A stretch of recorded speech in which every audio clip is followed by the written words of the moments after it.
Hey everyone, welcome to Infinity Harry. If you're enjoying our unique takes on Harry Potter and want to see more exciting content, don't forget to hit that subscribe button. Today we will see what if Harry met a young Bellatrix and turned the past into power. Here is short summary. 1 cursed heirloom. 2 broken souls. When Harry meets a young Bellatrix in the past, history becomes his weapon, and power, his new destiny. But before we start, if you want more stuffs like this, then please support to subscribe this channel and share with your friends. Let's start the video. Bellatrix sighed and took a few moments to answer. For a while, it seemed as if she wouldn't answer him at all when she finally spoke. The Order of the Phoenix is gone. The Ministry is shattered, the Aurors disbanded. You lost. Once the Dark Lord finds the last couple of survivors, he'll come back to finish you. He's hunting them right now, and it's only a matter of time before he finds them. When he returns, we're both dead. Harry froze in disbelief. Part of him screamed that she was lying, that the Order couldn't have been destroyed in such a short time. It was impossible. There were so many of them left when he had been captured. They were too secure, too spread out, for Voldemort's forces to break them up. Unless, a sickening realization hit Harry like a physical blow. Unless the traitor had provided Voldemort with more than just information about the raid on Malfoy Manor. He briefly entertained the thought that she might be lying, but discarded that quickly. In their situation, she had no reason to lie to him. He sunk down into himself, slumping into his corner of the cell in defeat. He opened his mouth to refute her claims, but found himself unable to utter a sound. The war was over. The Order was gone. He was going to die. Those 3 phrases repeated themselves over and over in his mind. He was lost in his thoughts for the rest of the morning. Eventually, his days fell into a sort of sick routine. Every afternoon or evening he found it hard to tell exactly how late it was. A group of Death Eaters would come down, drag her up for torture, and return her late at night. From what little he could glean from their taunts directed at him, he could tell Bellatrix had been correct. The war was over. Voldemort was off somewhere, hunting down the remnants of the Order. After the cycle had repeated itself for a few days, Harry discovered something interesting. Whenever Bellatrix returned from being tortured, if she was still conscious, she would be relatively sane, giving as good as she got in their verbal duels. He even came to enjoy their conversations a little, as much as 2 people who were practically dead could bond. However, when morning came, she always was more subdued, and rarely spoke. It marked a sharp contrast that made him wonder. He had heard a few things about her, about what she had been like in her younger years. Sharp tongue and quick wand, Flitwick had told him once, that was what she'd been like in her youth. It made him wonder how she'd become a Death Eater when her sister hadn't. Was she just that twisted? Had she always enjoyed torturing other people? It was a morbid curiosity, but it beat sitting around and waiting to die. After a few days, it was the only thing to occupy him, after he had resigned himself that he would not be breaking out without help. He attempted to ask her about it several times, both at night and in the mornings. She never answered those questions. Their familiar routine ended one day. How long it had been, he found it hard to tell, but assuming that the food and water, a bowl of stale liquid he assumed was water, anyway, and a piece of moldy, crusty bread that hardly qualified as food, came once a day, it must have been at least a week since his capture.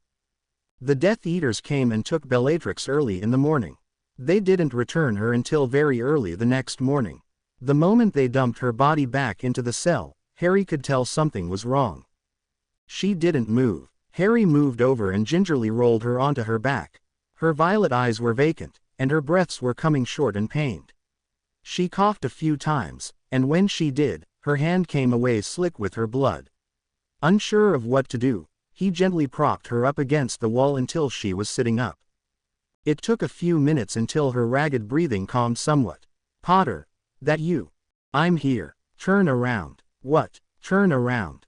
Harry didn't quite know what to make of that request, but did as she had asked of him. There was the sound of tearing fabric. When she stopped rustling, he turned back to face her. She was in the process of buttoning up what was left of her blouse, but what caught his eye was the object in her left hand that hadn't been there before. It was an exquisitely carved hairpin 4 inches long, cut from a shimmering black crystal. The tip looked razor-sharp and glinted in the dim light in the cell. It widened at the top to accommodate a teardrop-shaped piece of black onyx, from which dangled a small chandelier of crystals that were equally as black as the rest of the ornament. He blinked in surprise. This wasn't something he'd expected her to carry around with her. Bellatrix finished with her blouse, leaving the top buttons undone as her fingers failed to respond the way she wanted, and let her hands drop into her lap. She stared down at the piece of jewelry in her hands, her expression vacant. Finally, after what seemed like a small eternity, she slowly turned her head and extended her hand, offering the pin to Harry. "I'm not exactly one for baubles, Bella," he commented dryly. "For once in your life, Potter, stop being a smartass and shut up." The words lacked her usual venom and force. "All right, but I don't exactly see why you're giving me a piece of jewelry. Or giving me anything at all, for that matter. It's a black family heirloom," she replied slowly. "When I was young, I found it in the family vault. It's supposed to be cursed. Or powerful. No one was quite sure, and its real purpose was lost in legend." "Seems like its real purpose is to hold up hair to me," Harry replied. "I told you to shut up and listen, Potter." Bellatrix slid down the wall as another set of coughs racked her body, splattering blood across the front of her tunic. "When I was young and foolish, I thought I could use it against the Dark Lord, once. Why in Merlin's name didn't you pull out the damn thing sooner?" "I never figured out what it did, you idiot," Bella hissed. It was as close to a shout as she could manage, in her condition. "Now shut up and listen. This is the last time I'm warning you, Potter. The Dark Lord is on his way back. The Order has been eradicated. Tonight, he will return, and we will both die. That's why they took me for an entire day. It was their last chance to play with me. Take it." He gingerly closed his hand around the wide end of the hairpin, noticing how cold the crystal felt in his palm. "And now, something's supposed to happen. Now you take it and kill me." "What, are you crazy?" "No wait, I take that back, I know you're crazy, but I didn't think you were this crazy." She fixed him with an even stare.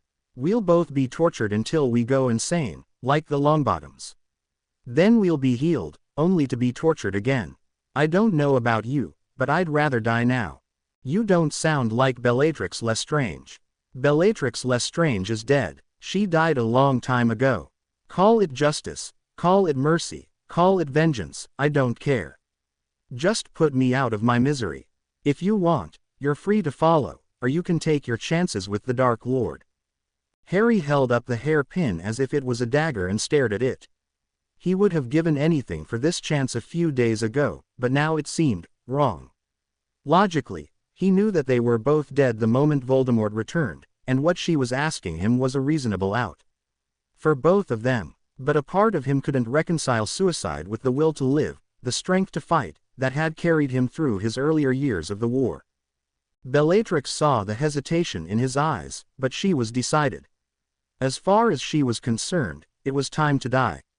She lunged toward Harry, grabbed his arm with the hand holding the hairpin and wrenched it toward herself. The hairpin sunk into her chest and pierced her heart.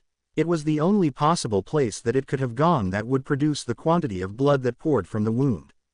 After a second the shock of her actions wore off, and Harry gasped and jumped back, watching as she sunk to the floor, dying with the hairpin in her chest. "I guess I kind of just went with the flow," she whispered softly. "What, your question? Why I served Voldemort?" Bellatrix smiled, really smiled for the first time since he'd known her. Her face, though carved with pain, showed a serenity he hadn't expected, and her eyes shone with peace and relief. She sighed and stopped breathing. He looked down at his hands and saw that they were covered with her blood. Harry began to feel dizzy and sunk to the floor on his knees, settling down next to her. It seemed as if he could hear the footsteps of his captors coming toward the cell, but the sounds seemed so far away and indistinct. The room began spinning and Harry closed his eyes. A chill passed through his body, and in that instant, the illness passed. Harry was afraid that standing would cause the dizziness to return, so he blindly stood and backed toward the wall, planning to use it to support himself. Oddly, the wall seemed a little more distant than he had estimated. After a moment to catch his breath, Harry opened his eyes. To his shock, a teenage version of Bellatrix was standing in front of him. She was easy enough to recognize with her jet black hair, piercing violet eyes, and arrogant demeanor. She couldn't have been more than 18 years old. Her robes were pristine, her face was clean and undamaged, and she had a wand, pointed at Harry's heart. "Who are you, and how did you get here?" she demanded with a voice laced with anger and fear. "Who are you, and how did you get here?" she demanded. Harry stared at her in surprise. Before him stood a very young, version of the woman whose suicide he had just witnessed. Violet eyes pierced him with a stare that would have left him incapable of rational thought in his younger years as the wand she leveled at him crackled with barely restrained magical energy. Her dueling stance was good, certainly better than he had expected from a teenage witch, but then again, this was the Bellatrix who would go on to become one of the most feared master duelists in his time. Now that was a strange concept. His time. Did that mean he was in the past? From her appearance, it certainly seemed that way, because he sure didn't feel any younger. Out of reflex, he reached for his own wand before realizing that he no longer had it. Oh, he thought. "I said," she repeated slowly, dangerously, "who are you, and how did you get here?" "I don't know," he said, spouting the first thing that came to mind.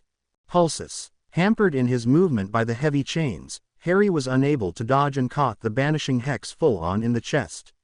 He flew through the air, wincing in pain as he crashed through a bookshelf. Part of his mind took note that he no longer was in his cell, which was a good thing, something he reconsidered when he barely managed to roll away in time as several hexes splashed against the ground where he'd been lying. "Look, can't we talk about this?" he began, only to catch a bludgeoning curse in his left shoulder. He could feel and hear the joint snap as it dislocated while he spun with the force of the blow. Apparently not, he thought to himself as he threw himself forward, rolling when he hit the ground on his good shoulder. Glancing around, he realized he was in a vault that looked suspiciously like the Black family vault at Gringotts. The place was lined with shelves and cabinets and drawers. He hastily took cover behind one of them. "Whoever you are, you just made a big mistake," Bellatrix shouted. Reducto.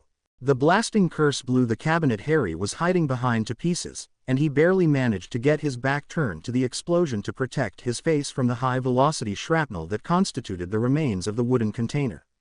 The force of the explosion sent him sprawling forward onto the ground. His hands groped around the floor for something, anything, to use as a weapon as he tried to rise to his feet. His body, already injured from his capture, undernourished, and dehydrated, was hurting. His back was on fire from the wooden splinters that had embedded themselves there as well as from breaking through the shelf, and his left arm hung limply. Footsteps echoed loudly through the vault as she approached his prone form, and he knew that unless he did something, and did it now, he was dead. The fingers of his right hand found a smooth piece of wood. He grasped it and flung himself around to face her. Their eyes met, and he realized what he was holding in his hand as they faced each other. Her, standing over him, wand leveled at his throat. Him, lying on the ground on his back, and a smooth black and silver wand pointed straight at her heart. "You can't use that," she declared haughtily once the surprise on her face wore off. "We'll see," he muttered, hoping that she wouldn't call his bluff. He still distinctly remembered Ollivander's warning about never using someone else's wand. "Inkar," she began, forcing the issue. Harry closed his eyes, prayed, and hoped that for once he would have luck holding someone else's wand. Impedimenta. A sudden warmth spread through him as he cast the spell, similar to the binding he had undergone with his first holly and phoenix feather wand, and a jet of red light tore itself loose from the tip of the wand. The body binding hex didn't quite work the way it was supposed to as Bellatrix cancelled her own spell and brought up a shield, but it gave him the time he needed to roll away from her and behind another cabinet. He muttered a quick transfiguration charm on the chains that bound his wrists and ankles, turning them into paper. He tore them off, then returned his attention to his opponent. "Damn you," he could hear her swearing. It caused him to smile inwardly. One thing he had learned the hard way during the war was that taunting your opponent in a situation like this was the worst possible thing you could do. It generally gave away your position and your frustration, things the enemy could capitalize on. He held his breath, listening to her footsteps as she walked around, and waited for the perfect moment. There, he thought, swinging himself around the cabinet, he raised his wand. Expelliarmus. Comp score. The 2 spells hit her in quick succession, faster than she could react. The disarming hex threw her backwards, into the wall, even as her wand went clattering deeper into the vault. The binding hex secured her against the marble rock of the vault wall with an invisible force, but that didn't stop her from struggling. Muttering a quick thank you to whoever had listened to him and made the wand work and filing that oddity for later reference, he slowly walked over, picking up her wand in the process, until he stood in front of her, an arm's length away. "Now, could we please start this over?" he asked wearily. He was tired, he was hurt, he was hungry and thirsty, and he was in no mood to deal with anyone at this point. "Are you kidding me?" she snarled. "You're the one who randomly appeared out of nowhere and attacked me." "I did no such thing," he protested. "If you'll recall, I said, I don't know, to which you took to blasting me through that shelf over there." He waved over in the direction of the broken piece of furniture. "That hurt, by the way." "Good," she retorted. "That'll teach you a lesson to attack Bellatrix Black." Black, he wondered for a moment, before he realized that she probably hadn't married Rudolphus Lestrange yet. "Look, can we start over?" he asked with a weary sigh. "No." "What? Why in Merlin's name not?" "Because, you moron, you still have me tied to a wall, unarmed, and defenseless. What's a girl supposed to think in this position?" Harry considered his options for a moment. He could let her down, but then again, he wouldn't put it past her to make a grab for her wand and renew the battle once he did. If he didn't, he wouldn't get anything out of her. He sighed. Why couldn't things be easy for once? He glanced around, hoping for a divine sign that would tell him what to do. Of course, there was none. But his eyes came to rest on something very familiar. A black onyx hairpin, 4 inches long, which was glittering in the light of the vault. "Where did you get that?" he asked, prodding it with his foot. After what had just happened, for him, anyway, there was no way he was touching it. "None of your business." That sounds like Bella. All right, Harry thought in resignation. He decided to take a different approach. If she didn't respond to polite questioning, maybe she would to the threat of force. Not that he ever would resort to actually using force, but he'd come to realize that the threat of it could be quite effective at times, though it always left a bad aftertaste in his mouth. "Look, your situation isn't looking too good right now," he began. "Gee," says Mr. I have a dislocated shoulder and can barely stand, she shot back defiantly. "At least I'm the one holding the wand. And if I beat you in this condition, you don't want to know what I'd do to you if I was healed," he snarled, leaning forward and holding the tip of his appropriated wand dangerously close to her throat. "I have had a very bad day, so I would suggest you don't push me. Now, what did you do with that hairpin, and where did you get it?" A brief look of guilt crossed her features before she schooled them back into neutral indifference. "I found it in the vault here. And," he prodded, "I cast a few spells on it. Just to see what it did. And nothing." Bellatrix replied haughtily, but there was a hint of frustration in her tone. "It didn't do anything. Not a damn thing." Harry signed in frustration, himself. "And you've never seen me before." "If I had, I wouldn't have asked who the hell you are, you brain-dead idiot." "I hate talking to you." He really did. Her tongue was just as quick as her wand. Just like Flitwick had told him. "The feeling's mutual, I assure you. Just answer the goddamn question." "I just did, you son of a hobgoblin." Harry paused for a moment, before realizing that she had, in fact, answered his question. "Oh," he blinked in embarrassment. "Look," Bellatrix sighed, apparently getting over her initial anger as her innate curiosity took over. "I just wanted to see what the damn thing did, so I cast a few magic detection spells on it. Then one moment I was holding it, and the next, boom, you were standing over there." Harry frowned and stepped back, trying to work his mind through what he'd just learned and piece together everything he knew. It didn't take long for him to come to at least one conclusion. Here, before him, was a young Bellatrix Black, untouched yet by the insanity that would define much of her later life. She was also still a Black, which meant that Lestrange hadn't entered the stage yet, and while she showed some prowess, she wasn't nearly as good a duelist as she had been during her time with Voldemort. No, it couldn't be, he thought. What's the date? He finally asked her. December 20th, she told him evenly, more intrigued than annoyed now. Year. Bellatrix's expression of irritation returned, indicating with quite a bit of certainty that she believed he wasn't the brightest fireball in the shamanic repertoire, but she replied anyway. 1975. Harry worked his jaw for a few moments, unable to produce any coherent sound. He felt like swearing up a storm, but the words wouldn't come to him. There are no words to describe this mess I'm in, he mused absently. Snape was right, I do get myself into heaps of trouble all the time. Well, he started, that explains where, or rather, when, I came from, and how you're here. Care to elaborate? It's my pin, anyway, and you're standing in my vault. Actually, you better let me go first, before I decide I've been nice *enough and curse your sorry *s into the next century. He smirked. She was in no position to make demands, but he could see the glint of curiosity in her eyes, so similar to the expression in Hermione's eyes whenever she found a riddle she couldn't understand. She probably wouldn't try anything aggressive until she had an explanation, at least. He dismissed the spell and helped her to the floor. She picked up the hairpin and clutched it to her chest, then extended a hand for her wand. He debated returning it to her for a moment, before shrugging and handing it back. That thing, he explained, jabbing a thumb at the pin, I don't know if it was designed to do that, or if the combination of spells you cast on it set it off by accident, but it's sent me back in time. I saw it, right before I arrived here. 25 years in the future.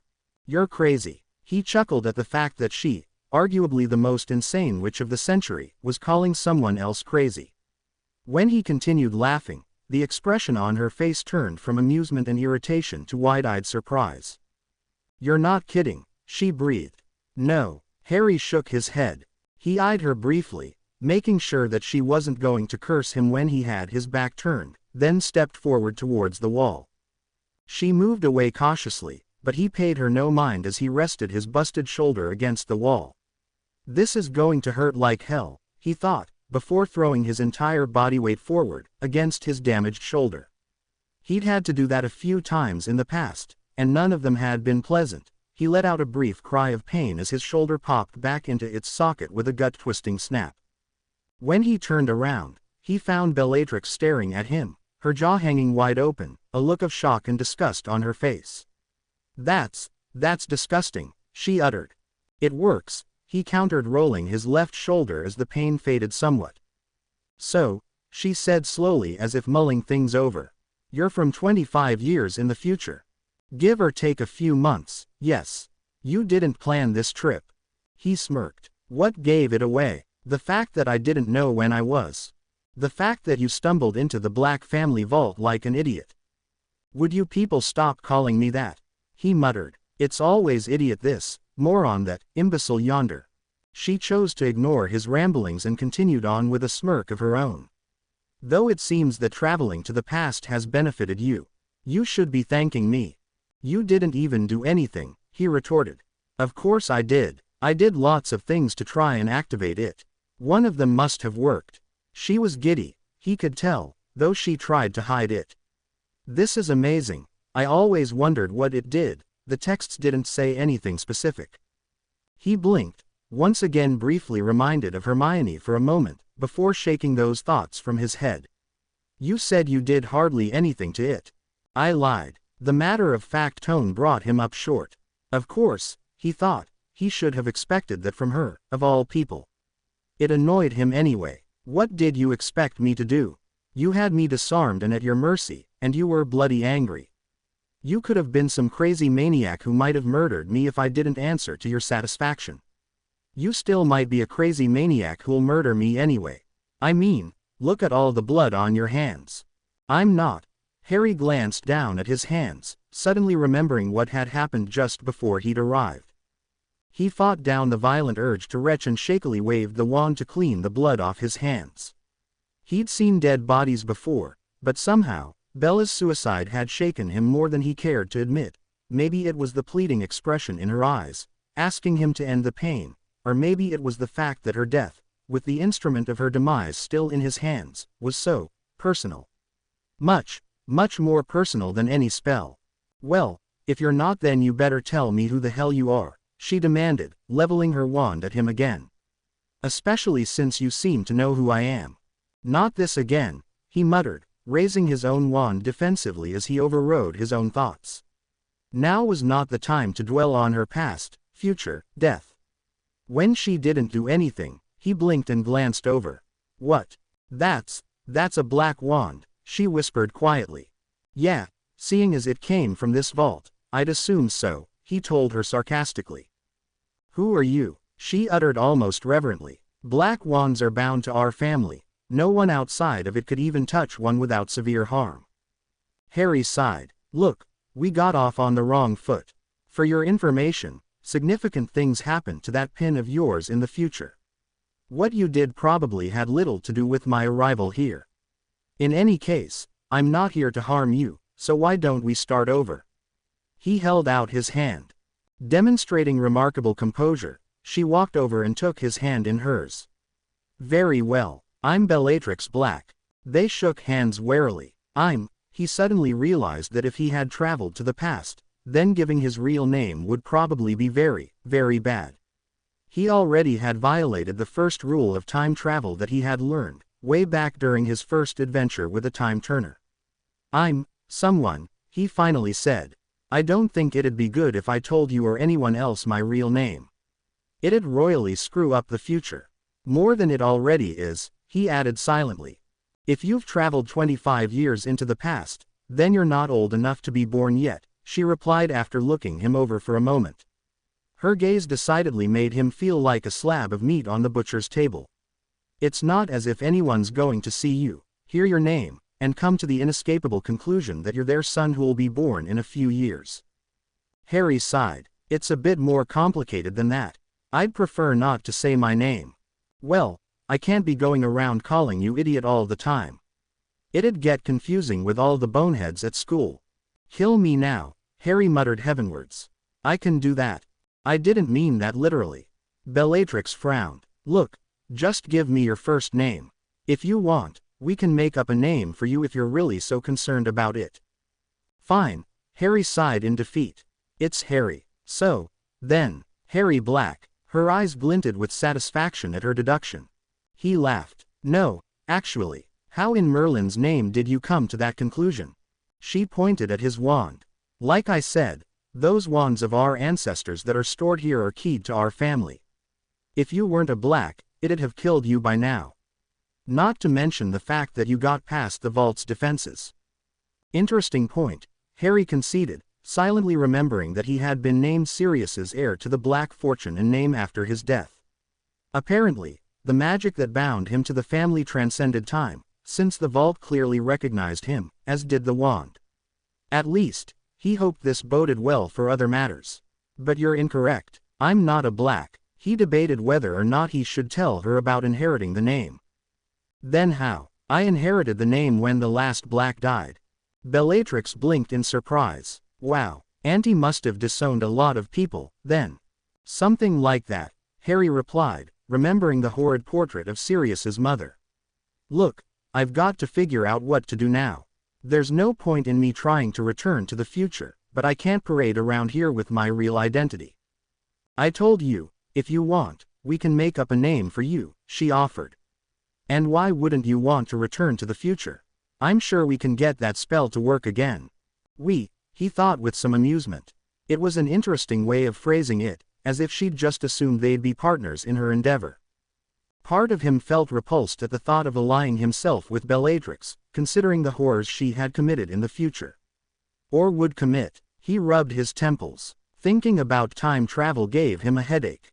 Look, he said, the future is definitely not a good place right now. There's things here I really ought to do for the benefit of the people in the future. And there is no we in this. It's my hairpin, my spell. And I don't think you had anything to do with sending me here. According to you, the hairpin did, in the future, so my future self must have had something to do with it. Look, Just leave me alone, okay? Hell no. Do you have any idea what I could do with that kind of magic at my disposal? Harry shuddered. On second thought, give me that damn pin. It's too dangerous. No way. Harry felt a strong urge to kill her, again, but decided to forego that and began reviewing his options. He was in the past, a past he knew nothing about. He had no contacts, no relatives, no friends and no money. Dumbledore wouldn't even know who he was, and unless he planned on revealing himself to the headmaster, there was nothing he could do about it. Even then, it was unlikely that anyone would believe him. No, he needed help, at least from someone. But Bellatrix, he thought. She was thinking, too, and figured out a solution before he did. So, you're the Black Heir, right? Yes, the sole heir, the one and only. All right, she started. Why don't you pick up one of those galleons over there and try walking out of the vault with it? Actually, never mind that. Take that wand, and try walking out of the vault with it. Harry realized what she was getting at. She wanted proof. He grasped the wand tightly in his hand, holding it where she could see it, and proceeded to the entrance. At his touch, the door opened, unlocked, and he stepped out into the underground tunnel. A goblin in a Gringotts card arched a non-existent eyebrow at him. He merely smiled, waved him off, and stepped back into the vault. Happy, he said dryly. Excellent, she grinned, surprising him. He blinked as he realized she actually had a rather pretty smile. In the future, there always was an underlying cruelty and desire to inflict pain and insanity in any of her expressions that wasn't present now. I'll make you a deal, she offered. You load up a few thousand galleons into some bags and take them out for me, and I'll help you out. Why don't you just help yourself? He asked in bewilderment. I mean, you are in here. I'm only here for this, she said, holding up the hairpin. My grandfather left it for me. Besides, I'm not of age yet to take money without the supervision of the Black family head. With a grin, she added, which is you. So let me get this straight. Harry snorted, trying to conceal a chuckle. You want my help to rob the Black Vault, and in return you'll help me do what, exactly? She seemed a little hesitant to define just exactly what she would offer to do for him. I'll help you get on your feet. You can take a part of that money, and I'll help you find a job. I'll collaborate with you on whatever background you want for yourself, and I can provide you with the contacts to draw up the necessary paperwork, for a price, of course. These papers don't come cheap. But, she intoned, I also want in on whatever you figure out about the magic of this thing. She gestured towards the pin in her hand. Harry stared at her for a moment, briefly probing her mind with the limited legilimency he knew. The few seconds he had before she realized what he was doing, forcing him to withdraw from her mind, were enough to determine that the offer, at least, was honest, and that she intended to keep her end of the bargain. For now, at least. That wasn't very polite, she told him angrily. I had to know if I can trust you, he replied evenly. They stared at each other for a few moments, before she backed down. Fine, she acknowledged, but if you do it again, I'll rip your lungs out, understood? You're welcome to try, Black. So, what do you say? She asked, purposefully choosing to ignore his barb. He sighed as he weighed his options. All right. Excellent. Bellatrix chimed happily, grabbing a bag and tossing it to him. Load up. Feeling slightly guilty, Harry loaded several thousand galleons into the sack. Wordlessly, she conjured another sack for Harry and he helped himself to a sizable amount of gold. Let's get out of here, Harry said as soon as he was finished. My thoughts exactly, Bellatrix replied, shrinking her sack and dropping it into a pocket in her robes. She pulled the hairpin from her robe's sleeve. As she arranged her hair so as to be able to wear it, she nodded toward Harry's acquired wand. You may as well take that too, but the goblins won't have to ask questions if they don't see you carrying it around. I'm going to wait for a bit before depositing my share. Harry looked down at the wand he had used to defend himself. The shaft felt like black ash, tipped with silver, though he didn't know what the core was. He didn't really care, either, so long as it worked. Good point, he said, pocketing it. They exited the vault, both much richer, and were taken to the lobby by the goblin Harry had seen.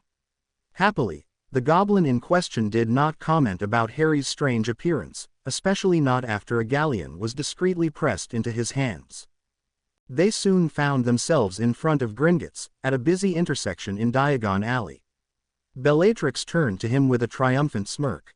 "That was a job well done." "If you say so," he shrugged. "Now, we're going to have to come up with a name for you, if you're really intent on not revealing your real one." "Smith. Maybe Jones," Harry offered. Bellatrix snorted in disdain. "Oh please. Give me a break. Where's your creativity? If I'm going to get you connected, you're going to need a more distinguished name." "A pureblood name." She eyed him critically. "You are a pureblood, right?" Harry frowned as he wondered how to answer. "Yes, as far as I know," he replied slowly. Technically, it wasn't a lie. The Potters were an old pureblood family, and while Lily Evans, his mother, had been a Muggle-born, he wasn't entirely sure about the rest of her family. It was a shaky bit of not telling the whole story, but it would have to suffice. "As far as you know," Bellatrix echoed. "What, you have something against being Muggle-born?" "Not really," she shrugged, "though everyone else does." "I see. Couldn't I just say that I'm a distant relative of the Blacks?" Bellatrix shook her head. "You'd never get away with it. Auntie has that pedigree chart at Grimmauld Place.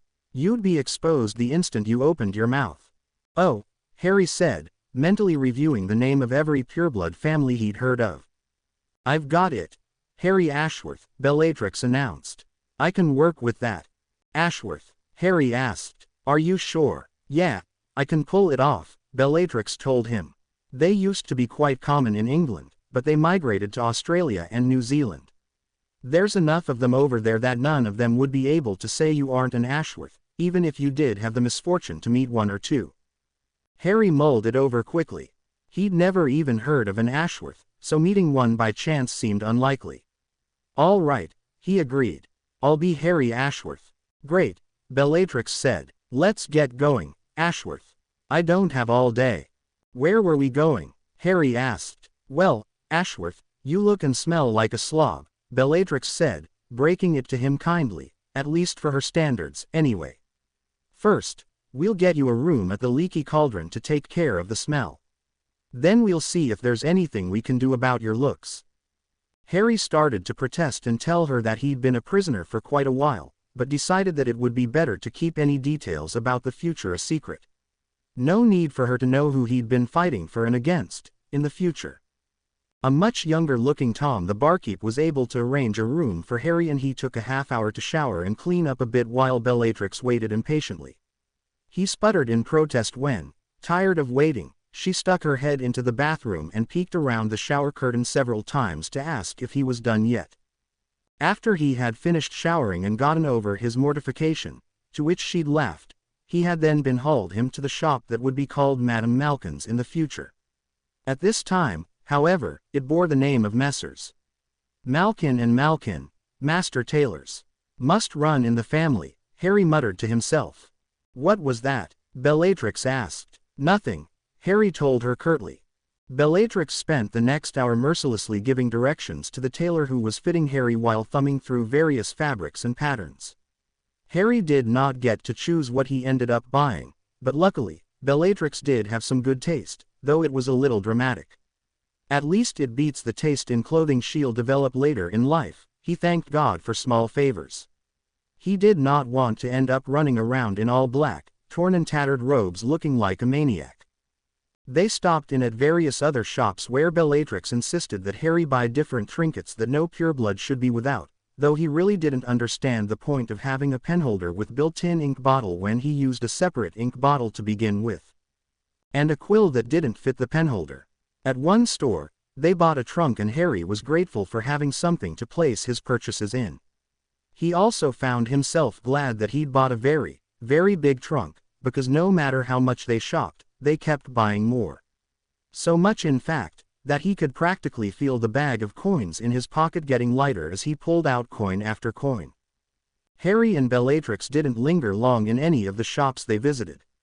Harry had heard that girls could spend hours shopping and had even seen it with Ginny back in his time before everything went to hell, but Bellatrix seemed very impatient. Somehow though, they did manage to squeeze in a stop by almost every single store in Diagon Alley, even if Bella just stepped in to grab an owl order form for Harry's growing collection. "I don't know what we're going to set you up as," Bellatrix explained as he stuffed the sheets of paper into the trunk. "You'll want to be able to order anything you might need. Did you have a job before your accident?" Seeing where Harry had stuck the latest owl order form, Bellatrix muttered under her breath, reached in, and uncrumpled the pages, neatly sliding them into a side pocket where they would be safe and out of the way of anything else he might toss in. "It was sort of in the line of horror work," Harry said vaguely. "Good luck having that happen again," Bellatrix said. "That would take more identity papers than I think you can afford." "Not if I empty the black vault," Harry thought dryly, but didn't say anything out loud. They passed Ollivander's. Harry briefly considered going in to buy his old wand, but he ultimately decided against it. Either Dumbledore or the Ministry would be notified of the wand's purchase, and furthermore, it was unlikely that anyone other than Harry would come to purchase it for years to come. It could wait, not to mention the fact that he would end up running into the brother wand problem again, which wasn't something he looked forward to. No, maybe for now it would be best to keep the black wand he'd taken from the vault. It seemed to work reasonably fine, but he'd have to fully check it out before going into battle with it. They concluded their shopping before long and were walking back to the Leaky Cauldron. Well, Bella was walking, occasionally prodding Harry with a long, manicured fingernail, while Harry was struggling with his trunk. It did have enchantments on it to make the inside bigger and lighter, but there seemed to be a limit on how much weight it would reduce. As it was, he found himself struggling to drag it along. It took a good 15 minutes before Harry had had enough and shrunk the trunk, remembering to put a weight enchantment on it, and stuffed it into his pocket, while Bella looked on with an amused smirk that clearly told him she thought him an idiot for not thinking about it earlier. "Don't say it," he warned her. She wisely kept silent. They had almost reached the pub when they ran into trouble, heralded by a loud groan from Harry's companion. She stepped up in front of him and glared. "What's wrong?" he asked, trying to spot what would cause her to react that way. "It's the Three Stooges," she muttered darkly, just as Harry spotted the three very familiar figures walking around the corner: Remus Lupin, Sirius Black, and James Potter. Harry froze at the sight of so many familiar, if younger, people. Remus Lupin had vanished on a top-secret mission for the Order in his time, and had never been heard from again. The werewolf had been presumed killed, but no one knew for sure. Not even Voldemort would answer that question when asked. Sirius, of course, had been killed while dueling his own cousin, Bella, during Harry's 5th year at the Ministry. And then there was James Potter, his father, the man Harry had heard so much about but had never gotten to meet. Surprisingly, it was James Potter who opened the verbal gun ports the instant he saw Bellatrix. "Getting more manuals on how to torture muggles, Bella?" he asked with a sneer. "If so, you missed your exit. Nocturne Alley is that way." "Bugger off, Potter," Bellatrix shook her head. "You're not even worth my time. And for your information, I do not torture muggles in my free time. I also don't harass other students, humiliate them, or make them a laughingstock for my own amusement." James stepped into her way as she tried to walk past. "You Slytherins don't deserve anything better, anyway. Backstabbing snakes, the lot of you." Bellatrix arched an eyebrow. "Oh really? And I suppose you Gryffindors are so much better. At least we know the meaning of the word loyalty." "Everyone else calls it idiocy," Bellatrix countered. It brought Harry up short. The words were the same as the older Bellatrix had spoken to him, back in the cell. "I wouldn't expect a Slytherin to understand." "You don't understand it, yourself, Potter," she replied haughtily. "You spout all this drivel about honor and loyalty and integrity, but you don't have a damn clue as to what it actually means." James sneered at her. "And you Slytherins do. You don't even know the concept of loyalty. At least we have a brain to understand it with." "We never got to finish our duel back in Dada last semester," James growled as he stepped forward, drawing his wand from his belt. "How about we finish it now? Or are you scared, Black?" "In your dreams, Potter," Bellatrix replied evenly, flicking her wrist and catching her wand in one smooth motion. Harry looked away from his father and realized what was going on. Glancing over at Sirius and Remus, he knew that he couldn't expect any help from that corner. Remus was frozen in shock while Sirius was trying to remind James that they were still subject to the underage magic clause. James wouldn't listen and raised his wand despite Sirius' advice. In response, Bellatrix stepped into her own dueling stance. "Why me?" Harry complained to himself as he drew his own wand, flicking it in one smooth motion without uttering a word. Both Bellatrix and James found themselves staring at their empty hands in surprise as their wands flew into the air, arcing gently to land in Harry's outstretched hand. He glared at the two of them, feeling a bit odd that he was actually going to reprimand his own father. "That's enough, both of you," he said slowly, letting a bit of his annoyance seep into his tone. He had seen enough fighting in his time, fighting that had cost lives, that had been deadly serious.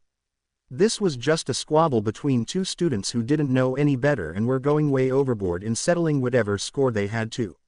He was sick of people needlessly getting hurt. He purposefully walked in between the two and turned full circle, arms crossed over his chest, to look them both in the eye. "Are you through acting like bickering children?" "Wah!" Bellatrix opened her mouth to protest, only to be cut off when Harry glared at her. "You call yourself a Slytherin?"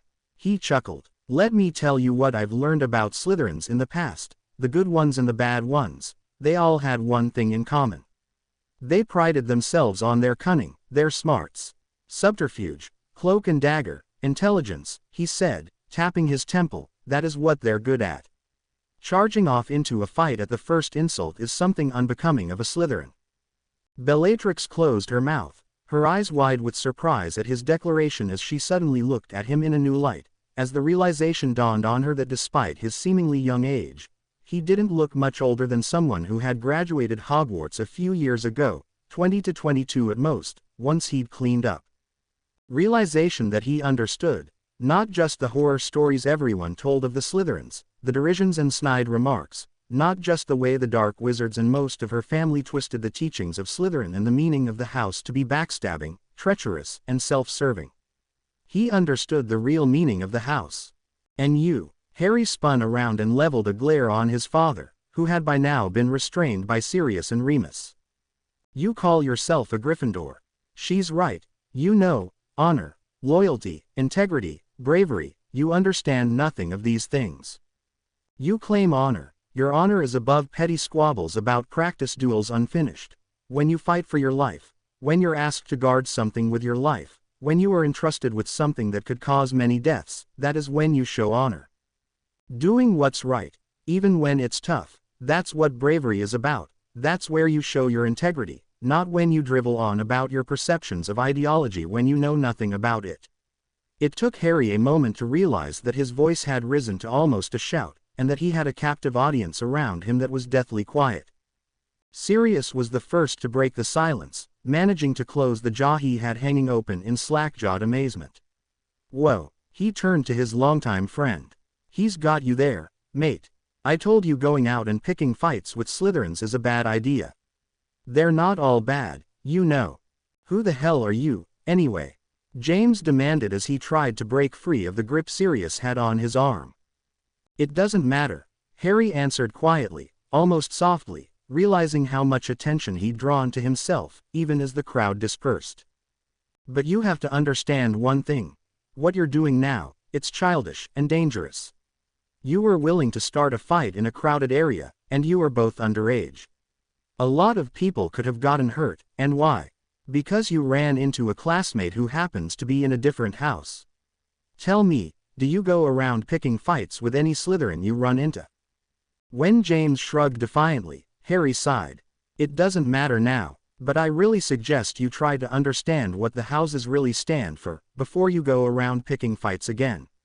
He turned around and handed Bellatrix back her wand, and passed James's to Sirius, who pocketed it with a slight grin. The sound of soft clapping caused all five of them to turn around. Standing in the shade of a tree, next to Florine Fortescue's ice cream parlor not 20 feet away, was Albus Dumbledore. He was eyeing Harry with an intrigued twinkle in his blue eyes. "Well said," young man. Well said indeed, the headmaster said as he stepped forward. Well said, young man. Well said indeed, Dumbledore said as he stopped clapping and strode forward, leveling a stern gaze at the trio of marauders. As for you, Mr. Potter, I had expected better of you. You know full well you are not allowed to use magic outside of school. I also had believed that you possessed better judgment than this. Sorry, Professor, James muttered contritely. Based on Harry's knowledge of his father's school years, he vaguely suspected that James was more upset with the fact that he'd been stopped rather than feeling any kind of real remorse. Dumbledore sighed. Seeing as you're not in school at the moment, I can't really discipline you, but I warn you, Mr. Potter. Don't let anything like this happen while you're at school, or there will be consequences. The last thing we need is people causing trouble. Yes, Headmaster. Now, Mr. Black and Mr. Lupin, how about you take Mr. Potter to get some ice cream? I find it cools hot tempers quite effectively. Sirius and Remus both grinned at the idea as Dumbledore handed them a galleon each from his voluminous robes and smiled benignly. Here you go, gentlemen. Please, do enjoy yourselves. You are on your holidays after all, and Christmas is coming up. Thank you, Professor Dumbledore. Sirius and Remus chorused after they had gotten over their surprise. And have a great Christmas, Headmaster. The headmaster chuckled and waved as Sirius and Remus dragged James off to the ice cream parlor. Merry Christmas, you three. Dumbledore turned his attention to the two still remaining. He had readily identified Bellatrix Black from where he had observed the attempted duel, but the fading light of dusk had made it difficult to see the young man with her. Now that he was up close, Dumbledore observed that the stranger possessed an appearance remarkably similar to that of James Potter. With the exception of the piercing green eyes, his face shared Potter's features, even on up to the messy black hair that had long been a Potter trademark. On the other hand, the stranger sported a paler complexion, slighter build, and shorter height. Miss Black, he inclined his head in greeting, not really surprised that he only got a curt nod in reply. And Mr. Ashworth, Harry said perhaps, too quickly. He fought down the sudden urge to panic when he realized that he had just inadvertently attracted the attention of one of the few people he really didn't want to run into yet. Harry knew that Dumbledore was far too canny and experienced for Harry to get away with vague or poorly crafted lies. Though he was perfectly aware that he would one day have to coordinate whatever efforts he decided to make against Voldemort with Professor Dumbledore, he just wasn't ready yet. Further, the thought of walking into Dumbledore's office and announcing that he was from the future just seemed too ludicrous. He'd be locked up in St. Mungo's. He could say anything else. Mr. Ashworth, Dumbledore acknowledged amicably, I'm pleased to make your acquaintance. Likewise, Harry replied, trying to come off as neutral as possible. If Dumbledore noticed that Harry was uncomfortable, he didn't show it. He smiled toward Bellatrix before redirecting his attention to Harry. I was rather impressed with your handling of the situation just now, and your comments about the houses we have at Hogwarts. You seem to know a lot about my school. Harry shrugged noncommittally. It's a famous school. We hear a lot about it, even back at home. He's from Australia, Bellatrix supplied when Dumbledore looked at Harry quizzically, holding up her end of the collaboration bargain. Ah, the headmaster said jovially. Would you two care to join me for supper? I hear Tom has a new recipe for shepherd's pie and that is said to be rather good. That's quite all right, Headmaster, Bellatrix replied. Dumbledore smiled benevolently at her. You are not off the hook yet, Ms. Black. You nearly came to blows too. I would greatly appreciate it if you would join us. Bellatrix looked as though she wanted to turn him down anyway when he continued, and I wouldn't mind talking to Mr. Ashworth for a little bit, just to get to know him a little better. Harry almost blurted out why. He composed himself quickly, then thought about turning down the headmaster as well. He didn't want to talk to him so soon, for fear that he might slip and reveal something he shouldn't. On the other hand, if he refused now, Dumbledore would just become all the more intrigued, at least if he was anything like the Dumbledore he knew in the future. He weighed his options and concluded that it might be better to just bite the bullet, talk to him now, and get him off his back. He would have to be very careful about what he said, so that he didn't spark the headmaster's interest any further. Sure, I'm hungry, and it's been a long trip.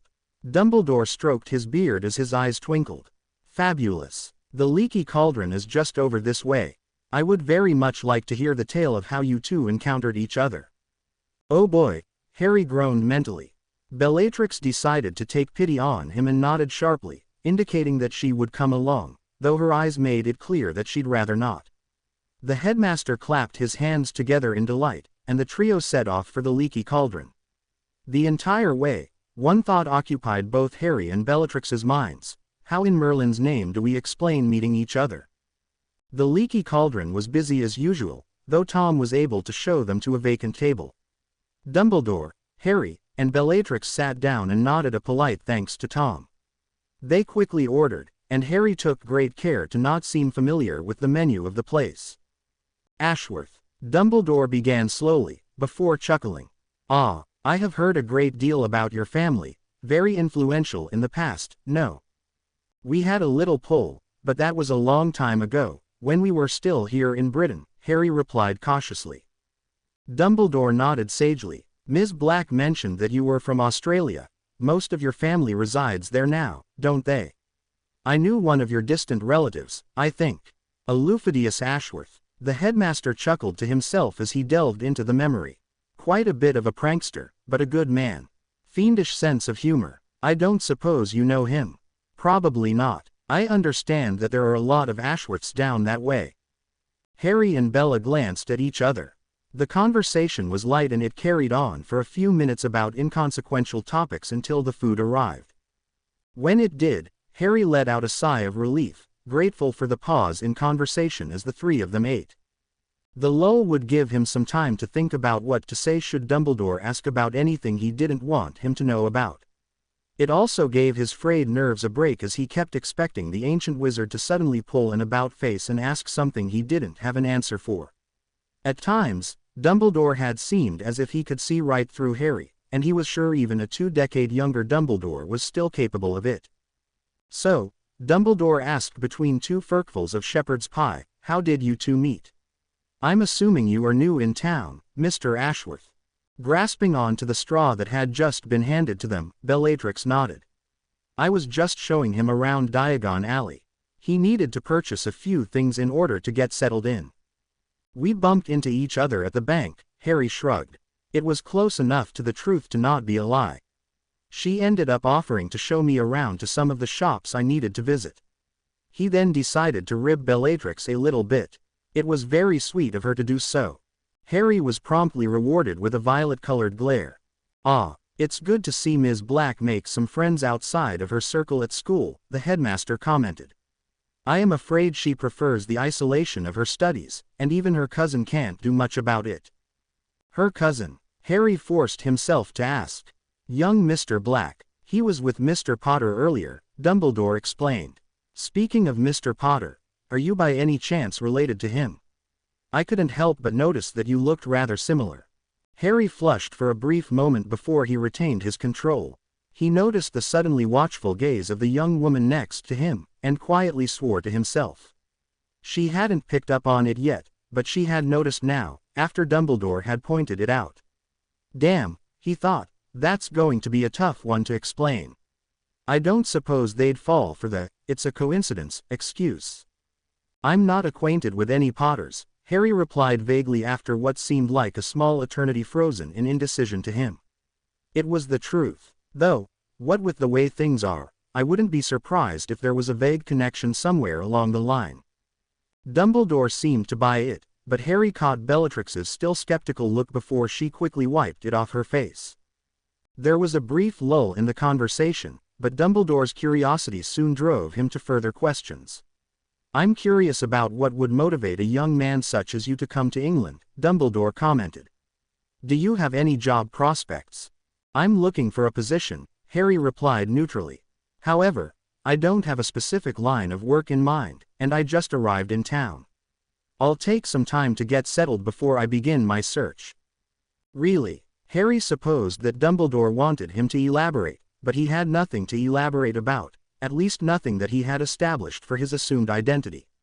Having no other feasible choice, Harry feigned misunderstanding. Yeah. Dumbledore was puzzled. He truly didn't understand why a young man would move from Australia to England without even an idea of what he wanted to do.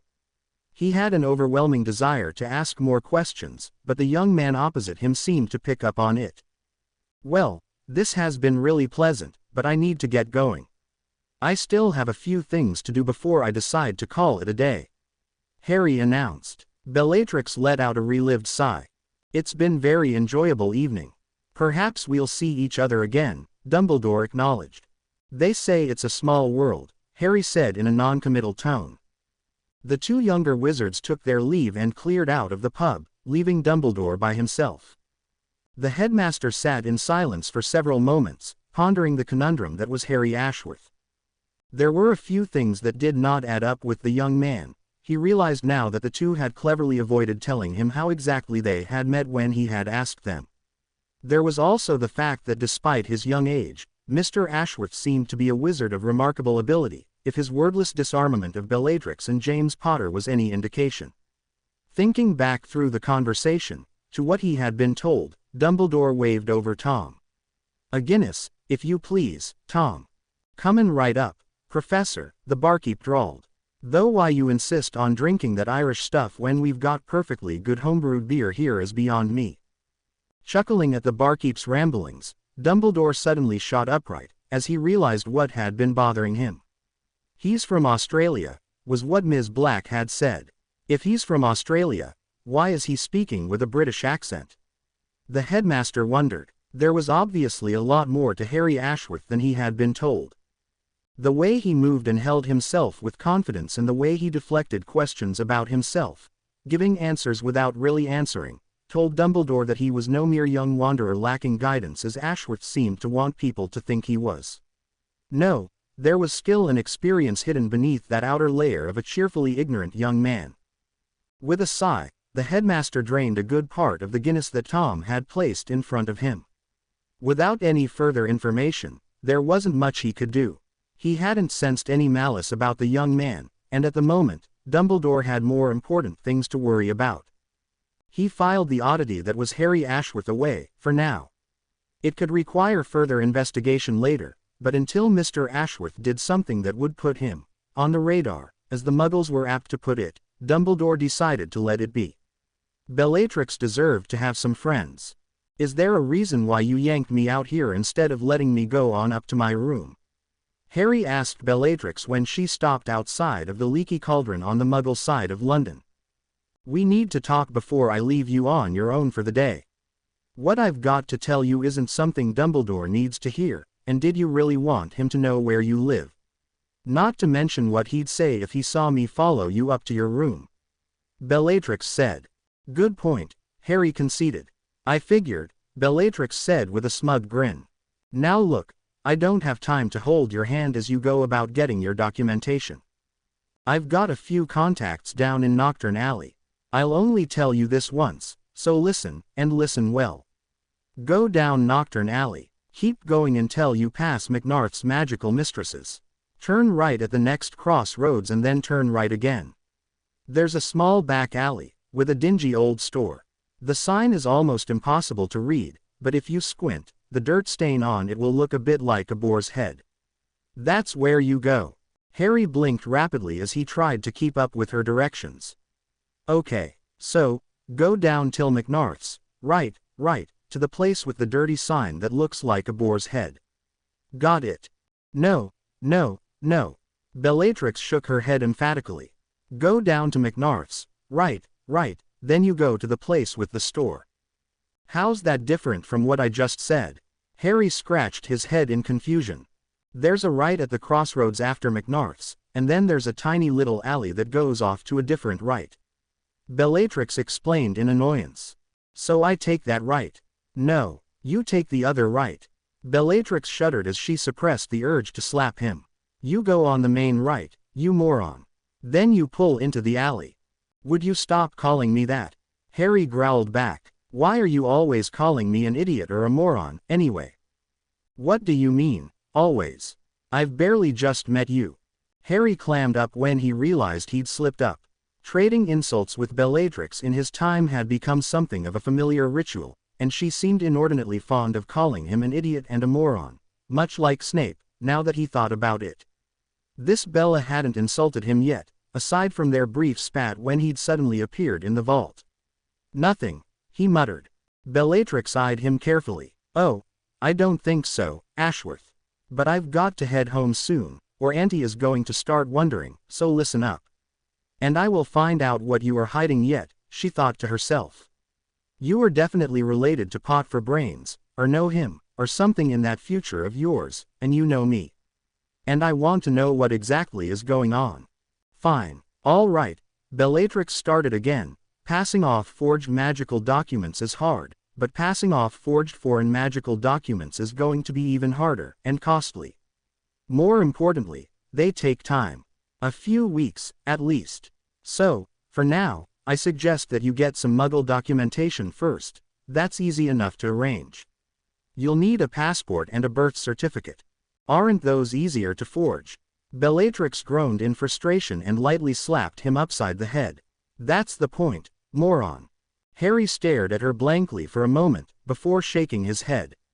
She filed that oddity for later use, as well.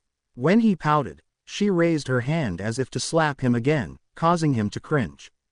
Stop doing that, then stop acting like an idiot. I hate you. You can hate me all you like, Bellatrix shot back, but you'll answer my questions yet. You've got no idea how annoying I can be. I think I've got a pretty good idea, Harry murmured to himself. Bellatrix looked at him strangely, then jolted when a nearby clock chimed the full hour. All right, now the most difficult thing to forge that you'll want ASAP. Why would you want a sap? ASAP, Bellatrix hissed. As soon as possible. It's a Muggle expression, dummy. Now shut up, stop asking questions, and let me finish, by Merlin's beard. You'll want an apparition license as soon as you can get one, if only just to get around. That's going to be expensive, and hard to get. You've got 3 choices there. A forged Australian one, a forged British one, or you can go take the test here at the Ministry. A forged license will take quite a while, but in order to take the test you'll need documentation. Whichever you want to do, it's up to you.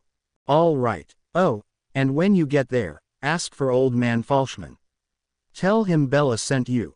And for goodness sake, make sure those boneheads date the documents on a work day. I remember Siri wanted to get a Muggle ID once to get into a pub when he was underage, and the morons there dated it as issued on a Sunday. She trailed off, then shrugged with a slight smile. Oh well, serves Siri right. All right. Harry tried to keep everything she had told him straight, allowing himself a small smile at her mention of Sirius. That sounded like something he would do, all right. And one last thing, be careful around these people. I think you can take care of yourself, but these aren't exactly the most upstanding of citizens. Keep your money close, and your wand closer. I'll try to get you hooked up to some of the pureblood families later. I think Auntie is planning a party later this month. I'll see what I can arrange. She glanced around, pulled out her wand, and winked at him. See you around, Ashworth, and disappeared with a soft pop. Harry stood there for a moment, blinking in surprise at the spot she had just vacated. To his surprise, he had been about to say, "Take care, Black." Now that was strange, he thought to himself. The entire day had been a whirlwind of confusion, mixed emotions, and tension, and it slowly caught up with him as he propped the door to the leaky cauldron open, peering inside to check if Dumbledore was still there. When he was sure that he wasn't, Harry went inside and headed straight up to his room. It was strange. The day had started with him in captivity, facing certain death when Voldemort returned. He had traded insults with Bella, then watched her kill herself practically in his arms, only to suddenly find himself 2.5 decades in the past, faced with a very different Bellatrix. He frowned as his thoughts drifted to the younger version of the woman he had hated so much for the last few years of his life. In his time, Bellatrix had been a crazed murderer, torturing and killing and inflicting unspeakable cruelties on innocent people. Aside from Voldemort, she had been Harry's nemesis, the one person he had promised himself that he would stop. He hated her, despised her, and what she did, with every fiber of his being. So why don't I hate her, then? He asked himself quietly as he sat in the silence of his room, the bustle of the pub downstairs slowly fading away. And that was it, he realized. He didn't really hate this younger Bellatrix, for reasons he couldn't understand. He disliked her, which was true. He didn't trust her as far as he could throw Hagrid, not unless he'd probed her with legitimacy first. He despised what she had become in his time. But he didn't hate her, because when he looked at her, the few times she had slipped up, and he had a sneaking suspicion that those were isolated incidents, triggered by the surprises of the day, she had reminded him of the friends he had back home. Her curiosity, her desire to learn about magic, that was so much like Hermione. Her savvy attitude and witty retorts, that reminded him so much of Ginny and the twins. Her quick temper and wand, which had become almost a trademark of Ron. It was strange to suddenly realize that so many of the people familiar to him had traits that were wrapped up in one person. And then there was the fact that Bellatrix was nothing like he had imagined she would be in her youth. The few conversations he had had with the Hogwarts staff after he graduated had been limited to her abilities and skills, and there had been very little time to discuss her personality. Flitwick's comments about her were about all he knew about what she had been like, and he found himself surprised to find out that she was nothing like he had expected. She was nothing like Draco Malfoy or his father, or even some of the other Death Eaters and future Death Eaters he had met. With a groan, he forcibly shut all those thoughts from his mind.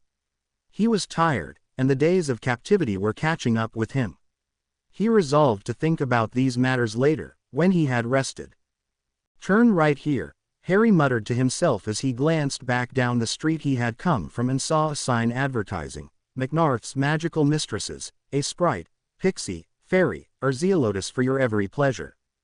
Ahead of him was a three-way intersection, and he couldn't quite decide which right he was supposed to head down to. Glancing around him at the shady figures lurking about, their hoods pulled tightly around them, and others, grotesquely malformed and dressed in rags, with a predatory gleam in their eyes, he didn't think he would be getting a reasonable response if he walked up to them and asked, "Excuse me, where I can find the place with the sign that's got dirt on it that looks like a boar's head?" Finally, he settled on one way and headed down the street, hoping he'd pick the correct one. When he reached the next intersection, he turned right again, as per Bellatrix's directions, and let out a relieved sigh when he spotted a little alley. Right there, on the corner, was a small building that had a crooked signpost next to the door. Dangling precariously from the post, one of the two chains holding the wooden sign broken, was a banner that was too dirty to read. Harry squinted and turned his head this way and that, until he was satisfied that, with a lot of imagination, and probably a few gallons of alcohol, it did, indeed, look like a boar's head. Setting his shoulders and trying to ignore the stench that came from behind the building, he hated to think about what was causing this kind of smell on the other side of the house. He shoved the door open and walked in. "Hello," he called into the room as he glanced around his surroundings. Torches flickered around the room, bathing it in a warm orange glow. A fireplace crackled in the corner, and there was a clean counter with a few chairs in front of it in the back of the room. The walls were lined with shelves filled with books, scrolls, and tablets, causing Harry to pause. "Did I walk into the wrong building?" he asked himself. This didn't exactly look like a forger's den.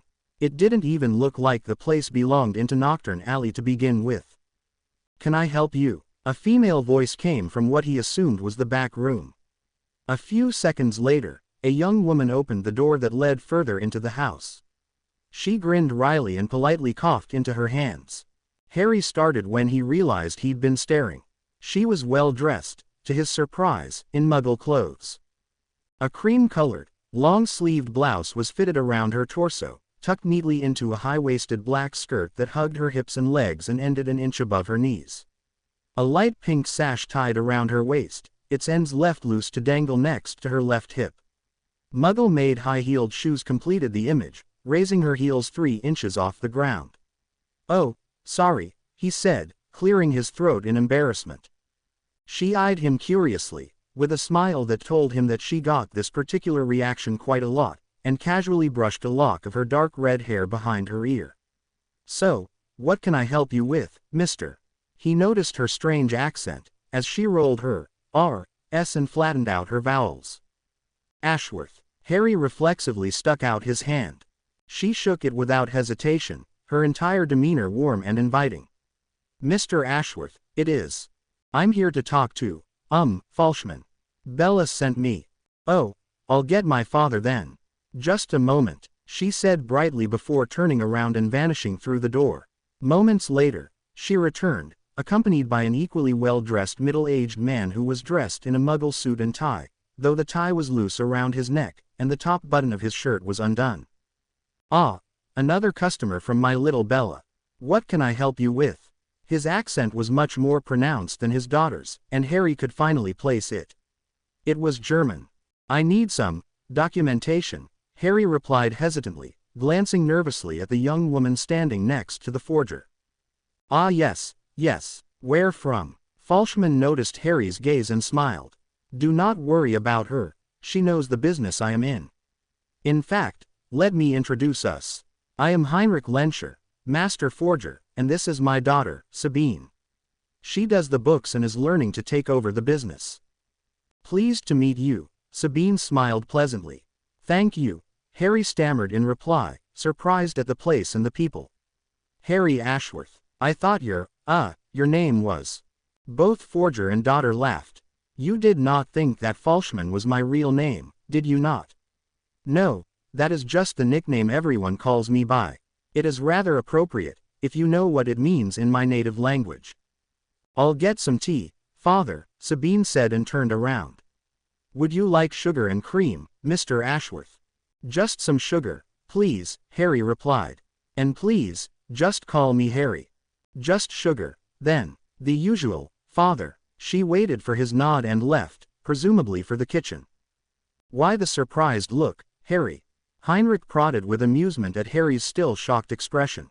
"It just didn't expect, well, this," the young wizard said as he gestured around himself. "Ah," Heinrich nodded sagely. "You did not expect a place like this in Nocturne Alley, yes?" He grinned. "Well, I do have a cover to keep. Not many find their way down to this place, so it is quite safe from the ministry. I rather find the dark ambience of the other stores here depressing, and since I and Sabine live here, there is no reason not to make the place look nice, no?" Harry blinked in surprise. "Yeah, good point." Heinrich laughed. "Now, what brings you here?" "Documentation. You said Bella sent you." He noticed Harry's uneasy look, and was quick to calm him down. "Do not worry. I do not ask questions, merely what I need to know to create what you want. Now, what exactly is it that you need?" "Australian documentation, Muggle passport, birth certificate, the magical equivalents, too, and an apparition license." Harry had decided that he would rather not take the risk of walking into the ministry to take the apparition test. It would just raise questions about who he was, should someone get nosy.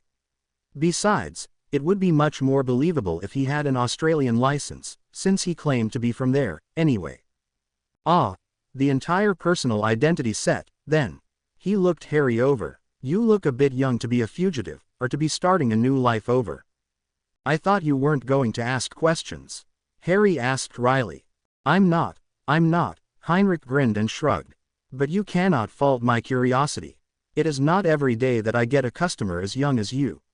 He eyed Harry suspiciously for a moment. "You can pay, of course. What's your price?" "For the complete package, magical and Muggle documentation." Heinrich stroked his mustache for a moment. "Plus an apparition license. 15,000. Harry frowned. That was a ridiculous price to ask, even in the wizarding world. A quick glance at the older man told him that he knew that, as well. "I could buy someone else's identity for that. 7,000. It was Heinrich's turn to frown. "I cannot even pay the bills with that. Do you have any idea how much it will cost to get you your apparition license alone? And Australia, that is so far away. I will need to call in a lot of favors. I cannot do it below 12. "That's a load of bull," Harry countered.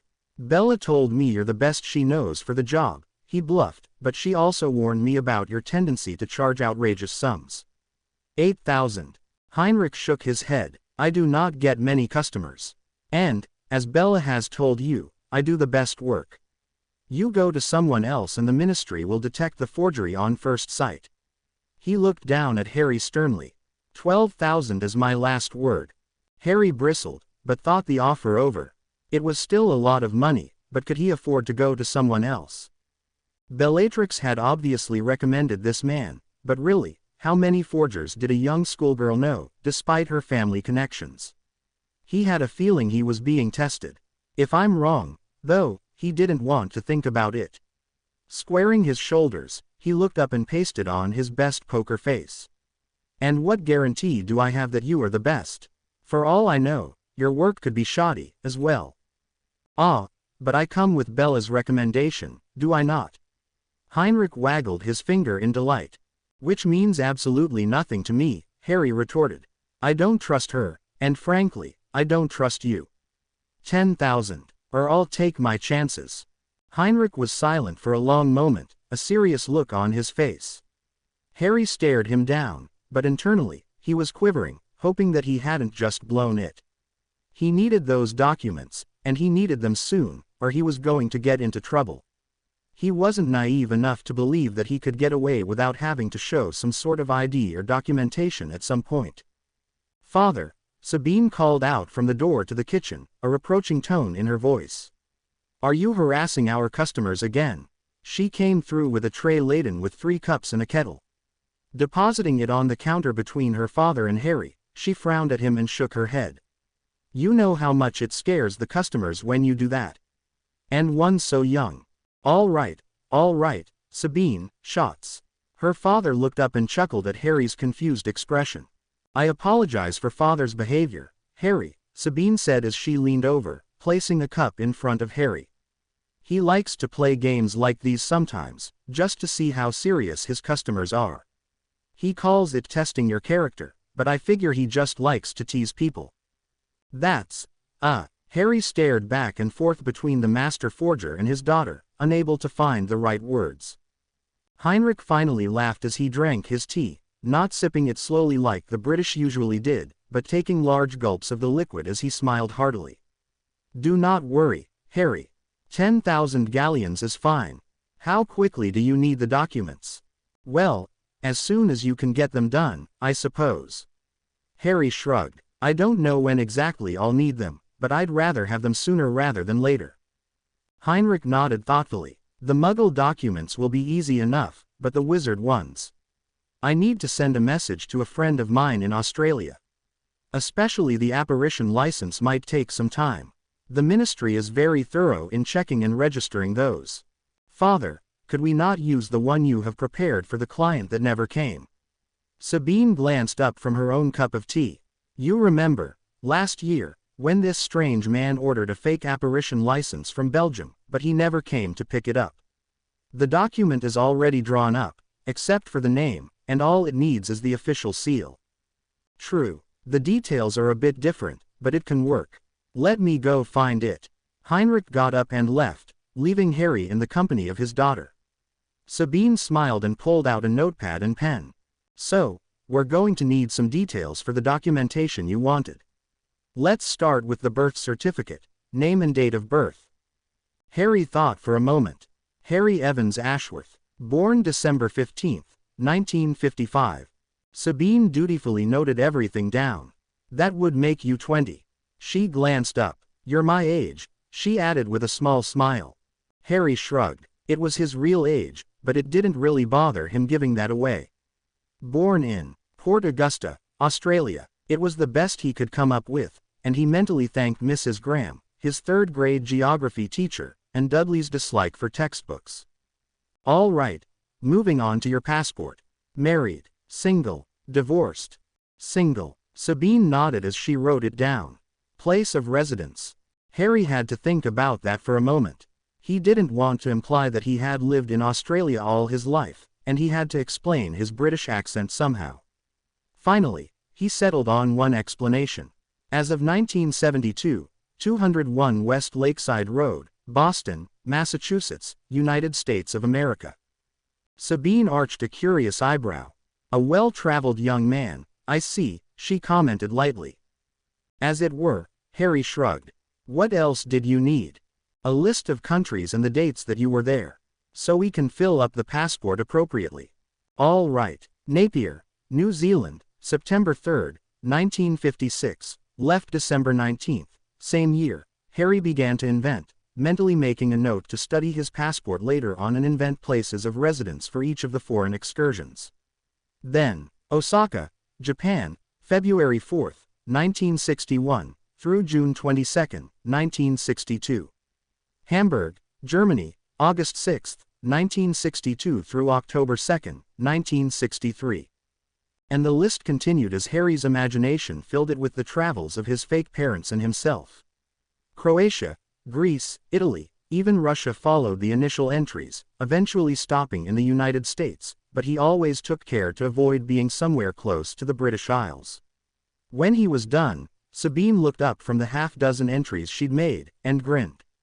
"That's one hell of an elaborate history you have there, Harry." "Yeah, I surprise myself, sometimes," he chuckled. It would be hell to memorize all that, but at least now he could claim as an excuse that he'd traveled a lot. "Was there anything else you needed?" "Well, there are your official school records and the equivalent of the owls and such. Graduation records, too."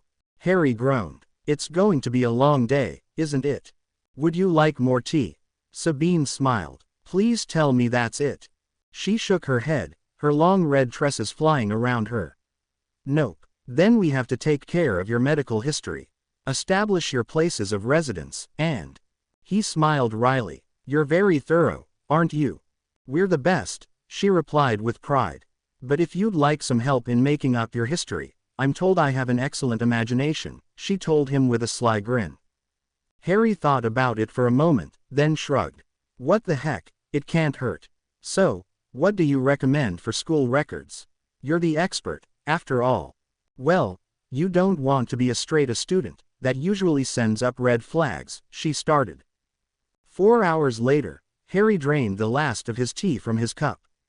Between him and Sabine, they had managed to come up with a basic history for him that would satisfy most inquiries. Her father had come back briefly, to pick up her notes so he could start working on the documents for which they had complete information. He now had a history of being a moderate student, mainly attributed to his constant moving as a child, along with his family, established which schools he'd gone to, a brief medical history in which he'd managed to cram all of his actual ailments and injuries, not to mention his allergies and eyeglass prescription. Sabine had advised that he could consider eye surgery, or the magical equivalent, if he wanted to lose the glasses. He considered it and filed it away for future reference. "That's it, I think," Sabine announced as she laid down her pen. Strewn about her in what looked like utter chaos to Harry, but was somehow completely discernible to her, were 40 pages filled with notes on the history they'd established so far. "Good," Harry muttered. "I think I'm starting to confuse myself." "Well, that should be about all we need." Sabine rose and began clearing the empty teacups. "Good, it's getting late." Harry glanced out the window, and then realized that it was always dark in Nocturne Alley. "I should get going. When do you think you'll have the papers done?" Sabine hummed in thought. "The Muggle papers, probably in 2 days. The Wizarding papers, with exception of the apparition license, a week, maybe 9 days. The license we'll probably have in 2 weeks, earliest." She smiled sheepishly. "Sorry, but like Father said, those are really hard to forge, and they need to be actually registered with the ministry. That takes time and work." "All right, he could live with that. So, how do I pay?" "You pay when you pick up the documents." Sabine giggled at his slightly embarrassed expression. "Don't worry about it too much." "All right." Harry stood, straightening down his robes. "By the way, I'm curious, why do you and your father dress like Muggles?" Sabine giggled and twirled around. "We both work in the Muggle world, too. And frankly, it's rather comfortable." "You like?" Harry stared for a moment, then shrugged and blushed. "It looks nice. Thank you. Well, I guess I'd better get going. Is it all right if I come back in a week?" Sabine shook her head. "If you're completely without papers, you better come back the day after tomorrow. Just in case you'll need some form of ID." "All right." Harry was about to turn to leave when she leaned forward and gave him a quick peck on the cheek. "It was nice to meet you, Harry Ashworth, or whoever you are," she smiled at him shyly. "And a pleasure doing business with you." "Thanks, you, too," he said, and quickly walked out before she could embarrass him anymore. A few seconds later, he stood outside the building, with the strange smell still coming from the back of the house, and started up the dark streets of Nocturne Alley. "Time to get back to my room, I guess," he muttered as he set off. It was 3 days later, on Christmas Eve, that Harry returned to the dingy little building in a back corner of Nocturne Alley. He had those 3 days making half-hearted inquiries about job openings near Diagon Alley, but he had quickly found that without proper documentation, the only people that would hire him were those on the wrong side of the law. He wasn't prepared to get himself involved with that sort of thing, so he'd resigned himself to learning everything about the time period he was in. Sitting in the leaky cauldron and listening to the people chattering around him, picking up whatever newspapers he could find, and asking the occasional question, all without seeming suspiciously ignorant of current events, had been a harder task than he would have thought possible. Sabine had mentioned that she and her father worked in the Muggle world, so he had decided to come after what would be the end of the business day for most Muggles. When he stepped through the front door, he was pleased to find the young woman behind the counter of her father's business reading a newspaper. When she heard the door open, she jumped, looked over, and smiled brightly when she recognized him. "Harry," she greeted him cheerfully. "You're a day late." He shrugged. "I decided to give it an extra day, just in case." "Well," she said, putting the newspaper away and standing up, "you'll be glad to know that we've gotten everything done a bit quicker than we thought. We've got a full set of Muggle and magical documentation, the whole package minus the apparition license. It's drawn up, but it still needs to be registered with the ministry, so we hope it'll be done and active by as soon as next week." "That's great," Harry replied with a smile. He was surprised that everything had come so easily. He had thought that black market transactions such as this would have involved a great deal more tension. Perhaps it was his inexperience combined with the inviting and charming personality of the forgers that put him at ease. Glancing at Sabine as she reached up to one of the shelves set on the back wall of the room, he figured that was probably it. They were nice enough, not at all what he had expected. He desperately tried to ignore it when he noticed the way her skirt rode up as she stretched to reach the top shelf, exposing her shapely legs.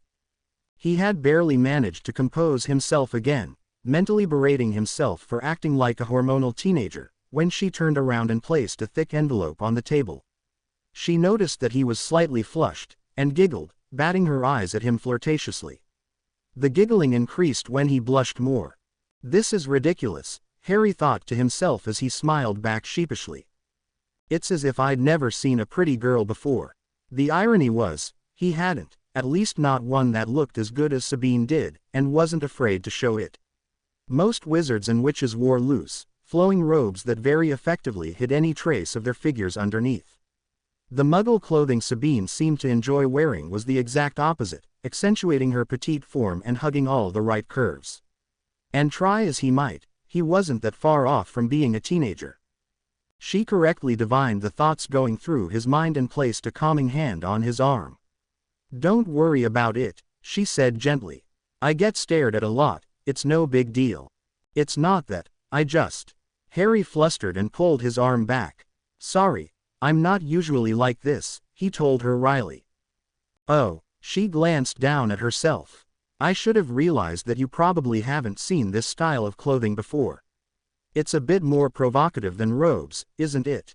Harry opened his mouth and was about to correct her when he realized that it would probably be best to say nothing.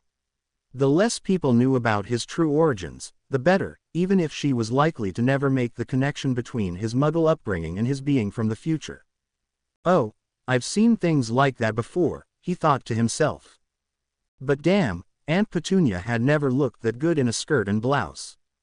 He chuckled to himself as he realized he was acting childish, but then again, he'd never actually had the opportunity to, before. He'd never been able to do all the things people his age did: go out at night, flirt with girls, have girls flirt with him, go dancing with his girlfriend. He'd missed out on all of that because of the war. He felt a brief sense of sadness at that, but pushed it back down, along with his physical attraction to the beautiful daughter of the master forger. Now was neither the time nor the place for this. "It's fine," he finally said with a small shrug. "You're right, it's a bit unusual, but it looks good on you." "Thanks," She blushed and giggled. Finally, she slid over the envelope. Here's the documentation. Feel free to look through it and check if everything is there and to your satisfaction. All right, Harry said, glad for the distraction. He opened the folder and began thumbing through the accumulated life of one Harry Evans Ashworth, born in December, 1955. He had initially been concerned that he wouldn't get his money's worth, but one look at the thick stack of papers told him that that particular fear had been unfounded. The documents and background seemed real enough that, after a few minutes of skimming through the papers, even Harry began to believe that Harry E. Ashworth existed. Everything was there, all of it down to his precise specifications, all the details of his alleged travels, his complete medical history, schooling records, correspondence addressed, everything he had made up with Sabine the other day, with details filled in that he hadn't even thought of but that made the whole thing even more believable. Look good, Sabine sidled up to Harry with a proud smile. It took a moment for him to find his voice at the elaborate documentation before him that spelled out the life of a man who had never existed, but had proof so real that he might as well had. Yeah, it's great, he finally said. You and your father do good work. Thank you, she grinned. Harry reached into his robes and withdrew a shrunken bag of galleons. A quick whispered word and wave of his wand returned it to its original size. I have no idea how to complete this kind of transaction, he began slowly. Would it be acceptable if I paid you 8,000 now and the remainder when I pick up the license? That's perfectly all right, Sabine agreed. Harry nodded gratefully. He hadn't yet returned to the Black Vault, and he had no intention to. For one, he had no key, and secondly, the goblins probably kept a record of who accessed each vault. It wouldn't do to arouse suspicion by having a stranger walk into the vault of one of the most well-known and feared pureblood families around. This combined with his lack of a wage and steep price of a new identity meant that his funds were dwindling quickly. He waved his wand and floated 8,000 galleons out of the bag, then shrunk it back and tucked it into his pocket again. They exchanged a pleasant farewell, with Harry asking her to give her father his regards and thanks for a job brilliantly done. Before he headed out the door, she leaned over. Thinking she was going to key him on the cheek again, Harry started to lean back, only to find her whispering into his ear. If you'd ever like to go out for dinner, you know where to find me, she muttered softly, before pulling back and pushing him through the door with a playful wink. Harry stood in front of the closed door, his jaw agape and thoughts awhirl for a few moments. Well, a mental voice that sounded too much like Fred and George for his liking finally said, looks like little Harry got hit on for the first time. Let's celebrate. He groaned and tried to silence that gleeful little voice, but was only partially successful as he made his way out of Nocturne Alley, muttering about annoying twins being a bad influence on him all the way. Then there was the other problem that had been nagging at him for the past few days. He hadn't yet run into Bellatrix again, something he was inordinately glad for, because, having mixed feelings about her, didn't even begin to describe the issues he had with that woman. Sure, she was, close to 17 in this time, and nowhere near as twisted as she had been when he had first met her, but she was still the same person. The person who would grow up to become the most feared witch of the decade, the woman who would kill and torture countless people. The woman who would torture Neville's parents into a vegetative state, the person who would duel his godfather and eventually cause his death. The person who had laid, broken and forced back into sanity by the pain in the same cell as him. The same person who had asked him to kill her. The woman who had bled to death in his arms. Try as he might, he couldn't shake that image from his mind. He could still feel the sticky blood soaking his hands, could still smell the faint scent of copper as it soaked his tattered robes, could still see the peaceful expression on her face as she died. And that was part of what was bothering him. She had looked at peace as she died, something he hadn't thought possible of her, something he hadn't believed she had deserved, not after all she had done. He had wanted her dead for a long time, probably ever since he heard about what she had done to the Longbottoms. Sirius's death had only compounded to that desire, and each of their meetings on the battlefield had become progressively more intense and savage as they threw everything they had at each other, losing themselves in the fight, forgetting everything around them until all that was left was the other. And the burning desire to see her dead. He had finally gotten his wish, and he had tried telling himself that it was merely the manner of her death that had him disconcerted, but after 3 days of migraines pondering the subject, he had come to the realization that the way she had died was only a small part of it. It was the peace, the release she had found in death that vexed him. He couldn't understand it, couldn't fathom how she could have found that, least of all while in Voldemort's dungeon. He had just gotten used to one side of her, the cruel, ruthless Bellatrix who crushed everything in her way in a withering barrage of cruelty and bloodshed. Then she had done an about-face, and suddenly decided to turn sane. And young. And despite all that she would, or, rather, could, become in the future, she wasn't yet. Harry found it hard to reconcile the annoying, irreverent, but, most importantly, sane, Bellatrix he had found during her few lucid moments in Voldemort's basement and here in the past with the crazed, bloodthirsty witch he knew so well in the future. He wanted so much to hate her, for who she was, who she would become, but found, much to his irritation, that he couldn't. It would make everything so much easier if she were crazy and evil now. But she wasn't, at least not completely, and try as he might, he couldn't find a way to equate her with the witch he knew she would become. There were traits they shared, sure, but it was nearly impossible to believe that it was the same person. Even physically there were differences. The Bellatrix he knew was gaunt and thin, her body was scarred and weathered from malnutrition, years in Azkaban and on the run, and decades of black magic.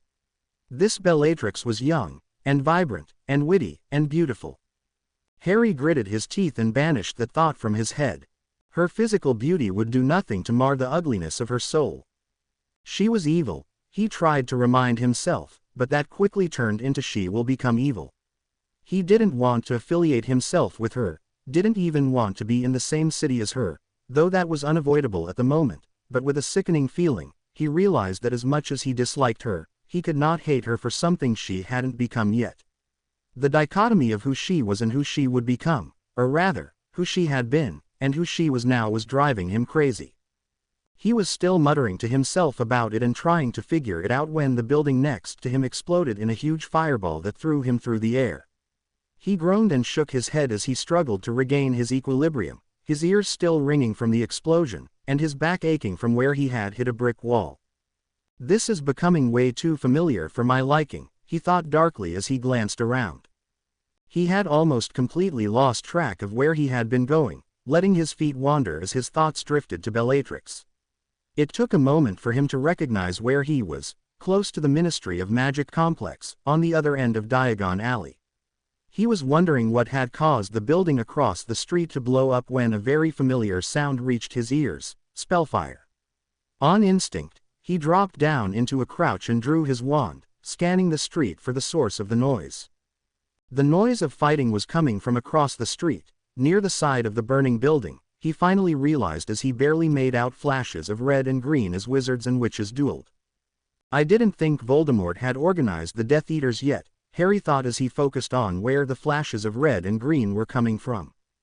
Getting a fix on who was fighting who was difficult because of the shadows cast by the nearby buildings and flames, as well as the panicked bystanders who were screaming, fleeing, and hiding from the firefight. What concerned Harry the most was that both parties involved seemed to be using illegal spells. He could swear he caught the distinctive green light of the killing curse a few times as he watched. Who the heck are these guys? Harry wondered as he crept closer, careful to keep some sort of cover between him and the fighting.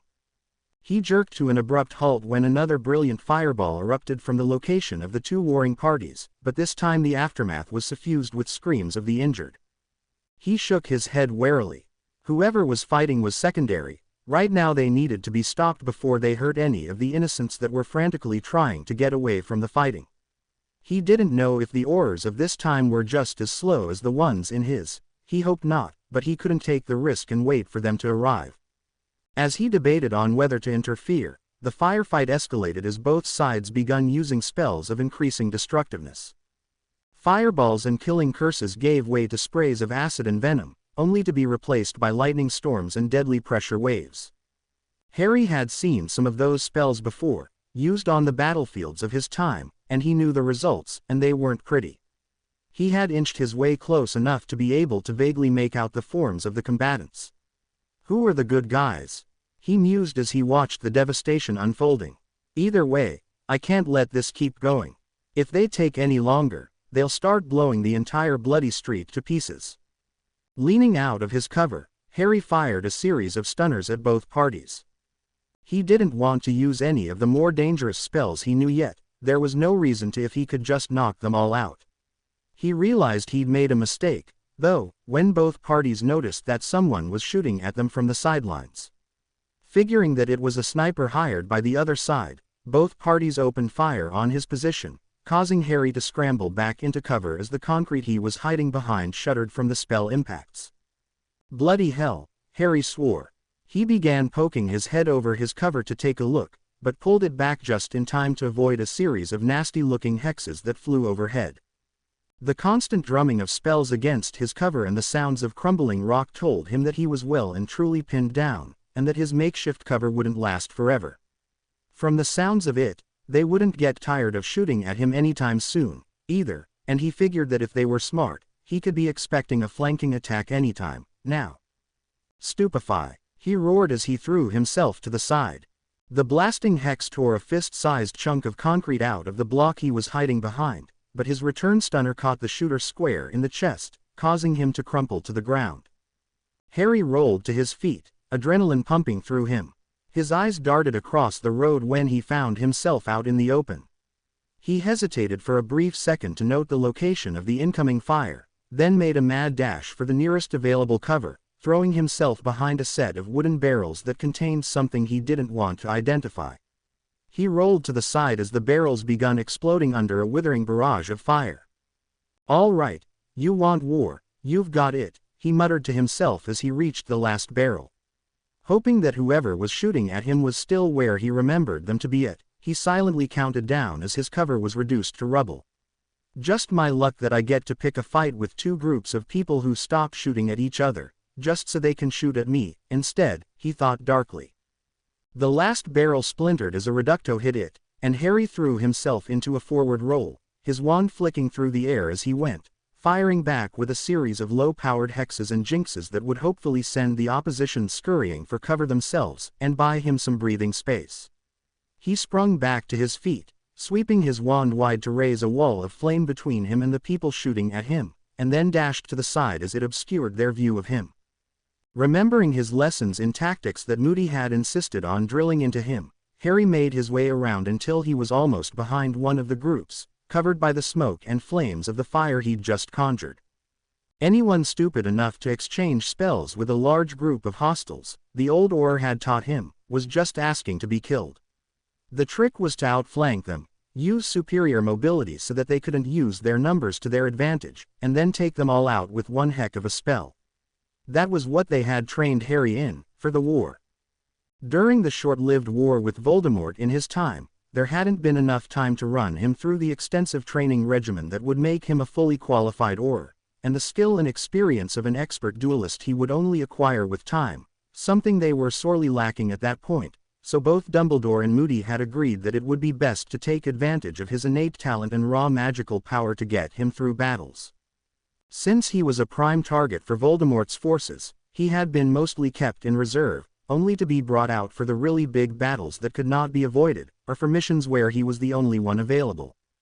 Because they were pressed for time, Harry had been forced to focus his studies on a select few spells that took advantage of his above-average magical power, most of which were heavy hitters that were sure to put an opponent down for good. Since he was often deployed in mass battles, it had been prudent, and advantageous, for him to learn spells that were capable of taking out multiple opponents, or target large areas, since he was one of the few wizards who had the power to pull of those sorts of spells. That lack of variety usually didn't bother him, since he really didn't see the difference in using a fireball or a flame arrow, or a spray of acid compared to a disintegration curse. On the battlefield where chaos reigned, he was more than capable of holding his own. It was somewhat of a handicap in duels, though, where his opponents could focus on barraging him with a much wider variety of spells that forced him on the defensive.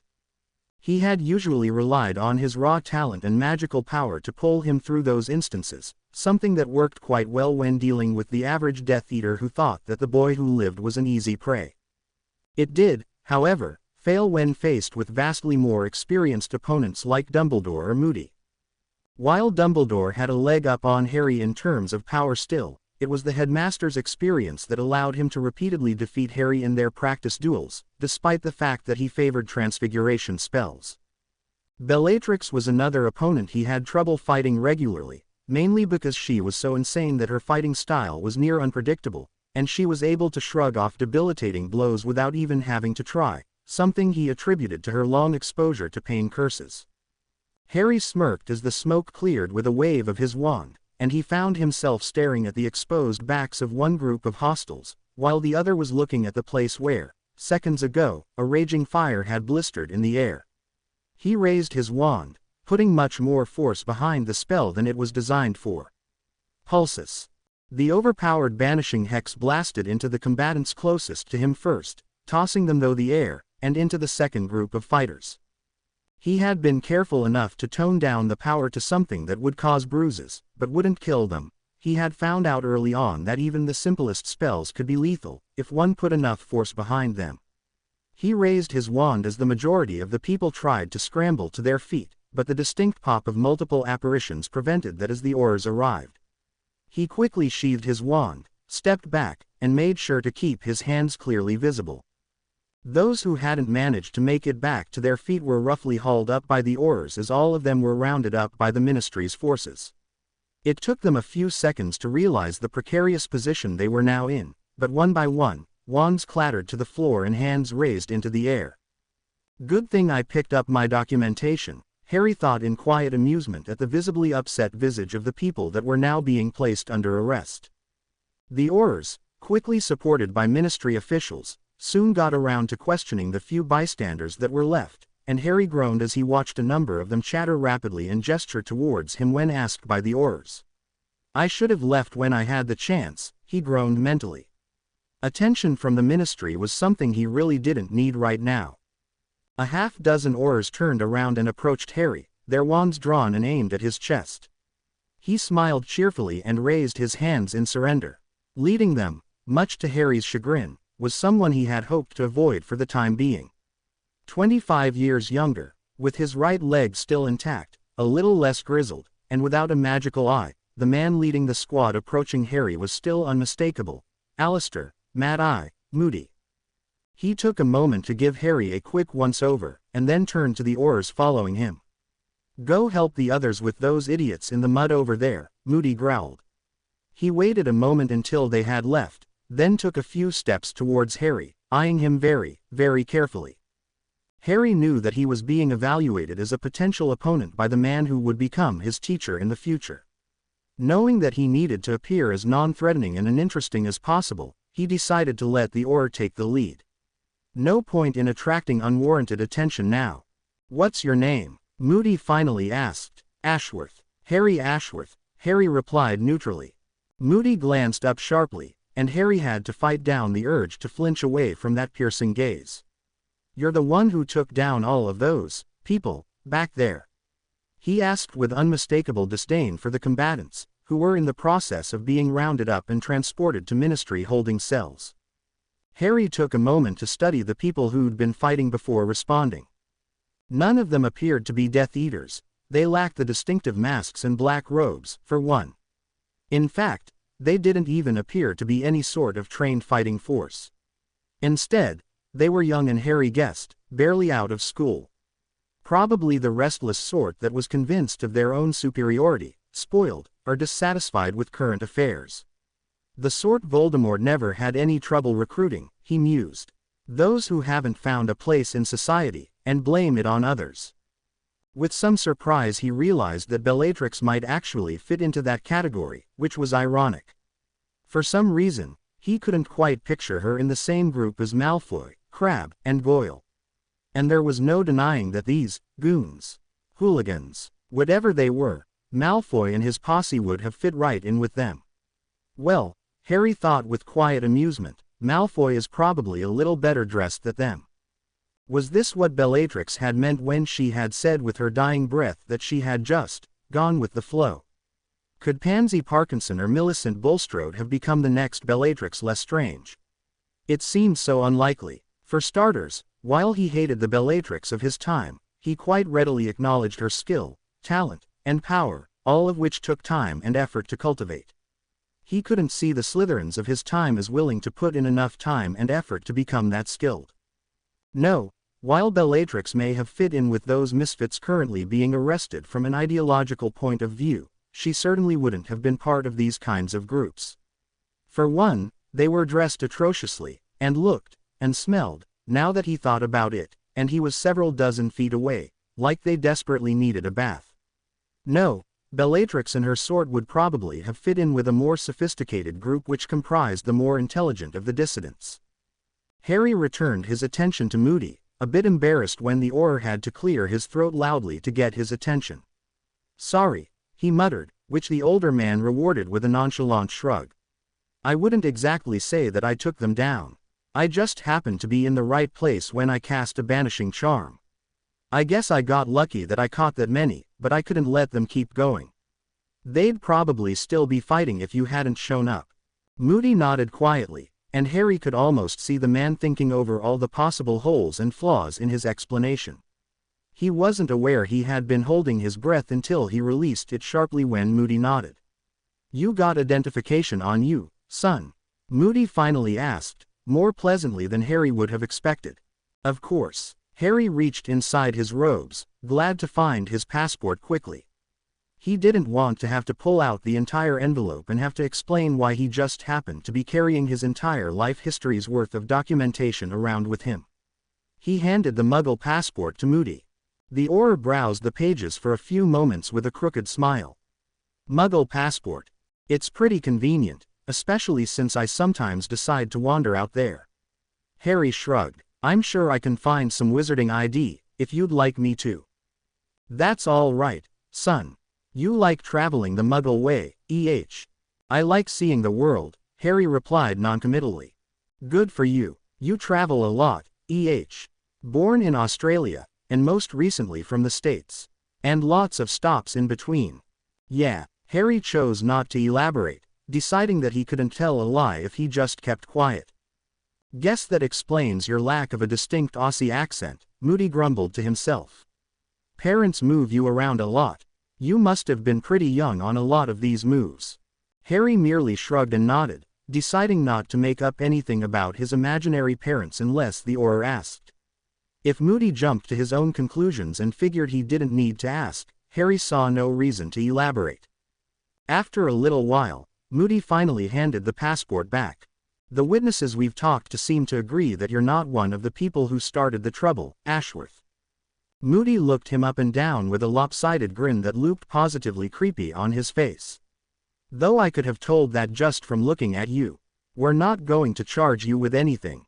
Generally, I would say that you were a fool to even try to take on that many people, but they," he waved vaguely in the direction where Aurors were still taking statements, "agree that you probably did save a lot of people from getting injured, and you seem to have no problem handling yourself."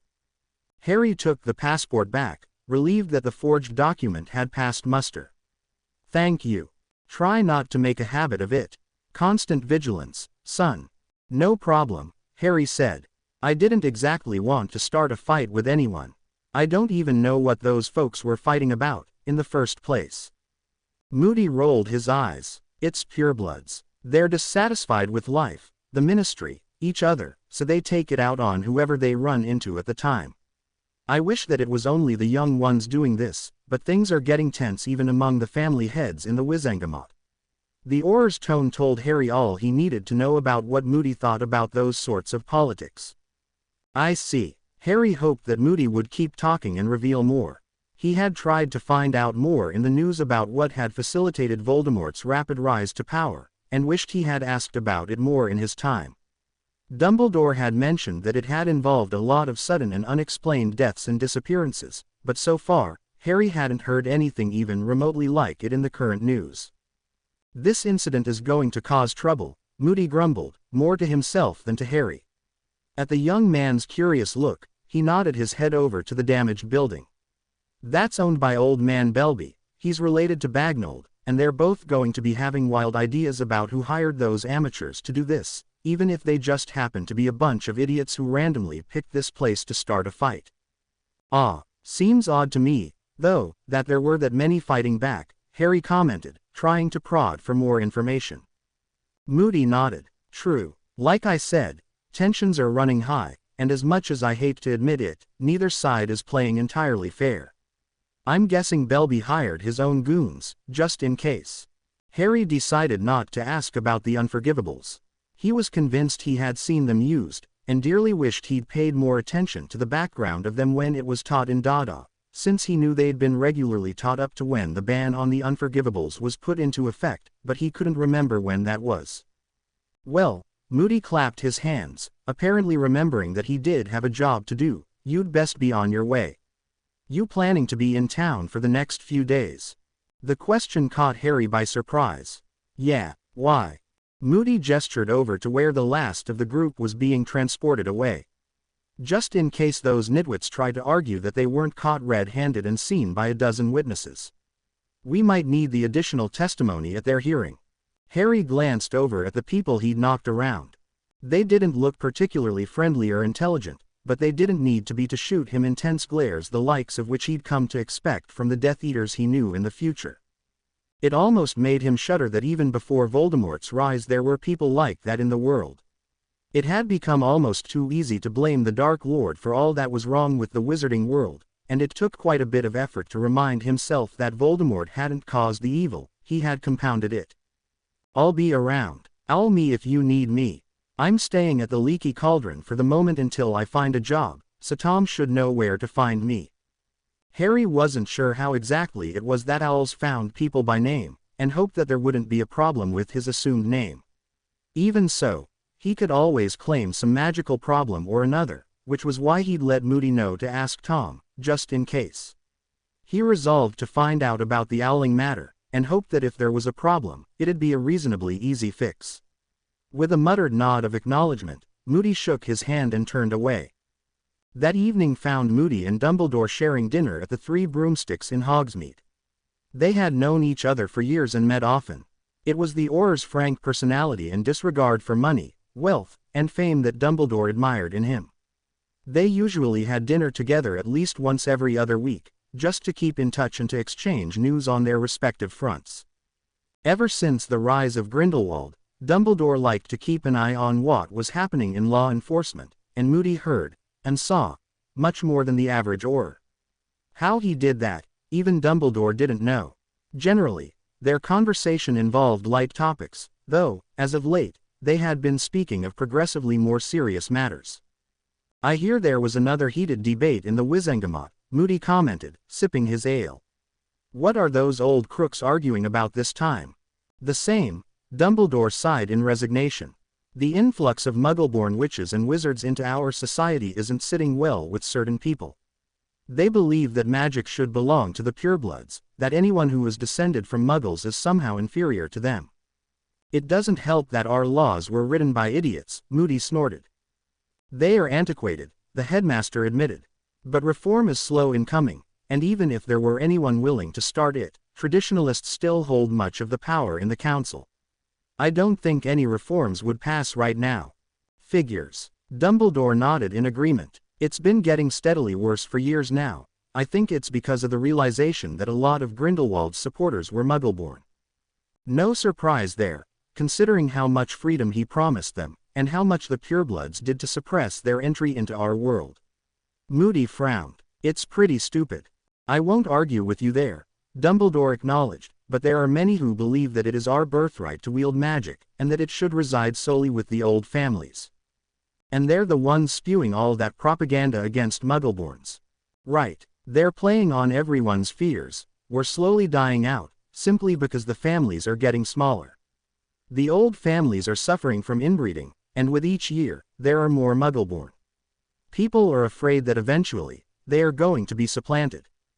That didn't work too well 30 years ago, now, did it? Moody growled. They went to a lot of extremes 30 years ago, passing laws that shouldn't have been passed. They rushed the process, causing a lot of hurt among the Muggleborn at the time, Dumbledore explained. Now, they're proceeding much more cautiously, but their goal is the same. Get rid of all the Muggleborn in our society. Moody chortled with mild amusement. Like that is going to happen. I agree, it'd be very detrimental if we suddenly closed our world to all Muggleborn. They are now a significant portion of the wizarding population, and some of our brightest minds are Muggleborn. That can't sit too well with them purebloods. Dumbledore nodded. It doesn't. They still argue that Muggleborn are unsuited to be taught magic. Let me guess, the Auror snorted in disgust, they're still going with the blood superiority spiel. To some extent, I think by now that's mostly become secondary. Their real argument now is that opening our doors to Muggleborn is a risk to our society. Since they live in both worlds, they could very easily reveal our existence to the rest of the Muggle world. Or take what we teach them and leave. Some believe we shouldn't waste time and resources on training those who, in the end, will abandon our world. That's stupid. Not entirely unfounded, though. A lot of Muggleborn have chosen to return to their old life. Moody shrugged. That's entirely the wizarding world's fault. If they treat them like crap, what do they expect? I mean, that restriction on Muggleborn to ministry jobs is a crock. Dumbledore smiled briefly, amused at the Auror's colorful language. I quite agree. Unfortunately, the majority of the Wizengamot feels that Muggleborn are not yet ready to take over positions that are so vital to our government, our safekeeping, and our economy. Then there's the idiots saying that the Muggleborn are stealing our jobs, Moody smirked. Now those are a bunch of idiots if I ever saw them. Arrested a lot of them today. I heard about the incident near Nocturne Alley. Was anyone hurt? A few, Moody replied, unbothered by that fact. Nothing too bad, at least nothing that needed street mungos for treatment. A dozen or so ruffians decided to torch old Belby's shop. Coincidentally, Belby had his own set of goons on hand to fight back. I'm thinking he may have been planning something similar, they just hit him before he could. So what's going to happen to them? Probably going to get a slap on the wrist and fined. Rich kids, mostly, though if they're so rich, I can't tell why they can't just buy themselves clothes that actually fit. Moody wrinkled his nose. Not to mention take a bath every once in a while. I'm sure you'll get an earful from Belby and his friends tomorrow. Dumbledore nodded as he processed that information. Actually, I think they're pureblood children whose families are declining. A lot of the old families are slowly vanishing. The Cromwells are almost gone, I think, except for their daughter Lisbon. Most of them aren't doing that well anymore these days. That's what they get for frittering away their family fortunes without ever bothering to earn any of it back, Moody commented neutrally. The headmaster of Hogwarts nodded in agreement. It was an unfortunate fact of life that those with money more often than not chose to frivolously spend it without regard for tomorrow. That rarely ended well, and most ended up with next to nothing. Sadly, these days, your name bought you nothing. Money, however, did. It had been the downfall of a lot of families, especially over the last 100 years or so.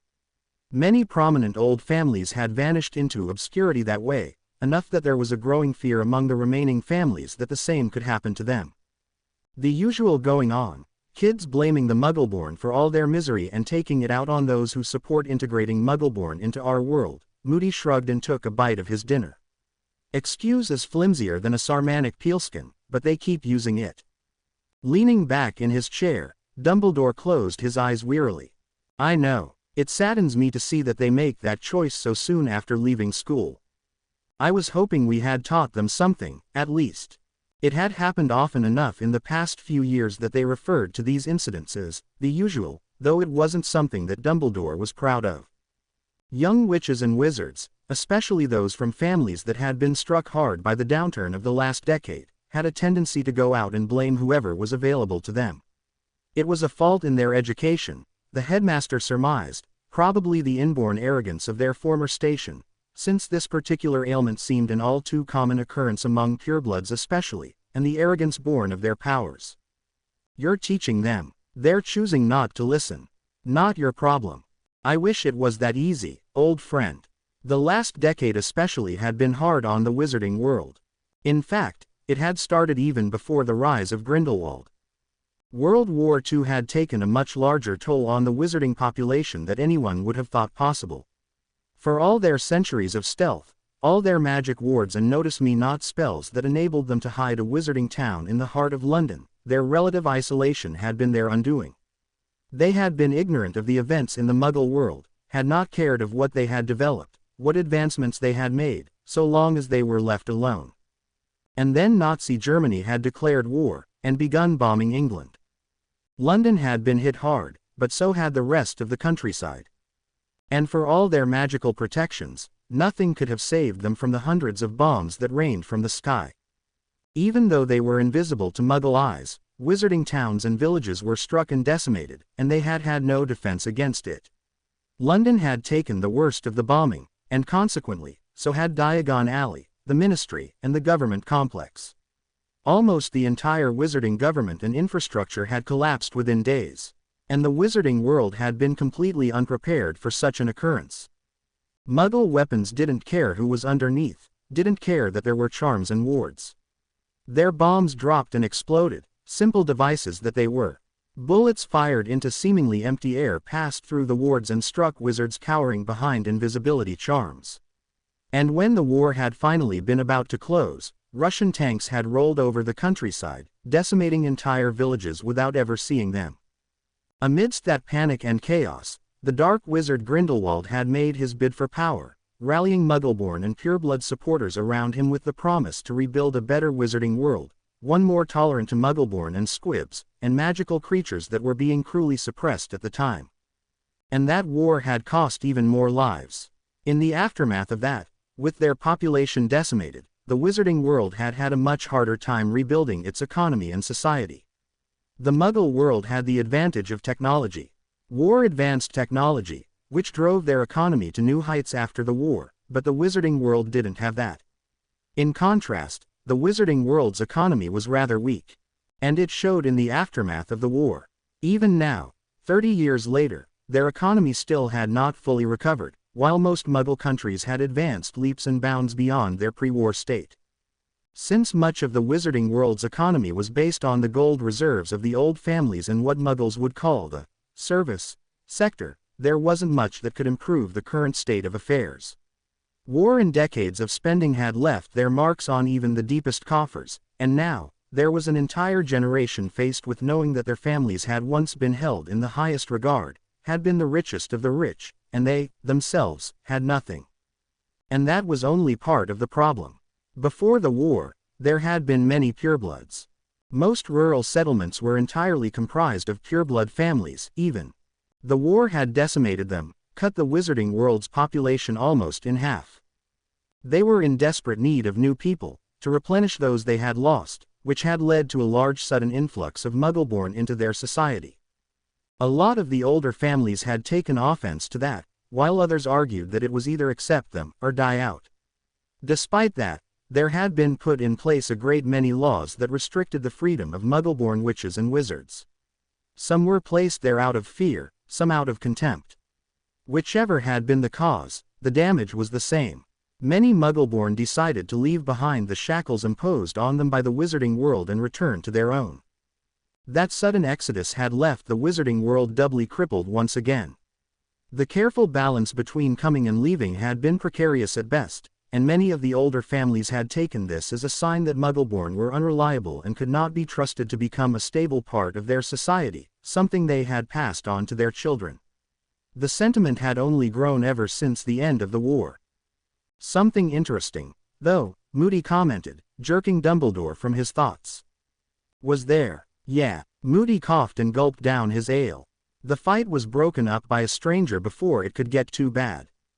Albus Dumbledore wasn't a man who believed in coincidence, and ventured to take a vague guess. I don't suppose it was some young fellow by the name of Ashworth. Moody arched a curious eyebrow. Indeed, I talked to him at the scene. And, the Auror grumbled with a mixture of suspicion and humor. He seems too innocent and casual to me. How so? Rolling his eyes, Moody tore a piece off the loaf of bread on his plate. All the people who stuck around to watch the fight agreed that Ashworth demonstrated remarkable skill in dealing with not one, but both groups and then ultimately ending the fight. When I talked to Ashworth, he passed it off as nothing. And you have a problem with that? Dumbledore smiled briefly at his friend's irritation. I don't care who these hooligans are, but anyone who can take on 24 of them and come out standing and without a scratch is someone who's got more than just a little skill and luck. Dumbledore stroked his beard in thought. So, what do you make of him? If he's who he says he is, then he's a naive idiot. If he isn't, then whoever taught him is good, damn good. Moody eyed the headmaster warily.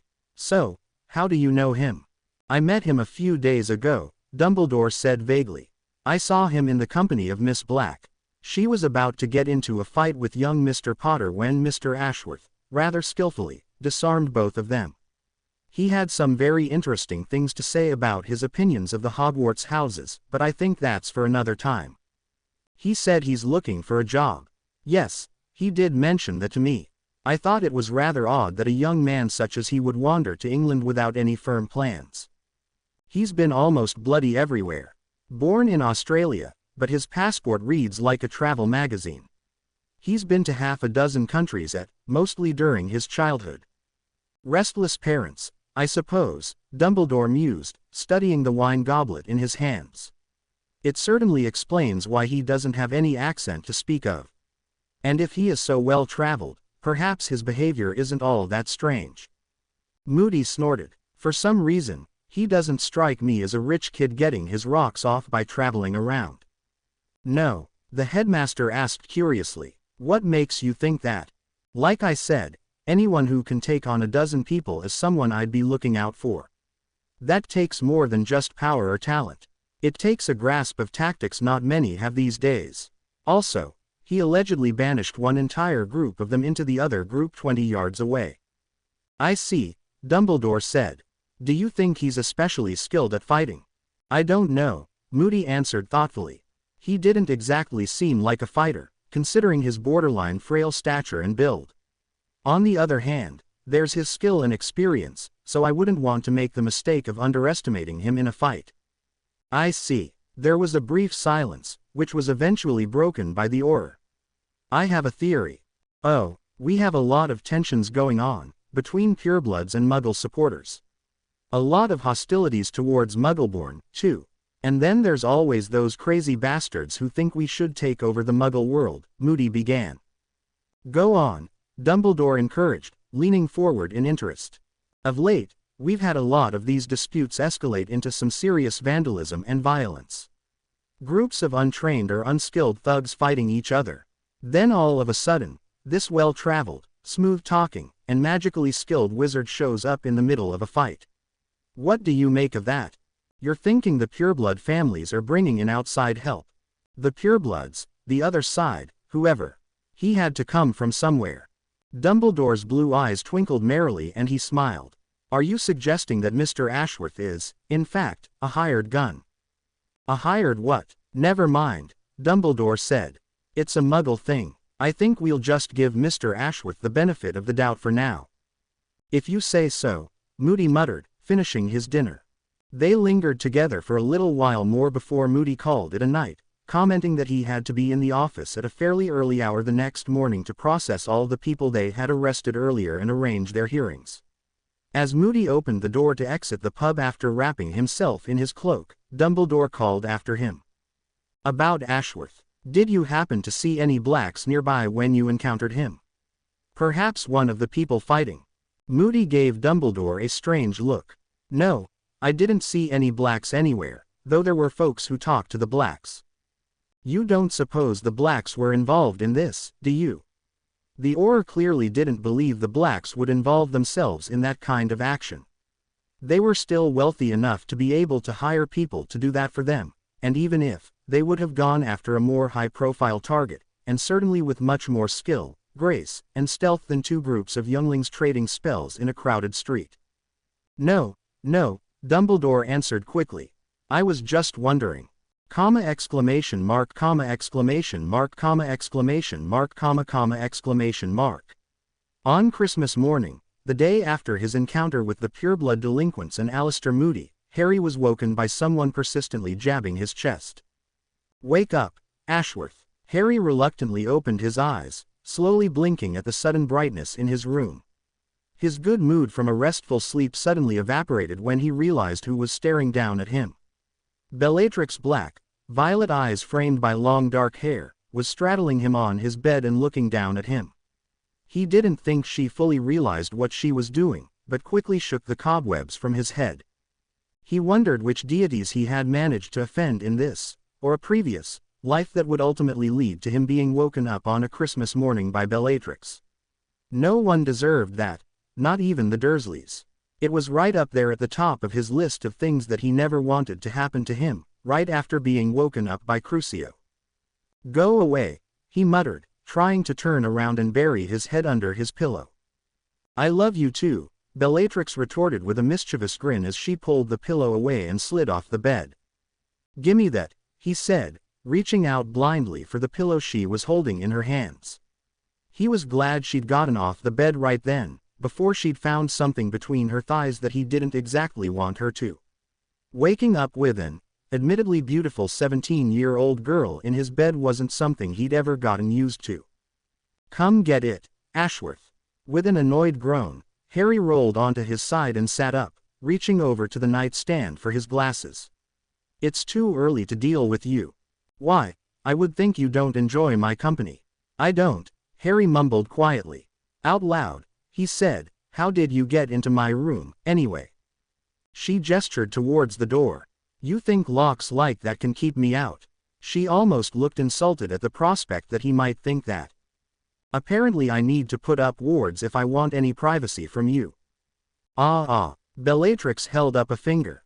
"Is that any way to speak to someone who's come to invite you to a party?" "Wah." Bellatrix stepped back, performed a small curtsy, and twirled around grandly. "You have been invited to a small family gathering this evening," she declared with a wide, dramatic sweep of her arms. At Harry's odd expression, she stemmed her fists into her hips and glared at him. "What?" Harry suppressed a grin, though he wasn't entirely successful, and he was sure she could see the faint smile on his lips. He couldn't help himself. Bellatrix Black had just done something incredibly silly. "What?" she repeated. "Nothing. Nothing." He waved her off. "What's this about a party?" "A family gathering," she emphasized carefully. "What's the difference?" It took her a moment to think about that. Finally, she settled on, "I don't think there's as much getting drunk as there would be in a party." "I see." He didn't, not really. "It took surprisingly little effort on my part, especially thanks to the little stunt you managed to pull yesterday." "What are you talking about?" Bellatrix rolled her eyes. "Well, I don't know. How many groups of boneheads did you destroy yesterday?" "I didn't destroy anyone," Harry groaned. If that was what the press had been reporting, then he could keep his blessed anonymity bye-bye. "Well, they sure talked like you did. They're out already." "Aha, so that was you." Harry shrugged. "Yeah, I guess. Please tell me I haven't made the front page of the Daily Prophet yet." "You haven't made the front page of the Prophet yet. Good." There was a long silence as they stared at each other, both of them resolved not to squirm despite the searing need to say something, anything to get rid of the silence. Harry sighed and shrugged. He hadn't wanted this much public exposure quite this soon, but it couldn't be helped. He wasn't about to back down and let a firefight get out of hand. Maybe it would even benefit him, if it had gotten him invited to a social gathering this quickly. And he could only imagine the sorts of people that associated themselves with the Blacks. It could potentially lead him straight to Voldemort. Finally, Bellatrix spoke up, fed up with the silence. "So, did you pick up your documentation?" "I have everything, except the license," Harry replied. Bellatrix smirked. "So, how much did they rip you off for?" Harry cringed. He felt like he'd done well, and the forgers had seemed like honest people, but under Bellatrix's inquisitive gaze, he wasn't quite so sure anymore. 10,000. Bellatrix involuntarily raised her eyebrows, displaying her increased respect for the strange time traveler. "Not bad, Ashworth." "Thanks," he said sarcastically. If she noticed, she didn't show. "Well, the party's at No. 12, Grimmauld Place. Show up at 7 for dinner. Oh, and wear something nice." "I'd hate for you to do something stupid or embarrassing," she said, pulling out her wand to apparate away. "I'll be there." Bellatrix nodded in approval, a glint in her eyes. "Good to see you're familiar with the location." She waved her wand and was gone, leaving Harry with the realization that he'd inadvertently revealed more than he'd wanted her to know. On the other hand, she already knew he was the Black family heir, so knowing the location of No. 12 Grimald Place was almost a given. Deciding not to think about it any further, since he couldn't take back his words, he showered and cleaned himself up for the day. It was only when he walked down into the pub for breakfast, and caught sight of a copy of the Daily Prophet, that he screwed up his eyes and cursed her name. "You lied," he hissed at the ceiling. There, on the front page, was a moving image of yesterday's firefight. And he was right in the middle of it. Harry spent most of the day trying to hide from Tom and the rest of his patrons. It appeared that everyone who frequented the Leaky Cauldron had read that morning's prophet, and were able to recognize him. He briefly considered putting on a glamour charm to conceal his features, but decided against it. At least it wasn't nearly as bad as the boy who lived hype he'd suffered through in his younger years. After eating a modest breakfast at the pub, Harry spent a few minutes debating whether to risk actually going outside. It was only when he caught a group of girls pointing towards him as they chattered in excitement, holding up a copy of the Prophet, that he decided that braving the outside might be a good idea. The last thing he saw as the door to the pub swung closed behind him was the girls getting up from the table in an attempt to follow him. A last-minute decision turned Harry around and took him through the door to the Muggle part of London. Harry was glad that he had decided to just wear a simple pair of jeans and a shirt with his coat. He stood outside in the frigid air for a moment, holding his breath and praying that the girls didn't follow him. They didn't, and he let out a sigh of relief. He hated fangirls. Zipping up his windbreaker and muttering a quick warming charm, he set off in no particular direction. He spent an uneventful day wandering around the streets, enjoying the way he could just blend into the Muggle environment. It was Christmas Day, and aside from a few straggling shoppers who were desperately trying to find Christmas gifts, or were trying to return them, the streets were deserted. It was snowing lightly, and the ground was coated with a fine sheen of white that crunched under his feet. He didn't realize how much time had passed until the ringing of Old Big Ben announced that it was late in the day. With a start, Harry looked up. The sun was already setting, which was no surprise this late in winter, even though the clock had just only chimed 5 in the afternoon. Harry quite easily found his way back toward the Leaky Cauldron. It was ironic that, as much as the wizarding world disliked having anything to do with the Muggle world, in the later days of the war, it had been their salvation. Safe houses in the Muggle world had been used to house government officials and high-ranking order members in an attempt to protect them from assassination attempts. Voldemort's forces had initially been wary to venture out into the Muggle world. Their first few forays were met with vicious force. It was then that they quickly discovered that Muggle authorities were quicker to respond to disturbances than Aurors. It had rapidly become a bloodbath, and while a single dark wizard could very easily kill many Muggle policemen, Voldemort had quickly realized that he didn't want to. Now was not the time to attract the attention of the Muggle world. There were too many of them for him to wage a two-front war and come out victorious. It had forced the Death Eaters to come up with another means of locating and killing off their primary targets, which had given the Order precious time to keep relocating them. However, in the end, all it did was buy them time. He stepped through the door of the Leaky Cauldron an hour later, quietly brushing the snow off his jacket. It was just the time between tea hour and the rush for supper, and Harry was glad that the pub was almost empty. It took only a few minutes for him to locate the dress robes that Bellatrix had insisted to buy, though it did take much longer to change. Sometimes he wondered if dress robes hadn't been invented by a sadist to torture poor wizards. It was only when he stood in front of the door, hand on the doorknob, that he realized he didn't really have any idea how to get to No. 12 Grimald Place the Muggle way. It had never really been an issue, since he had always either apparated or flowed there. "Can I help ye?" Tom called out from behind the bar. Harry turned around and smiled sheepishly. "Mind if I use your flow?" "Go right ahead, lad. Powder's up on the shelf next to the fireplace." "Thanks." Harry nodded gratefully and went to the back of the room. "Tempus," he muttered, expecting to see the time displayed at the end of his wand. He yelped in surprise when, instead, the wand erupted in a shower of sparks and hissed angrily. When he tried again, the wand stubbornly decided to stay silent. "Great," Harry muttered, "just great. Looks like I'll have to pay Ollivander a visit, after all." It wasn't like he had expected the wand to work for him indefinitely, but it sure would have been nice. He dug into his robes and found his wristwatch. He was surprised and pleased to discover that he still had almost an hour before he was expected, and briefly wondered if Ollivander's was open right now. He didn't exactly want to bring attention to himself by getting a new wand, but going into the proverbial lion's den, a party attended by who knew how many pureblood families and potential dark wizards, without a means to defend himself, didn't sit well with him, either. Maybe it was for the better, after all, he thought as he turned the dysfunctional wand over in his hands. Someone there might have recognized the wand if he had drawn it, and he wouldn't have a decent explanation for how he got his hands on it. "Tom," he called out. "Yay, lad, is Ollivander's open today?" There was a brief silence as the barkeep rummaged around in a cabinet. "No, I don't think so. If it's an emergency, you can try Wanda and Wandles." Harry arched a curious eyebrow, never having heard of that place before. "Any idea where I can find them?" Tom paused and thought for a moment before giving Harry some directions.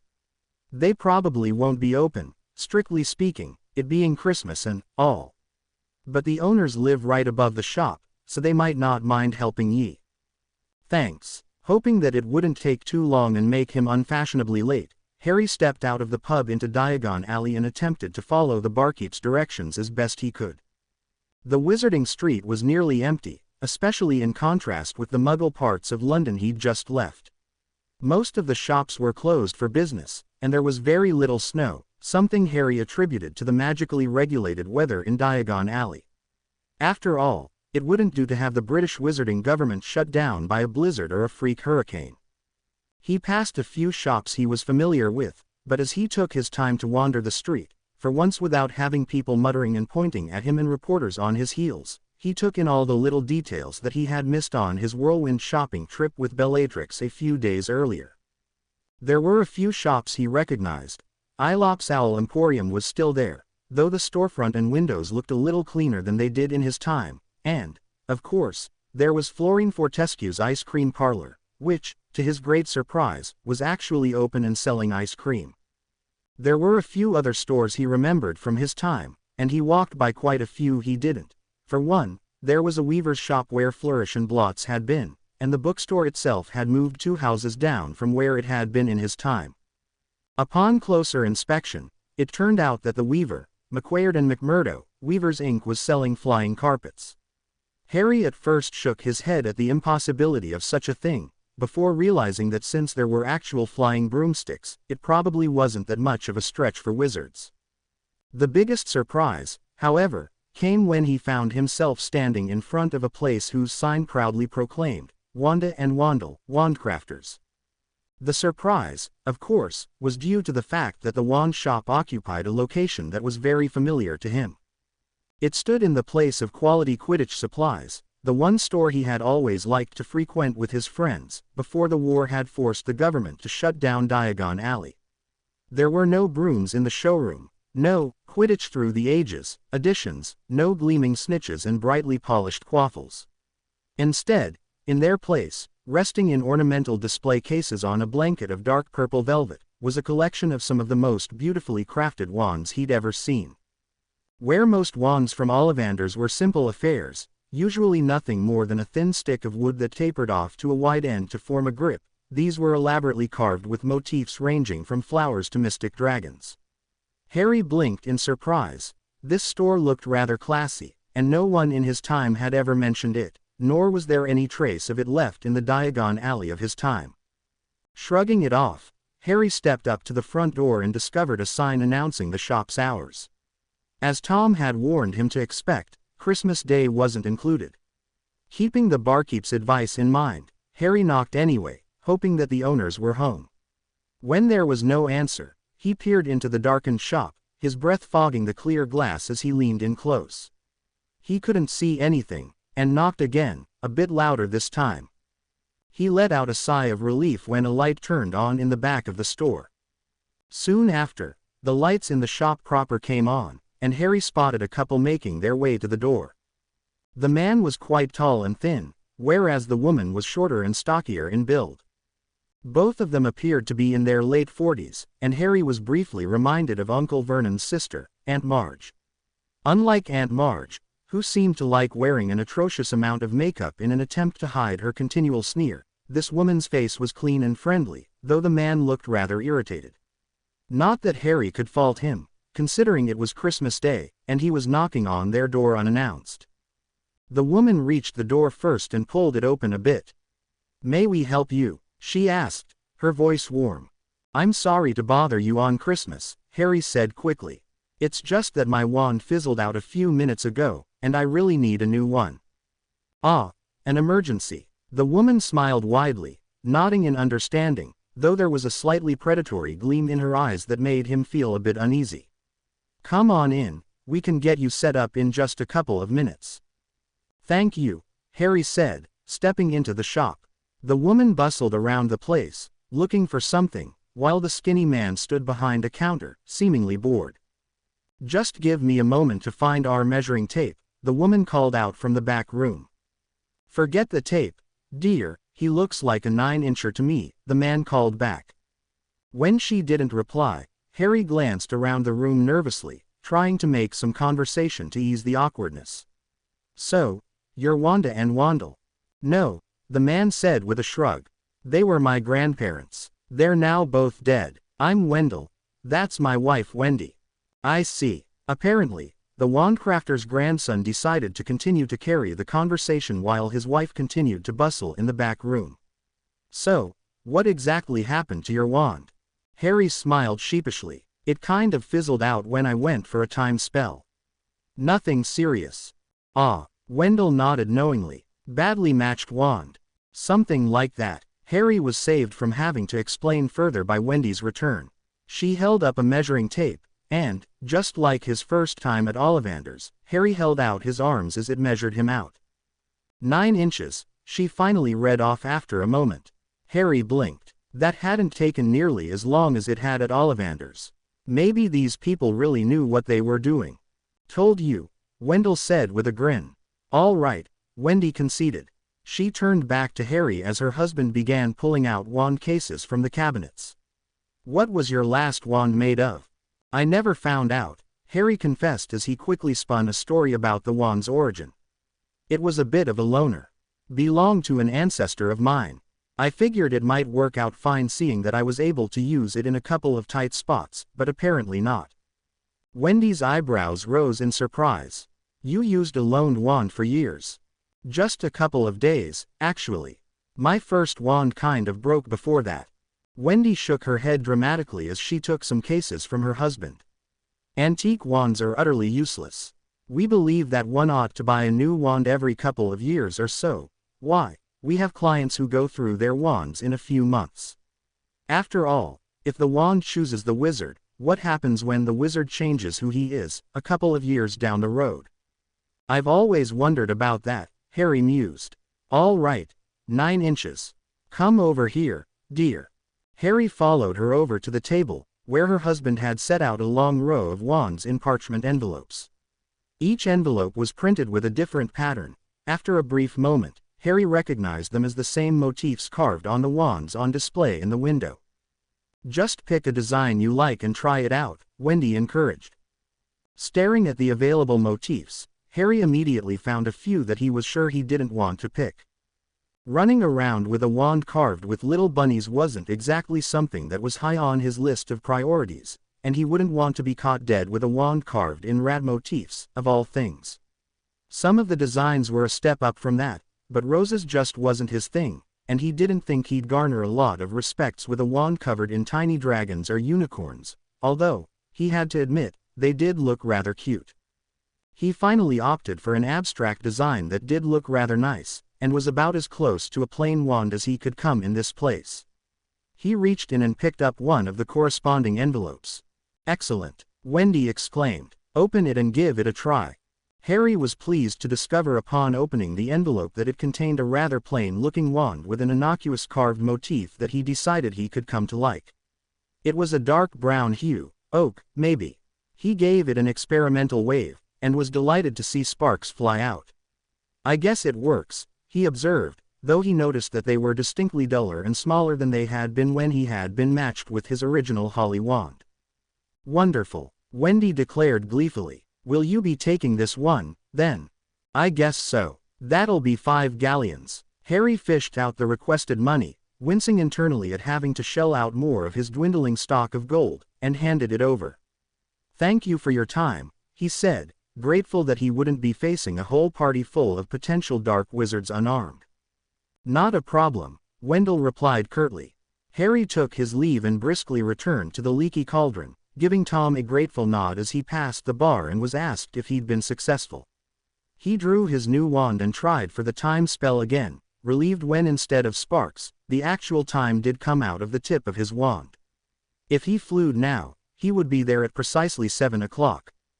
Harry grabbed a pinch of flow powder, tossed it into the fire, and stepped into the green flames. Only then did he remember he hated to flow, as vertigo overtook him, turning him around and around in a dizzying display of spinning fireplaces and possible exits. He thought he spotted No. 12 Grimald Place, and tentatively stepped toward it. He tumbled out of the fireplace of a very familiar living room, though the furnishings were rather different than he was used to. It took all of his self-control and willpower to remain standing and instead of stumbling out of the fireplace. Who are you? A suspicious voice greeted him. Harry's head shot up as he straightened, and he came face to face with the late Mrs. Walburga Black. Well, she was dead in his time, but here she was alive and well in the flesh. Her portrait, Harry absently noticed, barely did her justice, as it probably had been painted a few years in the future. Right now, she was a strikingly beautiful woman, somewhere in her mid-40s, he guessed, though she looked about as young and fit as any 30-year-old. Her voice also wasn't nearly as shrill as her portraits had been, but the piercing glare that seemed to evaluate him and measure him up to some unknown standard was already present. Mr. Harry Ashworth. He straightened his posture and made to absently brush some soot off his cloak, schooling his face into a neutral expression. It wouldn't do to give away the fact that he recognized her now. He resisted the urge to squirm under her intense scrutiny, and after a second, he seemed to have passed as she nodded haughtily and waved him in. Madame Walburga Black, she gestured to another woman who had just entered the room. This is Druella Black, née Rosier, my sister. The dining room is that way. Bellatrix. Yes, Aunt Walburga. The familiar voice came from upstairs, where Harry remembered Sirius's room to have been, along with a few other bedrooms. Your guest is here. I'll be right down. The infamous black matriarch nodded to herself, then turned to Harry. Have a seat. The remainder of the guests will be here shortly. My husband and I will be with you in a moment. Thank you. Harry didn't particularly want to wait for Bellatrix to arrive, and since he knew his way around the house anyway, he found the dining room without much trouble. A few people were already there, though from the sounds of it, and judging by the number of empty seats, he was one of the first to arrive. He stepped into the room and suddenly found himself grabbed by the arm and spun around. Hey, look at what the cat dragged in, a voice to his left spat. Yeah, the punk from Diagon Alley yesterday, another one added. Harry frowned as he looked at the 3 young men in front of him. He vaguely recognized them from the incident in Diagon Alley the day before, and there was no doubt that they recognized him, as well. The 3 of them were, he guessed, between 20 and 25, dressed in garish clothing that they seemed to think projected wealth, but in reality just spoke of bad fashion sense. It works in the movies, he thought to himself with a slight shrug as he waved one hand in front of him. I'm not the wizard you're looking for. Wah, you will let me pass. Another wide, arcing wave of his hand. Like hell we will. Oh well, it was worth a try, Harry thought with a mental shrug. He reached for his wand at the same moment the 3 other men did. There wasn't enough time for him to cast a spell that would take care of all 3, and they were too close to risk casting a spell, anyway. He snapped his wand hand up in a trick that an auror in his time had taught him. He slammed the back of his rising hand into the other man's wrist, taking a step forward as he did so. A flick of his own wrist around the other man's arm brought Harry's wand tip to bear against his throat, causing his 3 assailants to still abruptly. You punk. Harry paused and sighed. He really wasn't in the mood for this, and making enemies of the younger purebloods probably didn't bode well for his future relations with their parents, but there wasn't anything he could do about it now. The best thing he could do was avoid confrontation at this point. "You're not even worth my time," he finally muttered and shoved the man aside, leaving him and his two companions glaring at Harry's back as he walked to the table and found himself an empty seat. Before he could sit down, however, Harry realized that his actions had not gone unnoticed by the occupants of the room. The attention of every person in attendance was riveted on him as he walked past the three men. They also noticed this attention, and clamored to not let the incident go without saving their pride. "You think you can just walk in here and show us all up? Who do you think you are? Someone ought to teach you to respect your betters," another said hotly. Harry turned around and glared at them, putting every ounce of the accumulated hardship of the past few years of his life into it. The intensity and harshness of the look froze the three young men in place, but before either could say anything, they were interrupted by a loud cough from the head of the table. Harry glanced over to discover an older, pale-looking wizard sitting there. His gray hair was combed back neatly, and despite the wrinkles on his face, his figure looked remarkably healthy for someone Harry estimated to be in his late 70s to 80s. He sent Harry's three assailants a long, deliberate glance before looking away to something else. When Harry turned around, he found that the three would-be aggressors had quickly retreated to the other side of the room. "Already getting yourself into trouble, Ashworth?" a quiet, husky voice asked from next to him. Harry spun around and found Bellatrix standing next to him. He plastered on a grin. "Good evening, yourself." Bellatrix nodded to the old man at the head of the table as she sat down. "That's my uncle, Orion Black," she told him. Harry nodded quietly as he sank into his chair, carefully glancing around the room. Everyone had gone back to minding their own business upon the Black Patriarch's silent command. "What did you do to get yourself into trouble, anyway?" she asked once they were both seated. "Nothing," he hissed back. "They're from Diagon Alley the other day." Bellatrix was fighting to suppress a smirk. Harry could just see it briefly flitting across her face. "I see. Well, lucky for you, those guys are idiots. No brains and think they're the cream of the world." "Crab and Goyle," Harry muttered under his breath with a slight chuckle as he remembered Draco's two brainless henchmen. Bellatrix's eyebrow arched sharply. "How do you know?" "What?" She nodded over to where the three were now huddled with a group of other wizards and witches their age. "That they're the Crabs and Goyle."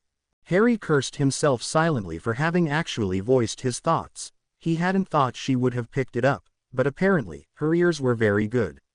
"Lucky guess," he muttered. "Oh no, I'm not buying that." "Fine, I talked to an Auror after they arrived. He told me a few things about what's going on. It wasn't a complete lie." Bellatrix eyed him suspiciously, and he got the distinct feeling that she didn't really believe him. She seemed willing to let it slide for now.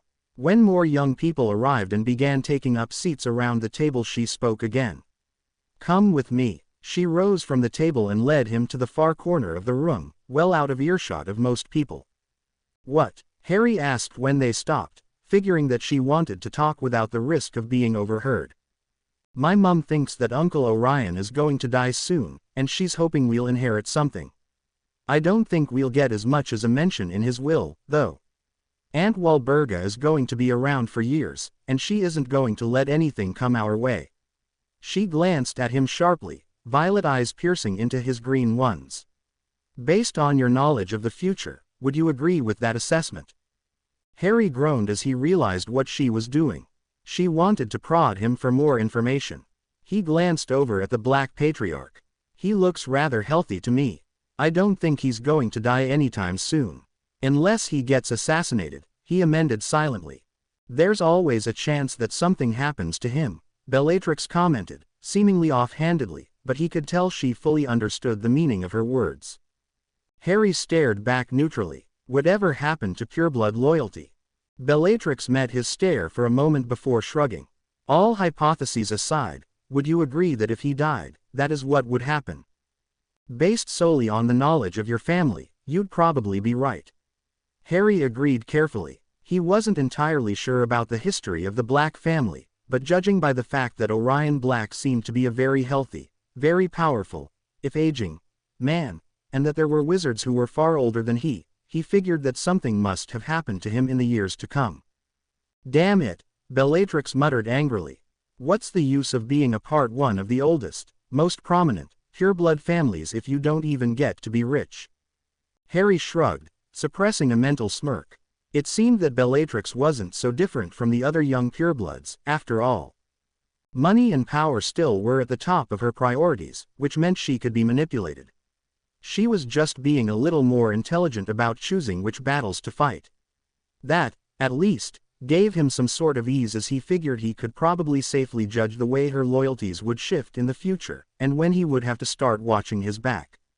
I never saw any particular advantage to being rich, myself, he commented absently. How ironic, she sighed, absently turning her attention to the other guests in the room. You don't care about ancient and noble names, money, or power, yet you become the heir to the entire black fortune while my sisters and I get married off to the highest bidder, probably chosen by my overbearing aunt. All Harry could do was shrug again. She was right, at least as far as she and Narcissa were concerned. Andromeda had gotten away, but it had gotten her disowned, not that that had been a bad thing, considering how the rest of her family had ended up. Bellatrix observed him carefully, looking for any sign of a confirmation. Well, am I right? Did I get married to some rich bastard to breed his useless children and become his trophy wife? I think it'd be better for everyone if I just kept my mouth shut about the future, he told her quietly, though he had to fight down the urge to grin like a maniac. Though Bellatrix had never had any children, her sister Narcissa had certainly given birth to a useless child. And the thought of Bellatrix being a trophy wife of any sort was a chilling contrast to what she had actually become. One could only hope, he thought to himself.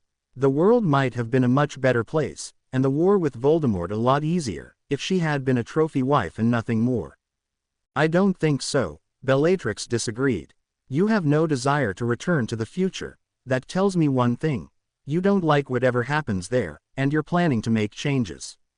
I don't know what you're planning to change, but if it's got anything to do with me, I'm entitled to know about it. What I intend to do is none of your business. Harry replied evenly. He'd tried the nice approach, and went for bluntness now. The hell it is, Bellatrix hissed. You know me, or at least, you will know me. I'm certain of that much. That means whatever you do will directly impact what happens to me. She glared at him. Trust me, you do not want me as your enemy. Harry suppressed a smirk. Compared to the Bellatrix of his time, this version of her was no threat. She was skilled and powerful, that was for sure, but she was nowhere near what she would become in a decade or two. No, most of her power right now was in her social connections. Not that Harry cared much about those, they were merely a means to meet Voldemort, and kill him before he could start any of the madness that would erupt in the future. Like it or not, Black, whatever I do to change the future concerns no one but me. And old Tom, Harry added mentally. Bellatrix's violet eyes flashed in anger. Awfully high-handed, aren't we? Harry clammed up, deciding that the conversation was over. Arguing with her at this point was useless, and he refused to reveal anything more. He knew why she was angry. There was no altruism behind her reasoning. She wasn't trying to force Harry to reveal his knowledge of the future to make it better. Instead, she wanted that knowledge for her own personal gain, wanted to know if what he would do would benefit her. She felt threatened, because whatever he did without her knowledge would be beyond her control. A crazy idea sprang into his mind, to feed her just enough information to convince her that he was on her side, that whatever he did would be beneficial for Bellatrix Black in the future. In a single move, he could snatch her up and deprive Voldemort of his most notorious and arguably most dangerous follower. However, as quickly as that idea had come, he discarded it. There were simply too many unknowns about the Bellatrix Black of this time. He didn't know if she would honor the commitments she made, and while he knew what motivated her, power, wealth, and ambition, there was no guarantee that she wouldn't find the coming Dark Lord's offer that much more promising. Or that she would strike out on her own. No, for now it would be much too risky to let anyone know of his plans, even the 17-year-old with the connections. Yes, he admitted, it is high-handed of me. I am making decisions for everyone I ever associated with in the future. However, it isn't as if I've got many options, and you can be assured that whatever the future is, any changes I make will make it better for everyone involved. She eyed him suspiciously. You're a fighter, she concluded. You've been trained for warfare. I read the report in the paper, and listened to what those brain-dead idiots were saying after they got their parents to bail them out of jail. I used stunners and banishing charms, Harry defended himself. It's not about the spells. It's about this. She tapped her temple. Tactics, knowledge, experience. You didn't even blink when I asked you about demolishing a group of ruffians back at the inn, which tells me that you're no stranger to combat. The training and expertise it took to take down even those morons is not something you're taught in school or even in OR training. Harry remained silent. There wasn't really anything he could say or do that wouldn't reveal more to her than she was deducting now. That means you were probably at war with someone in the future, she said. And that means there was another side. Judging from the way you want to change things, I take it things didn't go so well for you, and now you want to change that. Her eyes hardened suddenly. So don't give me that crap about making it better for everyone, because you're clearly not going to be making things better for whoever was fighting against you and kicking your butt. He stared at her evenly, trying to figure out how to derail her from finding out more. And what, he began slowly, trying to appeal to her sense of self-preservation, makes you think that you weren't on my side in this theoretical war of yours? He paused to let the question sink in. Let's assume for a moment that what you think is correct. You believe I was involved in a war. You also seem to believe that I know your future self. You figure it out. He could almost see the wheels turning in her head as she mulled that new information over. Her eyes clouded over as she frowned, and finally shook her head. So if I was on your side, why won't you tell me what's going on, then? Harry waved a hand dismissively. It's all theoretical. At least, to her it was. He was almost afraid of how quickly she had deducted things from things that he had done without thinking about them. She stared at him intently, and then sighed. I suppose so. For now, at least. I suppose I can keep helping you, for a price. Harry wasn't sure how much Bellatrix would value being one of Voldemort's lieutenants, but as far as his own opinion went, there certainly were better fates. Let's just say that if you stick around and make the right choices, you've got plenty to gain. Including an actual life for yourself, he thought to himself. How much? A lot, she hummed in thought. If you were to change the future, how significant of a change would it be? Extremely, Harry replied curtly. Significant enough to become the Minister of Magic, if people were to find out that you were responsible, perhaps. Sure, Harry said, rolling his eyes. Don't know who'd even want that miserable position, much less as a reward, though. You're sorely lacking in ambition, Bellatrix concluded dryly. It depends on your definition of ambition, I guess. I guess we'll see how it goes. I guess so, he said. For now, I'll stick with you, as long as it benefits me, she finally decided. How kind of you, Harry noted sarcastically. I thought you'd already agreed to help me out in return for those thousands of galleons I helped you lift from your family's vault. Bellatrix narrowed her eyes. I intend to keep my promise. I'm just saying that I'll be looking into any further opportunities to get you connected. If anything comes up, I'll make sure it works to your benefit, as long as I'm sure that it'll benefit me in return. But when you start making changes to the timeline, you better make sure you include me in your plans. I'll see what comes up, Harry told her noncommittally. She looked like she was about to argue that point, but let it slide. Her glance wandered over to another group of pureblood children that had just entered. Hate to break it to you, Ashworth, but you're going to be on your own for most of the evening, unless you want to keep clashing with those young idiots that my parents and auntie insist I befriend. I suggest you stick close to the older folks and act as intelligently as you can. If you act competent and show that you can keep a secret or two, you just might pick up some. What? Pick up some old people? Harry was surprised he managed that with a straight face. Secrets, moron. Would you stop calling me that? Then stop acting like one. Harry decided not to grace that with a reply. Are there secrets to be had? He asked as he glanced around the room. Maybe, she said, turning around to walk away. She looked over her shoulder one last time. And Ashworth, don't even try to apologize to anyone about mangling their children in Diagon Alley. It shows weakness. Stay aloof. Aloof, Harry muttered quietly to himself as he watched her join a group of young men and women that were chatting near a window. He supposed that it was good advice. He was about to meander over and join a group of older men standing near the door when he found himself staring at a black-robed chest. He craned his neck up and realized that he was staring into the face of a much younger Rodolphus Lestrange. "Having a nice chat with Bella, are we?" he growled. "What's it to you? That's my future wife you're hitting on." The younger Lestrange brother cracked his knuckles menacingly. "And I don't take kindly to people trying to take what is mine." Harry's mind raced as he tried to come up with a way to reply that wouldn't sound like either a lame excuse or a challenge to a fight, but before he could, Walburga and Druella Black strode into the room. All conversation ceased, and all eyes turned to the two women. "Dinner will now begin," Walburga intoned formally. Everyone took their seats, even Rodolphus, after sending one last venomous glare in Harry's direction. Food appeared on the table the moment everyone had been seated, and Harry found himself joined on one side by a man that he thought might be Cygnus Black, Bellatrix's father, and someone who looked vaguely related to the Flint family, though he wasn't sure about that. The potential Flint grunted some sort of greeting, while the Black wordlessly began eating.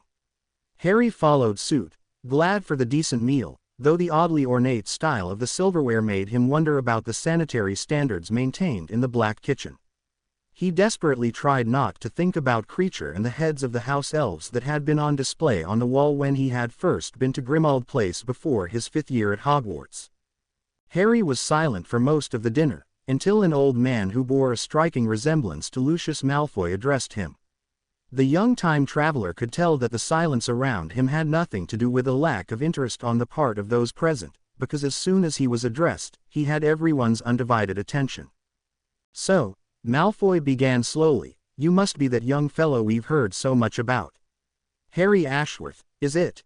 "That would be me," Harry responded evenly, setting his face into a blank expression and maintaining eye contact. "You must be a Malfoy." An arched eyebrow was his reply. "Indeed, your skills with a wand are rather impressive, if the paper is to be believed," the Black on Harry's left commented. Harry glanced over. "Never show weakness," he thought to himself. "Against a couple of untrained thugs who are too busy fighting each other to put up a decent fight. I guess they'd call it impressive." To his surprise, the man laughed, though Harry caught his 3 would-be assailants from before bristling at the other end of the table, along with a few others. "A good answer. A good answer, indeed. Cygnus Black," he introduced himself. "I believe you know my daughter, Bellatrix." "We've crossed paths a few times," Harry acknowledged neutrally. "So she mentioned. I hope that's a good thing." A loud shout from the other end of the table caused several heads to turn. A young man had shot up from his seat, his wand drawn and aimed in Harry's direction. Harry tensed, ready to leap out of the chair and draw his own wand, when the wand was ripped from the young man's hand and sailed through the air to land in Orion Black's outstretched hand. "Calm." The word was said in almost a whisper, but it echoed through the entire room with enough force and authority to make the youngster sit back down instantly. Cygnus Black returned his attention to Harry. "It would appear that a few of our children don't agree with your assessment of them," he said with dark amusement. Harry shrugged. "What else did you want me to call them? They hardly know how to hold a wand straight and cast a curse, and were so busy yelling insults at each other that they didn't notice how much destruction they were causing or that I was behind them. I take it you don't approve of their actions in Diagon Alley, then?" Malfoy asked evenly. Harry looked over and met the man's stare. "Whatever their conflict, what I don't approve of is the manner in which they resolved it. They acted unbecoming of their status." He must have said something right, because Malfoy nodded in approval. "Indeed. In fact, that is what most of us here believe." He glared down at the end of the table, counting the few young purebloods there that had been in the process of rising up again. "But all speculations aside, I would be very interested to hear what a young man such as you does for a living, especially since you are a foreigner." "Yes." Harry knew enough to know that professing to do nothing would be the best way to utterly convince everyone that he was up to something nefarious. He opted for a neutral reply. I heard that there were opportunities for the ambitious sort here. And yes, I'm from Australia, though most recently of the United States. Malfoy seemed interested. There are opportunities, especially if one associates with the right sort of people, and depending on your view on certain issues in the world. Which issues would that be? Harry arched an eyebrow. Political ones. Concerning the future of our world, Orion Black responded gravely, addressing Harry for the first time. Harry turned to the Black family patriarch.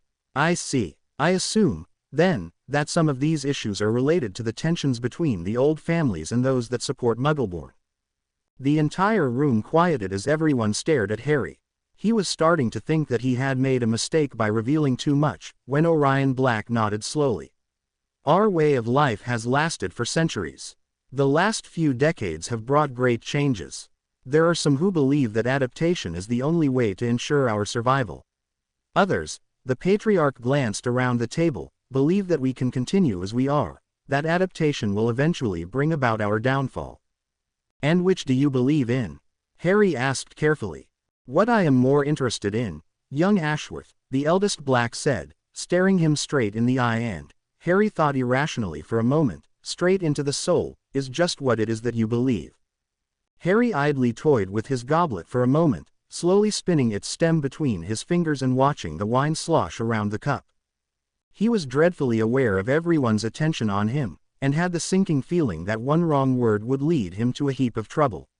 If there was any time to pick his words carefully, this was it. Time to appear smart, he thought to himself. He couldn't reveal how much, or little, he knew, nor would it be a good idea to seem too eager to approve of their ideals in his attempt to get close to Voldemort. I believe, Harry began very slowly and very, very carefully, that the wizarding world, as it stands today, is incapable of survival. I believe that it is in desperate need of reform, of a strong, charismatic leadership that is not afraid to make difficult decisions, and that those in power need, above all else, the integrity, ability, and willingness to fight for what they believe in. That is what is missing in today's wizarding world. He had lifted his head as he spoke and was now proudly returning the Black Patriarch's stare. He had spoken the truth, from a certain point of view. The best lie was one wrapped in truth, after all. The wizarding world of his time had gone down the drain exactly because it was being led by spineless cowards like Fudge, who were so engrossed in their own status that they refused to acknowledge anything that might rock their little fantasy world. He reckoned it probably was much the same in this time. A wise answer, Orion Black finally conceded after a moment of silence. Our youth seem so eager to blame all of their problems on the Muggleborn, but it is the rare few that realize that we first have to find the problem with ourselves, before finding fault in others. Cygnus Black smiled and raised his goblet to Harry. It's good to see that not all youth are hot-headed and quick to resort to their wands to solve a problem. Though you do seem quite apt with one, anyway. And I am sure there will be many opportunities open to someone with as many talents as you, Mr. Ashworth, Malfoy added. Harry nodded graciously, finally breaking eye contact with the Black Patriarch. Then perhaps one day I may be fortunate enough to be invited to the correct place at the right time to take advantage of such opportunities, then. I am certain you will, Malfoy agreed. You have met Bellatrix, and my wife, of course. Cygnus Black inserted himself into the conversation after a brief pause. Have you met my other daughters? I can't say I have had the pleasure, Harry replied. Bellatrix's father smiled widely. I have two others, Narcissa, my youngest, and Andromeda, he explained. Malfoy grinned conspiratorially. And I have been so fortunate as to be in the right place, as you put it, Mr. Ashworth, that my son Lucius is betrothed to one of Cygnus's beautiful daughters. Really? Harry said, faking surprise. Narcissa Black had, of course, married Lucius Malfoy. Although, Harry had not realized that the betrothal had taken place so early in Narcissa's life.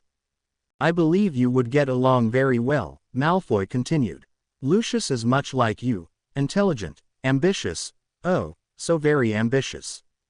I would like to meet him someday. Harry tried not to gag at the thought. Befriend Draco's father. The man had been an utter scumbag in his time, someone who used his money and political influence to get what he wanted. In fact, if Fudge had had money, Harry wouldn't have been surprised if Fudge had turned out to be the same as Lucius Malfoy. I'm sure something can be arranged. Lucius might even learn a few things from you, considering your experience in foreign countries. An arranged marriage. Harry vaguely recalled hearing something about the Black sisters' marriages having been arranged, but he didn't remember any specifics. Yes, Cygnus replied with some dismay. I believe my sister seems to have her eyes set on giving away yet another one of my daughters. Harry followed his eyes to the end of the table and wasn't surprised to find Rodolphus Lestrange sitting next to Bellatrix, talking to her. I don't know if Bellatrix will take the bait, but at least she seems to be on speaking terms with him, her father added, which is quite an improvement over when they were first introduced. Harry arched an eyebrow, not really surprised. As that's so. He was actually surprised to realize that, now that he thought about it, Lestrange, either one of them, wasn't really Bellatrix's type. She seemed rather intelligent, self-absorbed, and egocentric.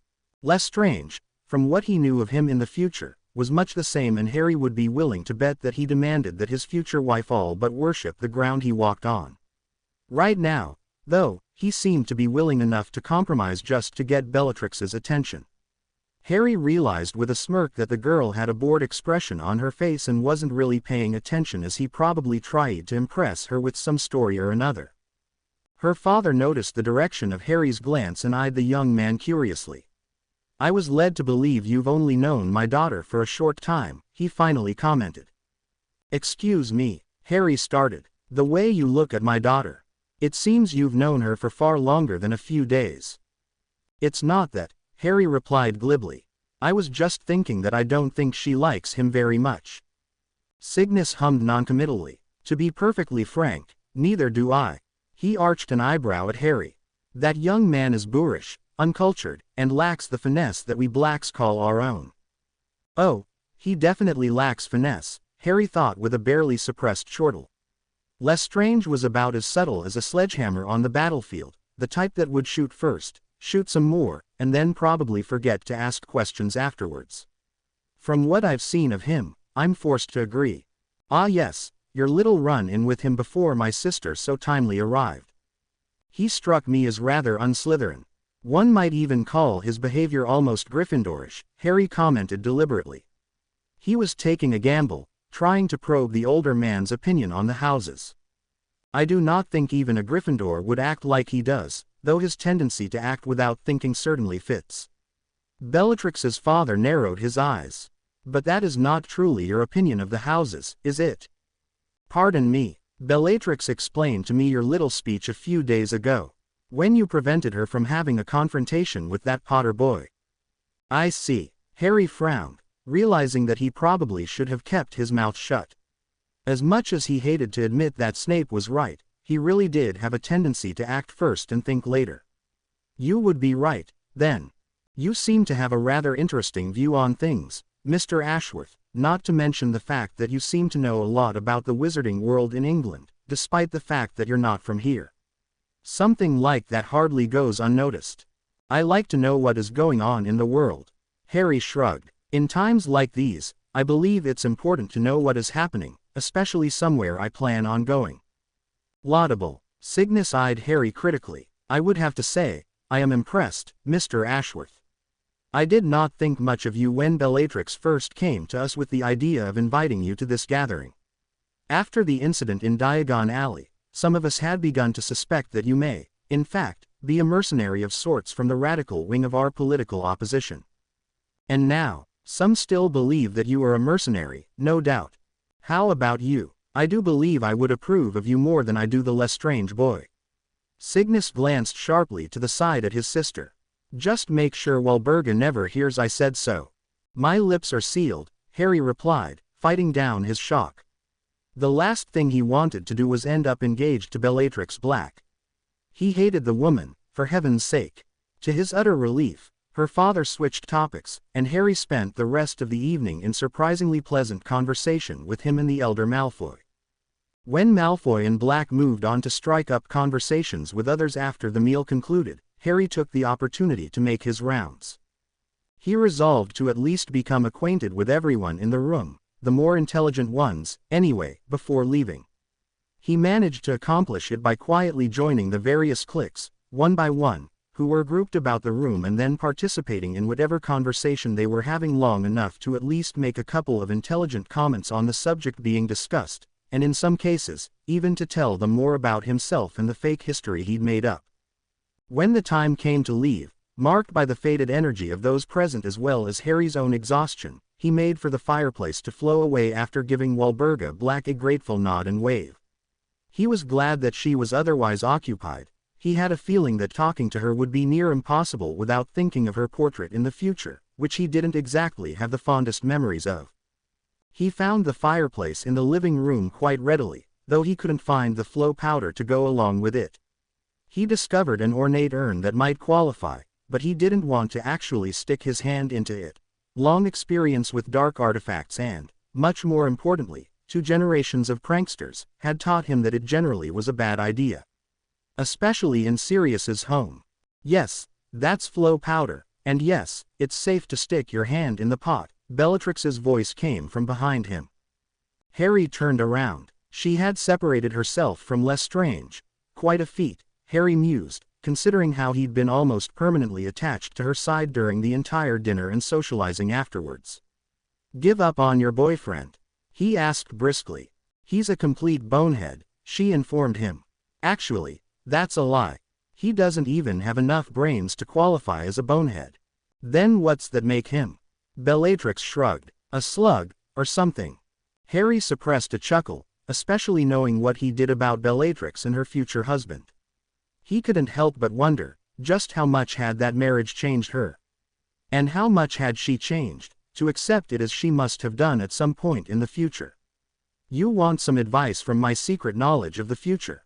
"Always," Bellatrix replied, her eager eyes betraying her hope that Harry would tell her something useful. "Remember that Lestrange, any Lestrange, really, has the brains of a slug, and you'll go further in life than you did in my time." "You," Bellatrix made a face. "Does that mean I actually marry him in the future?" Harry frowned, realizing what he'd just let out. "Forget I said anything," he said as he turned back around and reached into the urn, grabbing a handful of flow powder. He tossed it into the fire and watched the flames flare up. "No, wait." Bellatrix took several steps forward. "Tell me, please." Harry ignored her and stepped into the fire before she could follow him, cursing himself for letting something like that slip. The time between Boxing Day and New Year's turned out to be rather dull for Harry. His slowly dwindling supply of money served as a good motivation to go job hunting, but as he was now painfully aware, very few places were in the mood to go through the process of hiring someone new over the holidays. There had been one offer, made by the manager of Ilops Owl Emporium, but Harry had decided that cleaning out pet cages wasn't really something he wanted to be doing for the foreseeable future. It did make him realize, however, that he probably should be figuring out what kind of job exactly he was looking for, rather than aimlessly replying to every ad in the Prophet. After thinking about it for a few days and mulling over his qualifications or lack thereof, Harry came to the inescapable conclusion that he was well and truly screwed. His education at Hogwarts had been thorough. That was true, but he found that other than Dada, he hadn't really enjoyed any other subject enough to develop more than a passing familiarity with it. He also didn't really want to be a teacher, not at Hogwarts, at least. He was sure Dumbledore was already curious, and he was on Moody's radar. There was no need to announce himself by waltzing into the castle and asking for a position as the next Dada teacher.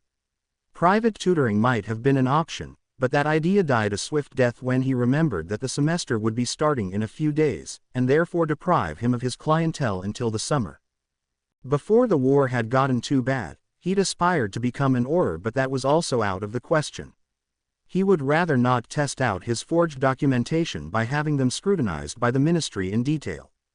Besides, that move would likely also draw attention from people he really didn't need any from at this point. So, it was either wait and see, or keep hunting in the hopes that something that he wouldn't mind doing for the next few months cropped up. He almost didn't want to head over to the forger's place to pick up his license, knowing full well that he would have to drop his remaining 2,000 galleons owed for the apparition license there, but after nearly a week, he couldn't put it off anymore.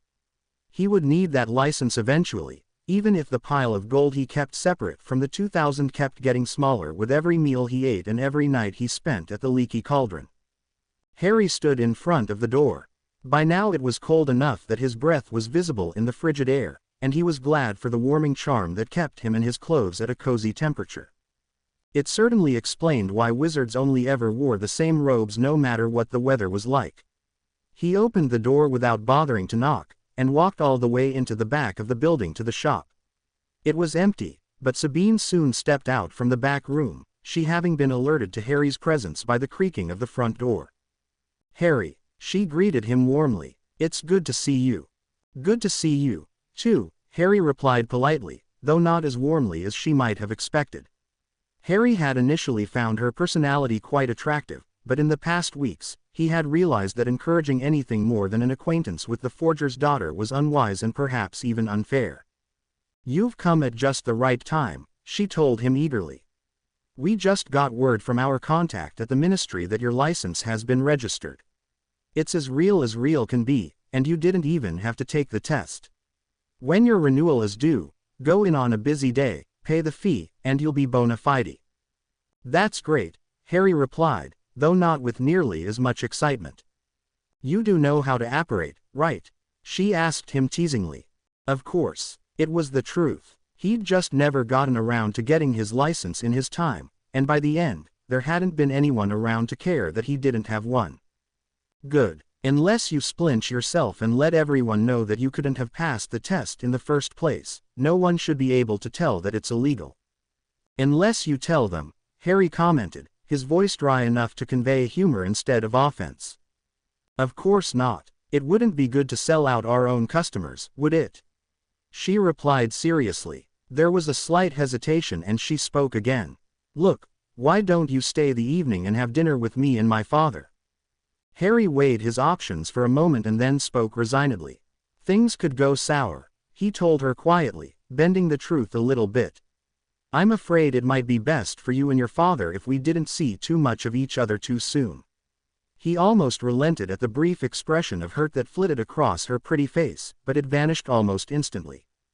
"Of course," she told him neutrally and sadly, though Harry thought he detected a note of understanding in her voice. "I'm sorry, really I am," Harry began, only to be interrupted by a nonchalant wave of her hand. "It's perfectly all right. Let me just get your license." Harry sighed and nodded as she disappeared through the door again. Sabine returned a minute later, handing him a rolled-up piece of parchment. "There you go. Does that look real enough to you?" "Sure." Harry glanced down at the item in his hands, not really caring that he couldn't tell if it was a fake or genuine because he'd never seen a real, reached into his robes and withdrew a sack of gold. The forger's daughter took it forlornly, stowing the money underneath the counter. They stood looking at each other, Harry trying to think of something to say to soften the hurt she must be feeling. "Did your other papers pass muster?" she asked after a few moments of awkward silence. "Sorry, when all the ores showed up after you beat that group of snots into a pulp," she reminded him. "If old Moody was there like the paper said he was, I bet you had to show him every document you had on you to avoid getting arrested." "I got away with showing only the passport," he replied. "Why the curiosity? It's good to know that our work has passed the real test." "The real test?" Harry asked. It seemed to him that the folks who would order forged documents the most often were the sort that would have run-ins with the law on a regular basis, hence the need for clean forged documents. Sabine smirked. "It does no good to make an alternate identity for yourself if everyone already knows who you are. Thus, our products aren't really put to the test because it's so obvious that they can't be genuine." "I guess so," Harry admitted slowly. Sabine arched an eyebrow. "If there are wanted posters of you all over the place, even the best forged documentation is not going to convince anyone looking at your face that you're someone else." "Right." Harry suppressed a shudder. By the end there had been wanted posters of him all over Britain. Voldemort had wanted him, really wanted him dead. Even more so than Dumbledore, which was saying something. The Order had thought to create an alternate identity for him at one point, but nothing had come out of it. Harry idly wondered if they would have gone to Sabine and her father for the false documents had they ever had decided to go forward with that plan. She noticed his brief hesitation. Are there wanted posters of you posted somewhere? She asked him suspiciously. His lack of response caused her to narrow her eyes at him. Harry, she asked, a little more harshly than before. Oh, he said, doing his best to act startled, wondering for a brief moment if he should tell her to scare her off his trail. He decided against it. In the end, it would likely cause more trouble than it would be worth. No, I'm not wanted anywhere for anything. I see, she said, not quite believing him. And he could tell. He could almost see the doubt in her eyes, and realized that most of her other clients probably were the sort that were wanted somewhere, or maybe even everywhere. She glanced up at him. He didn't strike her as the evil sort, though there was something about him that told her not to cross him. Why are you on the run, then? She asked. Who said I'm on the run? Harry replied with a smile. All I needed was an identity. What happened to the real one? I lost it. There was no humor in his tone. The words struck a chord with him, because they were the truth, as far as he could tell. It would be a long time, if ever, before he would be able to reclaim his real name. He might never be able to go back to being Harry Potter, son of James Potter and Lily Evans Potter, godson of Sirius Black, and adoptive godson of Remus Lupin, the bane of Severus Snape's life and classes. Even if he managed to survive his encounter with Voldemort and somehow succeeded in killing the Dark Wizard, and then returned to his time, would his life still exist? He didn't know, and it was a long shot, anyway. He wasn't entirely sure that he would survive Voldemort. The awkward silence grew, until Harry decided that he'd had enough. I think I had better go. He stood up and started for the front door. Once he reached the door, he paused, his hand on the knob. I don't know if I'll run into you again, but, thank you for everything. Come back if you ever need more help, she called half-heartedly, not sure herself if she wanted to see him again. Though she did have to admit, Harry Ashworth struck her as being the good sort. The next morning began just the same as every other morning he had spent in the past, with the exception of the horrid experience resultant of being woken by Bellatrix Black. He rolled out of bed at the extremely early hour of 9 and trudged to the bathroom. This day, though, he realized with a start that his personal habits had gone down the drain ever since his capture and subsequent travel to the past. Whether it had been brought on by the musings on the last few years of his life the day before, or something else, he didn't know, but he couldn't help but realize that taking up residence in a time of relative peace was causing him to pick up habits that would have gotten him killed in his own time. Waking up late was no good. Then worse, sleeping heavily, which led to being disoriented for a few critical seconds after waking up. Moody would have had his head, if he knew of Harry's negligence. Resolving to do better in the future, Harry completed his morning routine and wandered downstairs to pick up breakfast, though he quickly realized that today wouldn't be quite the same as usual, for sitting at his table and flipping through a copy of the Daily Prophet was the object of his nightmares, Bellatrix Black. He hadn't seen her since the gathering at number 12 Grimmauld Place, and he had really hoped not to see her again for at least several weeks. As he crept closer to his usual table, he could see empty plates stacked up in front of her, as if she'd helped herself to breakfast while waiting for him. He ducked his head down and started to turn around, but she glanced up from the paper and spotted him before he could move away. I bet your mother enjoyed having to haul you out of bed every morning in order for you to ever get anything done, she drawled acerbically. I wouldn't know, Harry muttered angrily before he could stop himself. Bellatrix arched her eyebrows and was formulating a question just as Harry was trying to come up with an excuse to disappear from the leaky cauldron until she was gone. He briefly entertained the thought of just apparating away. It was frightfully rude, but he didn't feel too much compunction against it. The pub, though, wasn't particularly empty at this time, and it would probably draw unwanted attention. Neither of them got the chance to finish their thoughts because they were interrupted by Tom's arrival, bearing Harry's usual breakfast plates. Not wanting to waste the food he had already paid for with his rapidly dwindling supply of galleons, Harry opted to sit down and eat, doing his best to ignore the young woman at the table. After a few moments of poorly disguised attempts at prodding him for information, which he roundaboutly ignored in favor of shoveling the food into his mouth, the young Black Witch realized that prodding him for information at this point would likely prove fruitless. She resolved to settle back and file the slip up for later use and questioning. Right now, there were things to discuss, things that she'd come to the pub for. So, she finally began after watching him stuff his face for a while. Do you eat like a pig on purpose in the hopes of scaring me off with your despicable display of table manners, or are you just in that much of a hurry? Harry merely grunted an unintelligible reply, causing Bellatrix to smirk. Because I know you aren't that uncultured. You did just fine at the feast the other night. So you can cut the act, Ashworth. You're not fooling anyone. Harry finally pulled his face from his food. Don't you ever shut up.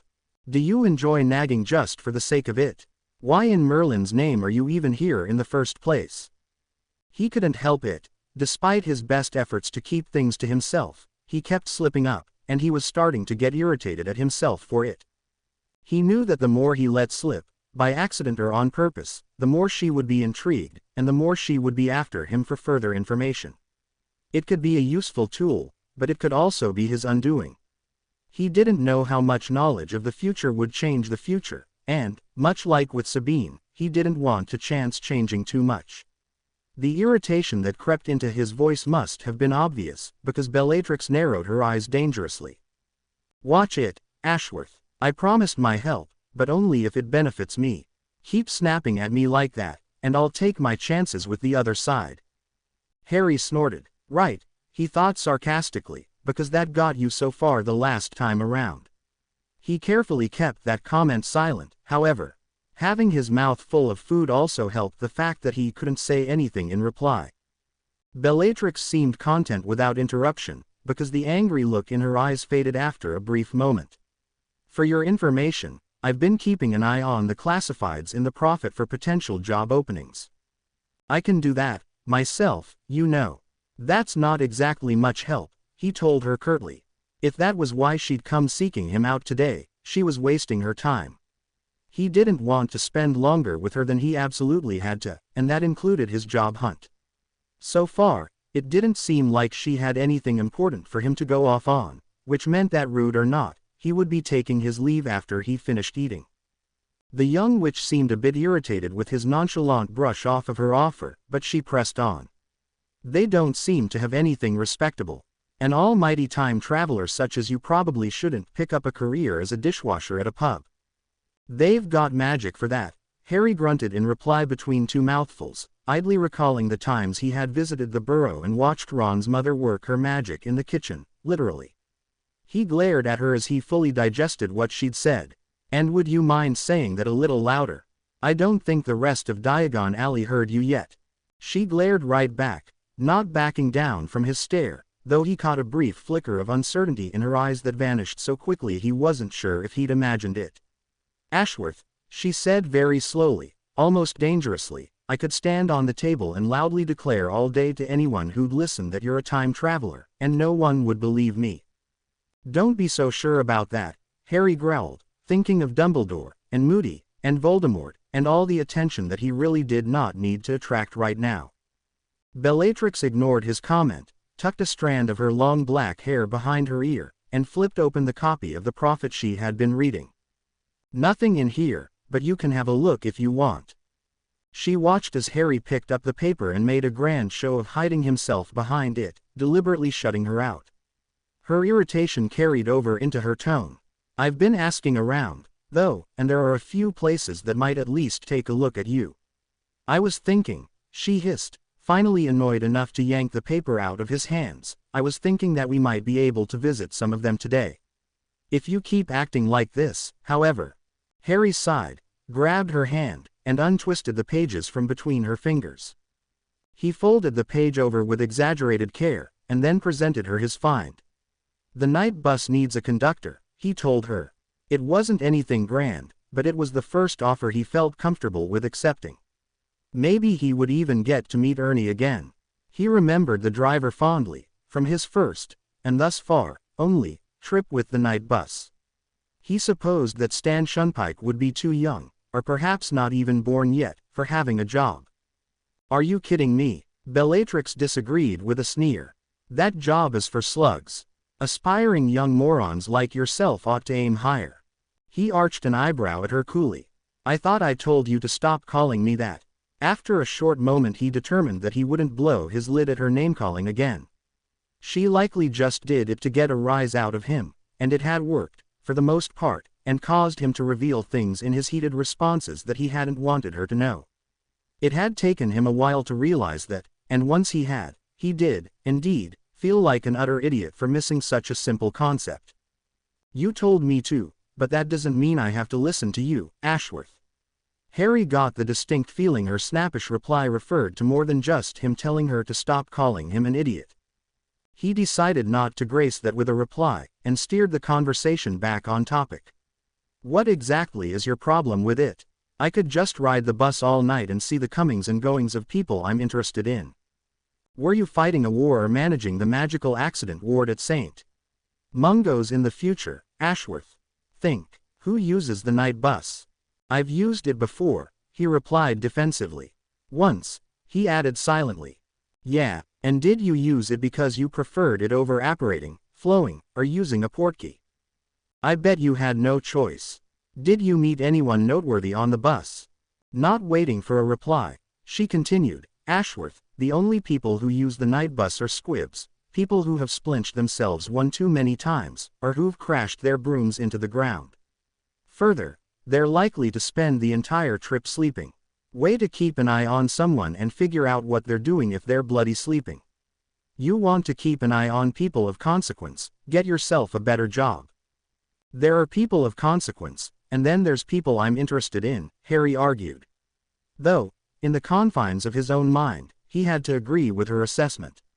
Most of the people who were the major players, or would become the major players, were wizards or witches of notable power, not the sort of people who were likely to crash a broom or splinch themselves.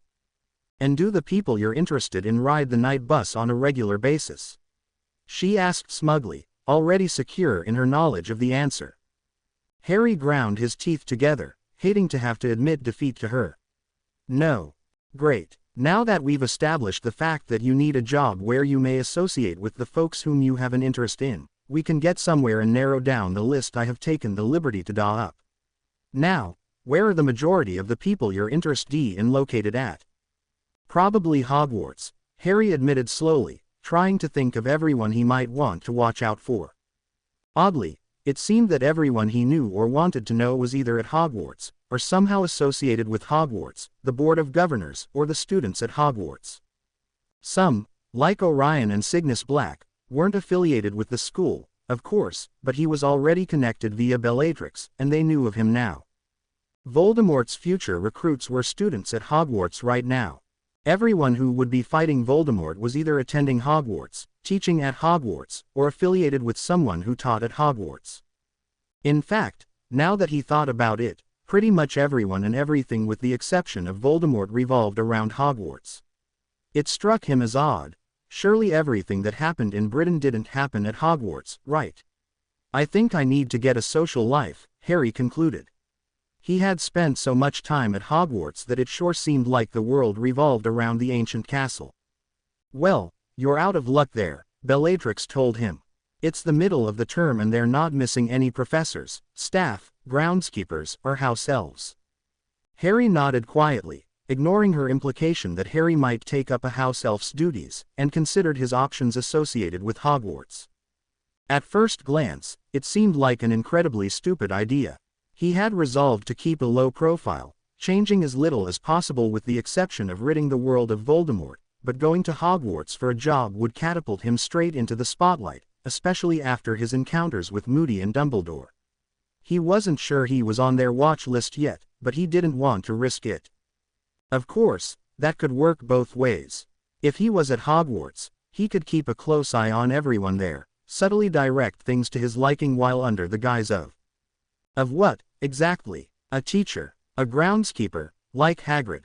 If he could convince Dumbledore to hire him and that there wasn't anything suspicious about him, Harry could potentially even nudge and orchestrate the war on Voldemort before the Dark Wizard ever rose to power in the first place.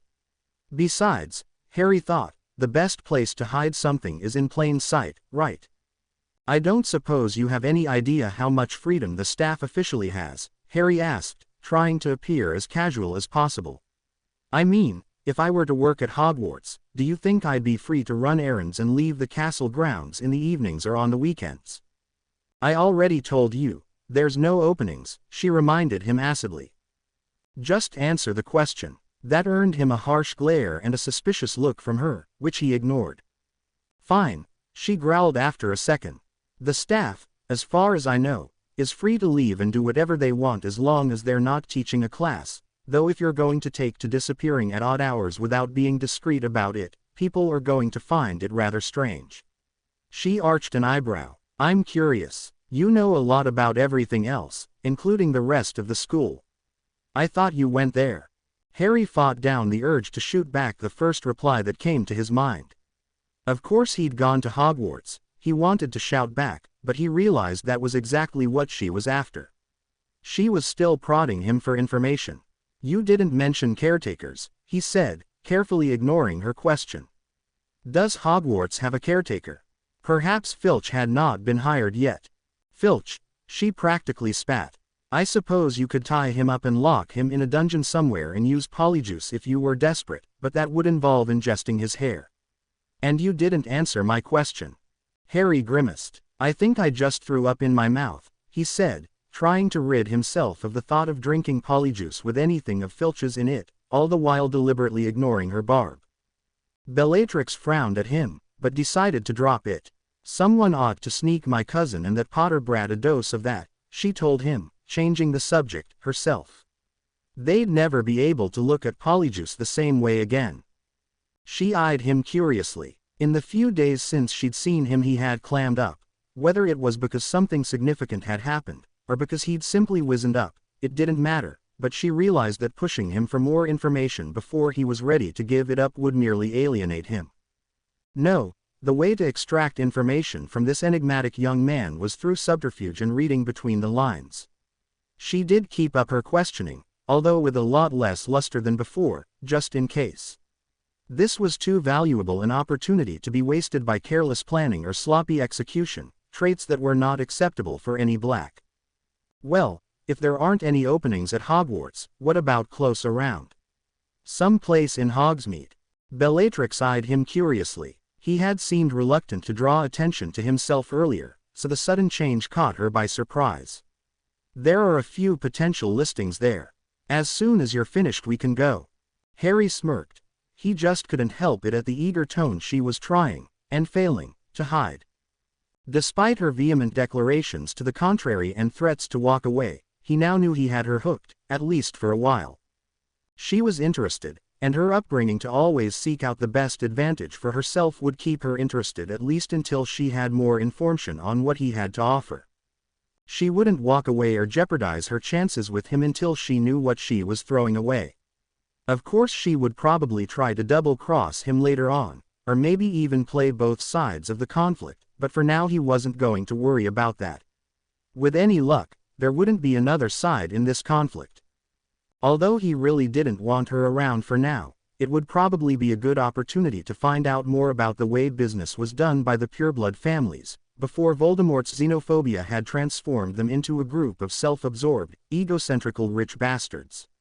He glanced down at his now cold food. I think I'm done. Exclamation mark, exclamation mark, exclamation mark. Romulus Malfoy was the patriarch of the Malfoy family, father of Lucius Malfoy, and heir to one of the oldest wizarding families in Britain. The Malfoy family had been one of many who had seen a radical decline of their wealth and power in the aftermath of 2 world wars that had left much of the wizarding world in ruins. Years of frittering away their family fortune had left them ill-prepared for the toll the reconstruction would take on their coffers, but Romulus Malfoy prided himself on having almost single-handedly re-established the Malfoys as one of the leading families of the wizarding world in Britain, both financially and politically. Much of that was due to his personal connections, and his innate brilliance in using those connections. By all rights, he was a man who knew an opportunity when it came his way. He knew how and when to take it to maximize its benefit to himself, and how to come off clean afterwards.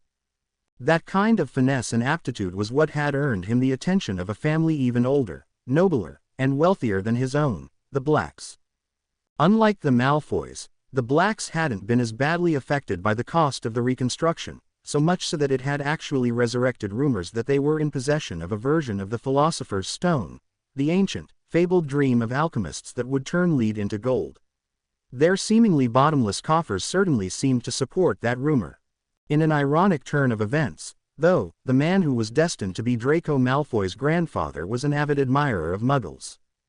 That wasn't born of any tolerance or kind feelings on his part, though, nor was it due to any sympathies he held for Muggle-born witches and wizards. Like most purebloods, Romulus Malfoy believed himself to be something better than the average wizard and certainly of more value than a mere Muggle.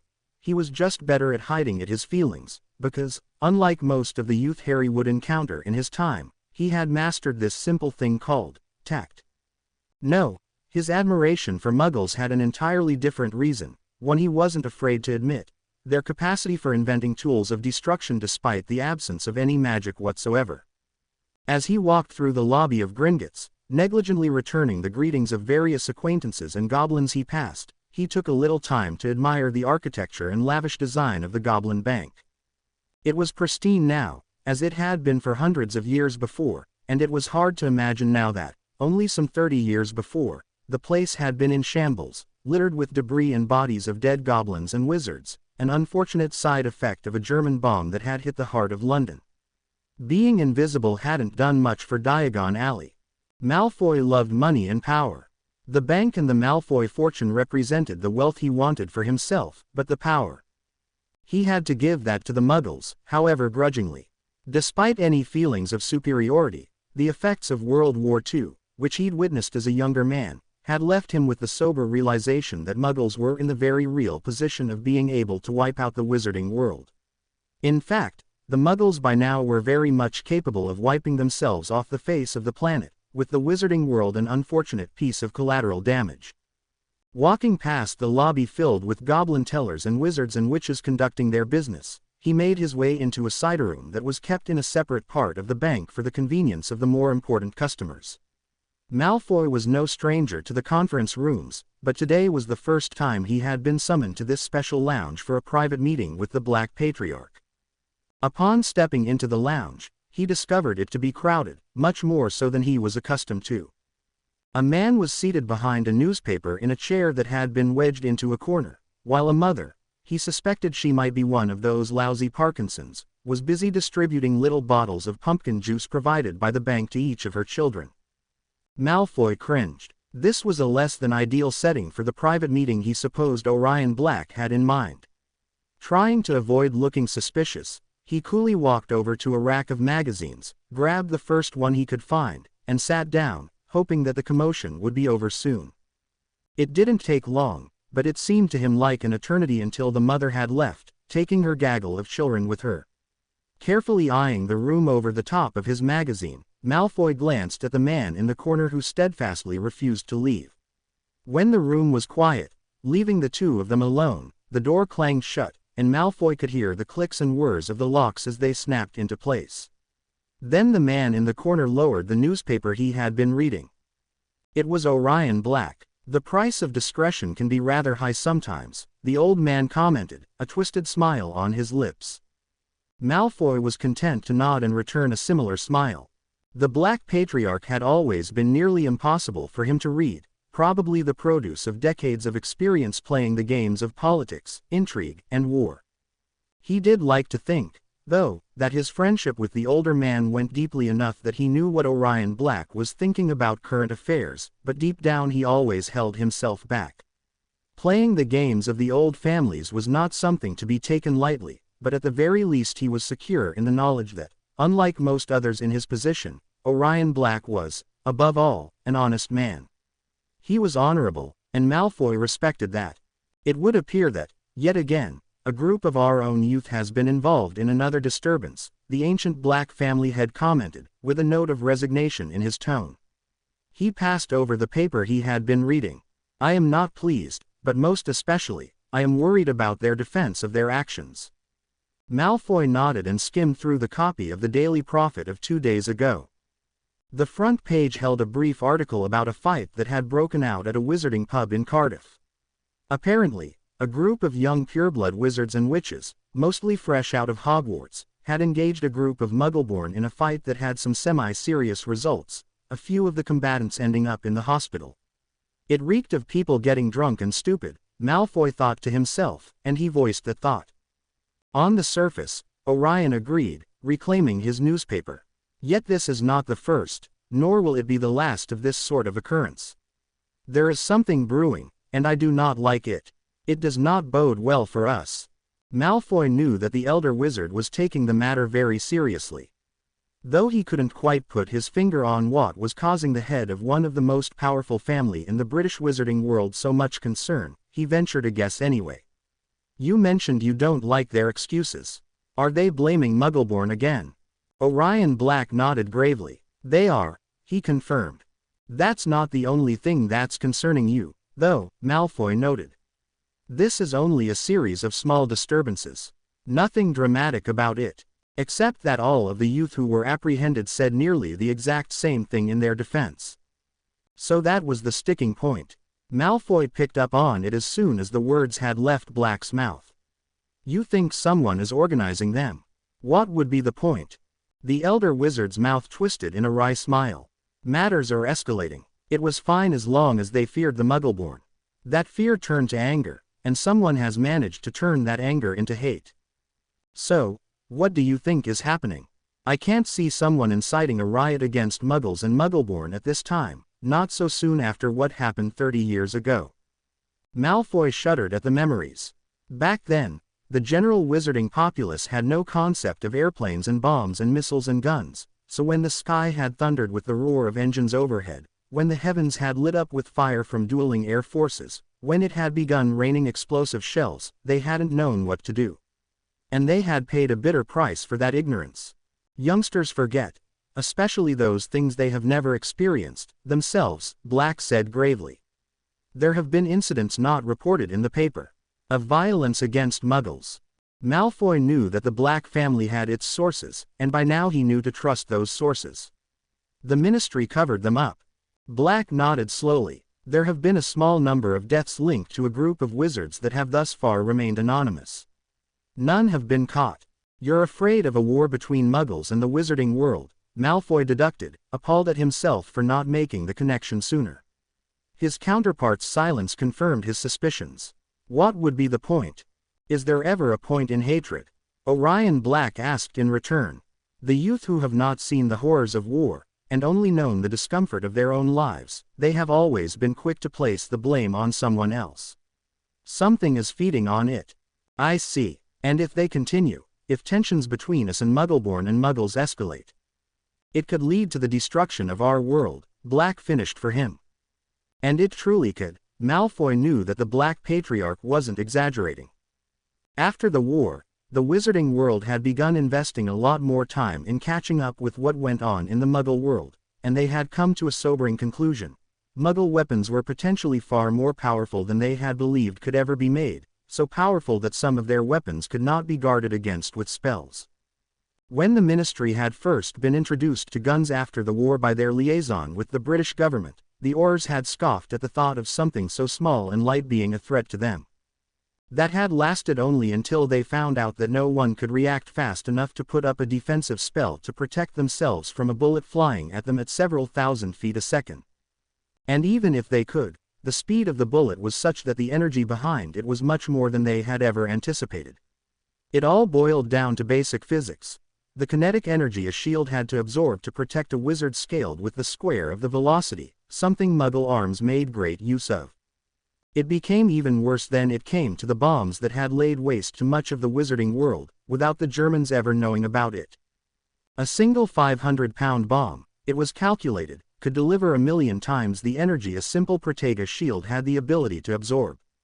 If they wanted to protect a circle just 20 yards in diameter, the required shield spell would need to be 94 million times more powerful than the shield spell taught at Hogwarts, something that was beyond the capability of any wizard, even Merlin himself.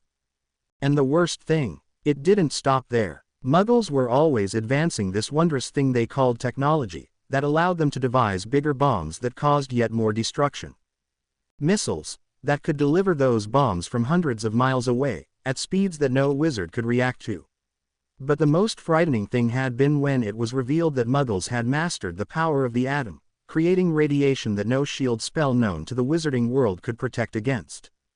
Right now, Muggles held the ultimate weapons. And while he didn't particularly like them, Romulus Malfoy was a smart enough man to realize when the other party held the trump card, and he gave the Muggles his grudging respect for that. "We are blind," Black said suddenly. "We can see the symptoms, but finding and understanding the source of this unpleasantness is beyond us. We need someone who can jump into the water and navigate the currents for us. We need someone to watch our youth and tell us what is wrong." "I see," Malfoy hummed to himself as he thought it over. Someone young. Someone the children would respond to, talk to. Maybe even someone this other force would try to approach, try to recruit. "We would have to be absolutely sure of his loyalty, intelligence, and prowess," Black said, adding qualifications. Malfoy arched an eyebrow. "You already seem to have someone in mind. Someone we could turn to." Orion Black merely arched an eyebrow, gesturing for his friend to continue speaking. "Are you sure Ashworth is a good choice?"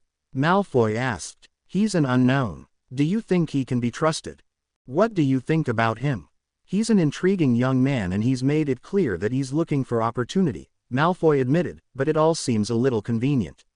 He appears right as tensions start to break, and he displays great knowledge of current events with insights that go far beyond those of most people his age." The Black Patriarch nodded slowly. "That is surprising, though not entirely unusual. Not all of our youth are uneducated brutes that resort to violence first.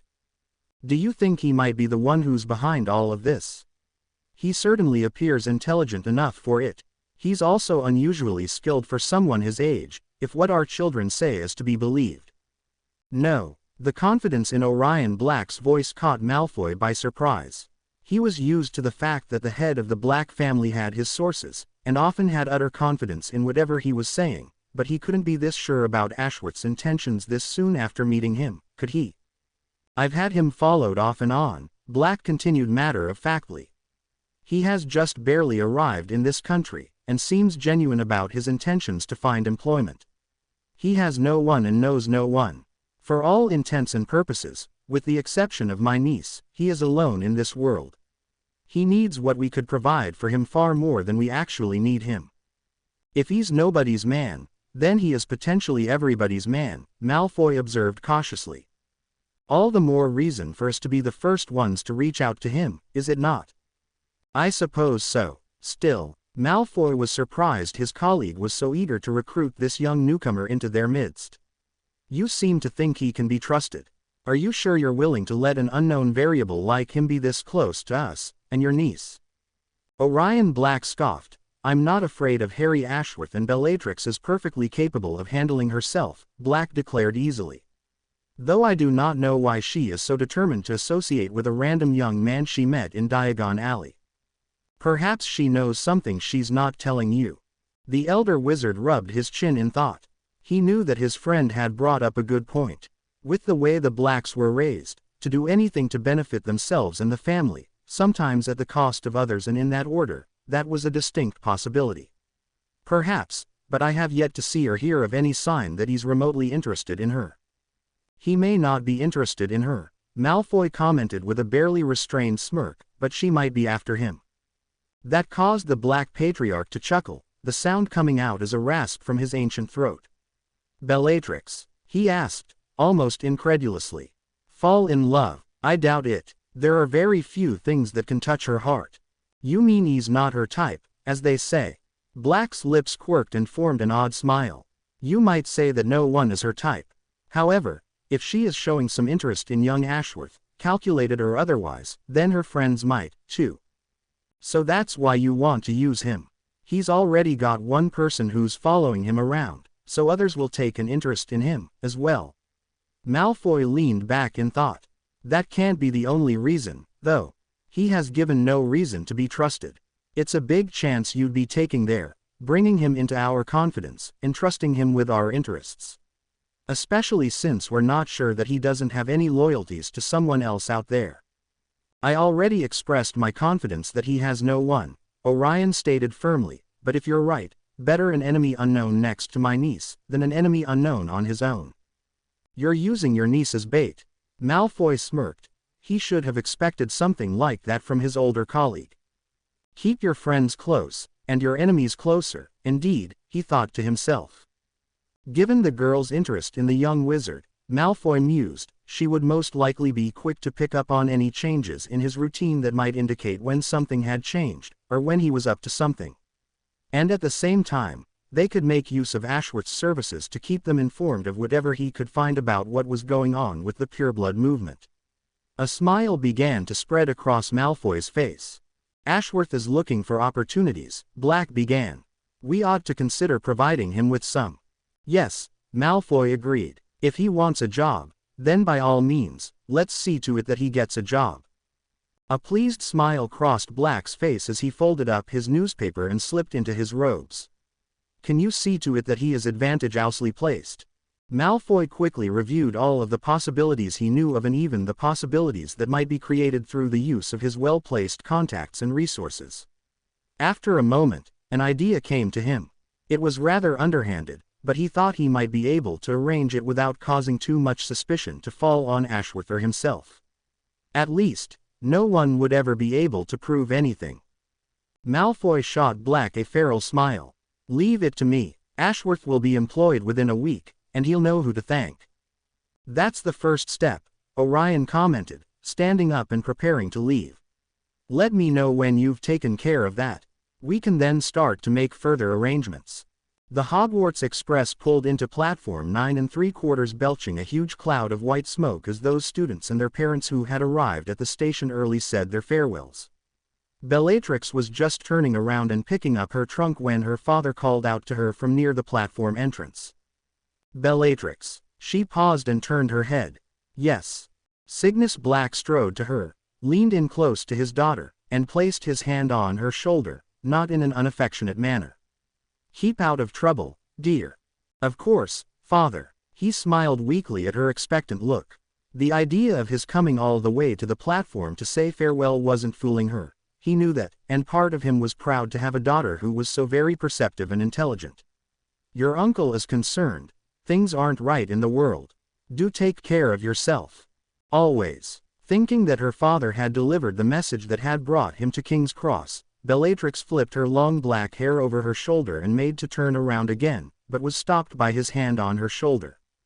Cygnus spoke quietly. Indeed, his voice was so low that she could barely hear him over the roar of the crowd around them. Also, we'd appreciate it very much if you could keep an eye on that Ashworth fellow. Father. The mention of Harry's name surprised her. She was still a little disappointed that they hadn't managed to find him a job in Hogsmeade or anywhere close to Hogwarts. In fact, he was still unemployed, and she had been spending the last few days plotting how to smuggle him into the castle, though he had protested that he had no intention of going there if he had no business there. She was thoroughly intrigued by him, and there was no way she was going to let him out of her sight now, except for the fact that she would be going to school, and he would be free to roam about without a job, out of her sight and reach. He could wreak havoc with the timeline, for all she knew, and she wouldn't be able to do anything about it. We want to make sure that he doesn't associate with the wrong sort, Cygnus explained nebulously. I would appreciate it if you would keep me updated on his doings. Bellatrix sighed in frustration. I'll be at school, father. I'd love to help, but I've got no idea what he'll be doing, especially since he got rejected for that job at Zonko's. Her eyes narrowed as she began putting the pieces together. Harry's interview with the Zonko's joke shop in Hogsmeade had been rather promising, until he had gotten a letter 2 days later that announced that they couldn't hire him based on his lack of qualifications. Exactly what qualifications those were, had never been mentioned. Don't worry, it's been taken care of, her father told her, which only heightened her suspicions. It was one thing for her father and uncle to request regular information about Harry. It was quite another to take care of things. Father, what are you saying? Nothing. His gaze turned vacant for a moment, which she knew meant that he was hiding something, though she could guess what it probably was. Uncle Orion must have arranged something for Harry in Hogsmeade or Hogwarts, she realized, but why would he do that? And why does he want me to keep an eye on him? Her father came back to the present a moment later, giving her a brief hug before she could formulate a reply. "Be careful, Bellatrix." And he walked away before she could sort out all the questions she wanted to ask. The journey to Hogwarts was mostly uneventful for Bellatrix. Instead of choosing to sit in one of the more widely used private compartments, which would have forced her to socialize with other students, she picked one of the public cars that carried a set of benches and the occasional table. Though there were many people around her, most of them kept to themselves. The few that were curious about what Bellatrix Black might be doing in a public train car knew better than to bother her. The arrangement was fine with her because she wanted to be alone so that she could think. Bellatrix counted herself fortunate that her father had seen her off personally. For one thing, it had meant that she had not had to deal with Lestrange trying to get into her knickers, and she knew that was all he really was after. He lacked the brains to think with anything other than his teenage hormones after all. Being alone also gave her the opportunity to turn her thoughts to what her father had asked her to do as well as the implications of what he had not mentioned. Her uncle, Orion Black, and her father knew very well that she was going to be at Hogwarts. That could only mean that they were of the opinion that Harry would be within her reach. Thus, it seemed likely that they had made arrangements of some sort. The train car's door slid open, and Bellatrix groaned as she instantly recognized the newcomers. The source of the loud, incessant, boisterous chattering was unmistakably one or both of the Lestrange brothers. Bellatrix ventured a quick glance over to the door before quickly turning her head away, signaling everyone looking at her that she was deliberately ignoring the posse that was in the process of thundering into the train car. With some dismay she noticed that young Lucius Malfoy was nearly hanging off of Rabaston's every word, while Rodolphus was waving his arms around wildly, no doubt trying to describe one of his fantastically impossible Quidditch exploits. "Bella," Rodolphus called when he spotted her, much to her dismay. Talking to him was something she didn't feel like doing right now. In fact, considering what Harry had let slip before leaving the Black Party at Christmas, she wasn't sure she even wanted to associate with any of the Lestranges anymore. Her mother was of the opinion that one of them would be a good match for her. They were purebloods and rich, and had a history of being violent, cruel, and ruthless on the battlefield, even if they were equally impotent and lazy in the political arena. After spending some time around the two, Bellatrix had quickly found out that she and they had irreconcilable differences.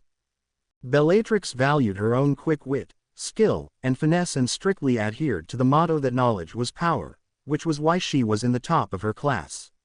The Lestrange brothers, however, considered brains to be utterly useless, and it showed. They were all brawn, beaters on the Quidditch team, and tough to the extreme. They were about as subtle as a sledgehammer, and were likely to use said sledgehammer when but a gentle tap would do perfectly well. They were also at the very bottom of the class, though not necessarily for a lack of talent. Everyone who would usually have been inclined to make fun of them for their poor marks wisely kept their mouths shut. The 3 students who had once dared to say a wrong word ended up in the hospital wing with multiple broken bones. Said students had become a fine example and warning to their peers. For Bellatrix, who loved prestige and power, who luxuriated in acknowledgement and accomplishment, someone as unimpressive as them was almost beneath notice. Thus when Rodolphus noisily made his way over to her, trampling on several students' belongings and feet on the way, she deliberately turned her head and looked out the window. "Budge over," he urged. When she didn't move, he chuckled self-consciously and repeated himself. "Slide over, Bella." Bella continued to ignore him, and she could almost hear the mental wheels turning in his head. She calculated the odds that he was likely to end up throwing a tantrum, and suppressed a smirk when she realized that chances were quite high. She stubbornly remained in her seat even when Rodolphus tried to push her over, gently at first, then almost shoving her. She counteracted his attentions with a quietly muttered sticking charm that attached her to the bench, feeling quite proud of her ensuring that he could not move her, though she had to wonder if he would end up trying to ram her off the bench like a wild boar if this continued. "Bloody hell, girl, move," he yelled loudly. Bellatrix finally turned her head, fixing him with an icy glare that sent a shudder down his spine, and spoke one word. "No." She took great delight in the fact that half of the people in the train car immediately found that they needed to visit other friends in other cars, while the other half paled noticeably. Come on, why don't you let me sit next to you? Rodolphus said, his voice becoming pleading. Bellatrix maintained her silence and glare until Rodolphus gave up, turning around with an angry shrug and a scowl that threatened bodily harm to anyone who dared remark about his failure to sit down next to his alleged girlfriend. She continued staring at his back until the door shut, then let out a quiet sigh. I'm really starting to hate that bloke, she thought to herself. I mean, who does he think he is? Ordering me around, me, treating me as if I was his property, as if Bellatrix Black could belong to anyone. The train car remained mostly empty for the rest of the trip until the Hogwarts Express reached Hogsmeade, and she left the train with her trunk before anyone could even try to engage her in conversation. She made sure to keep an eye on the Lestranges and made a point to avoid their location, instead choosing to ride in a carriage with 3 unfortunate second years who were ready to flee in terror by the time they arrived at Hogwarts. She was still wondering what her uncle could have arranged. She knew this wasn't her father's work. While she respected him, she knew he didn't have the sharp mind or the clout her uncle wielded. Orion Black was a masterful manipulator who could engage in games of intrigue and subterfuge without anything ever being traced back to him. In fact, that was his style and he reveled in it. With the political firepower of an Orion Black behind him, Harry Ashworth could end up nearly anywhere, even as the Minister of Magic, but it had to be something less ambitious, something less recognizable, if he was planning on changing the future. Her answer concerning Harry's placement came the moment she stepped into the great hall and glanced at the head table. Bellatrix's abrupt halt occurred so suddenly that the person behind slammed into her back, nearly sending her pitching forward. Under usual circumstances, she would have turned around and retaliate, but she was too stunned at the sight before her to even contemplate that.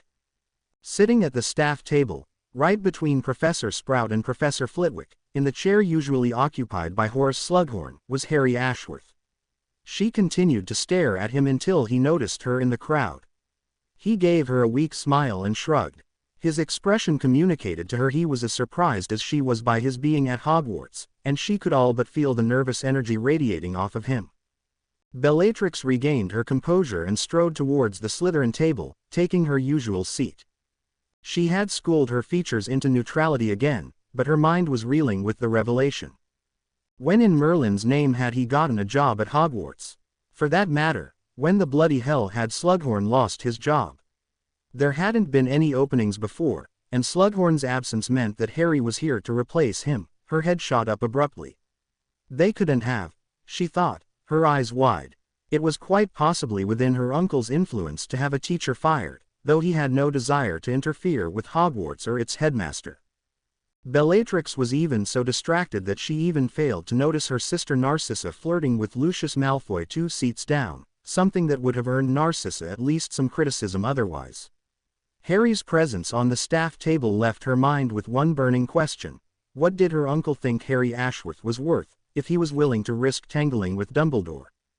The chattering around her ceased suddenly, pulling her from her thoughts. The headmaster stood at the head table, his expression grave instead of jovial. "We welcome you back for the remainder of this school year," he said.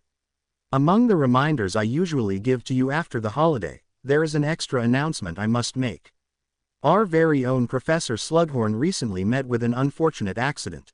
Though the incident was far from life-threatening, I regret to inform you that it has left Professor Slughorn unable to return to his normal duties for a certain amount of time." Whispers broke out among the students and Bellatrix noticed that Lestrange and his friends were giving each other significant looks. Bellatrix didn't understand why they would be sensitive to something as simple as an idiot potions master having an accident. On the other hand, Bellatrix realized that odds were that it was no accident, but Lestrange and his friends didn't know what she did. Dumbledore continued his announcement as soon as the whispering had died down. During his absence, Professor Slughorn's classes will be taught by Harry Ashworth. Bellatrix frowned, glancing between Harry and Dumbledore. Though Harry had been hired, it didn't sound like Dumbledore had been terribly enthusiastic about the prospect. If Slughorn had really been sent out of commission only a few days ago, whatever Orion did must have quite literally forced Harry down the headmaster's throat. The next words from the headmaster's mouth only served to reinforce her suspicions. "Mr. Ashworth comes. Highly recommended, Dumbledore stated, glanced over at Harry with an unreadable expression. I am assured that he will be an excellent teacher. Bellatrix arched an eyebrow at this. Maybe he would, maybe he wouldn't. Judging from what she had seen of him, she was willing to bet he had little idea how to manage a classroom full of rowdy students. It left her with the question as to what her father and uncle saw in Ashworth. How had they had known or sensed that there was something to be had in associating with him? She was certain that he hadn't told them he was a time traveler from the future, and he had not made contact with anyone else as far as she knew. She frowned at that thought. As far as she knew, she would have to talk to him, and soon.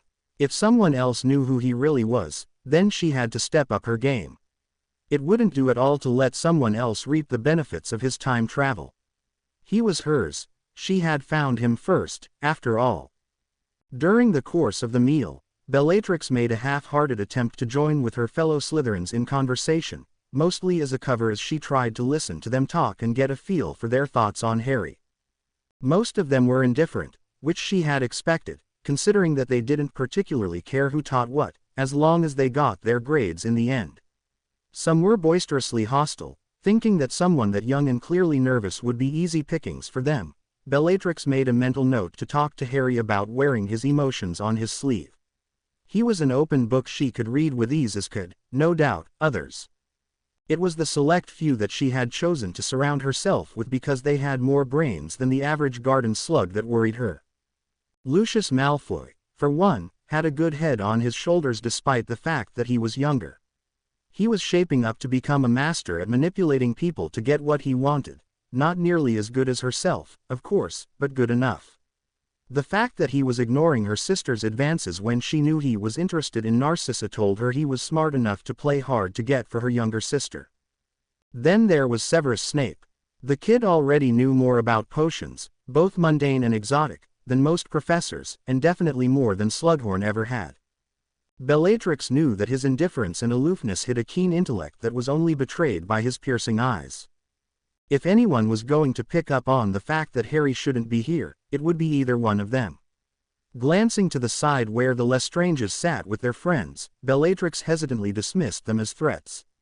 Rodolphus and Rabaston were much too self-absorbed to be bothered with rooting out the background of an odd potions professor. Nott had no interest in potions, and Parkinson was too busy hanging off of Nott's arm to notice anything. Deciding that she would have to make the first move, Bellatrix waited for the feast to end before quickly excusing herself from her own little clique.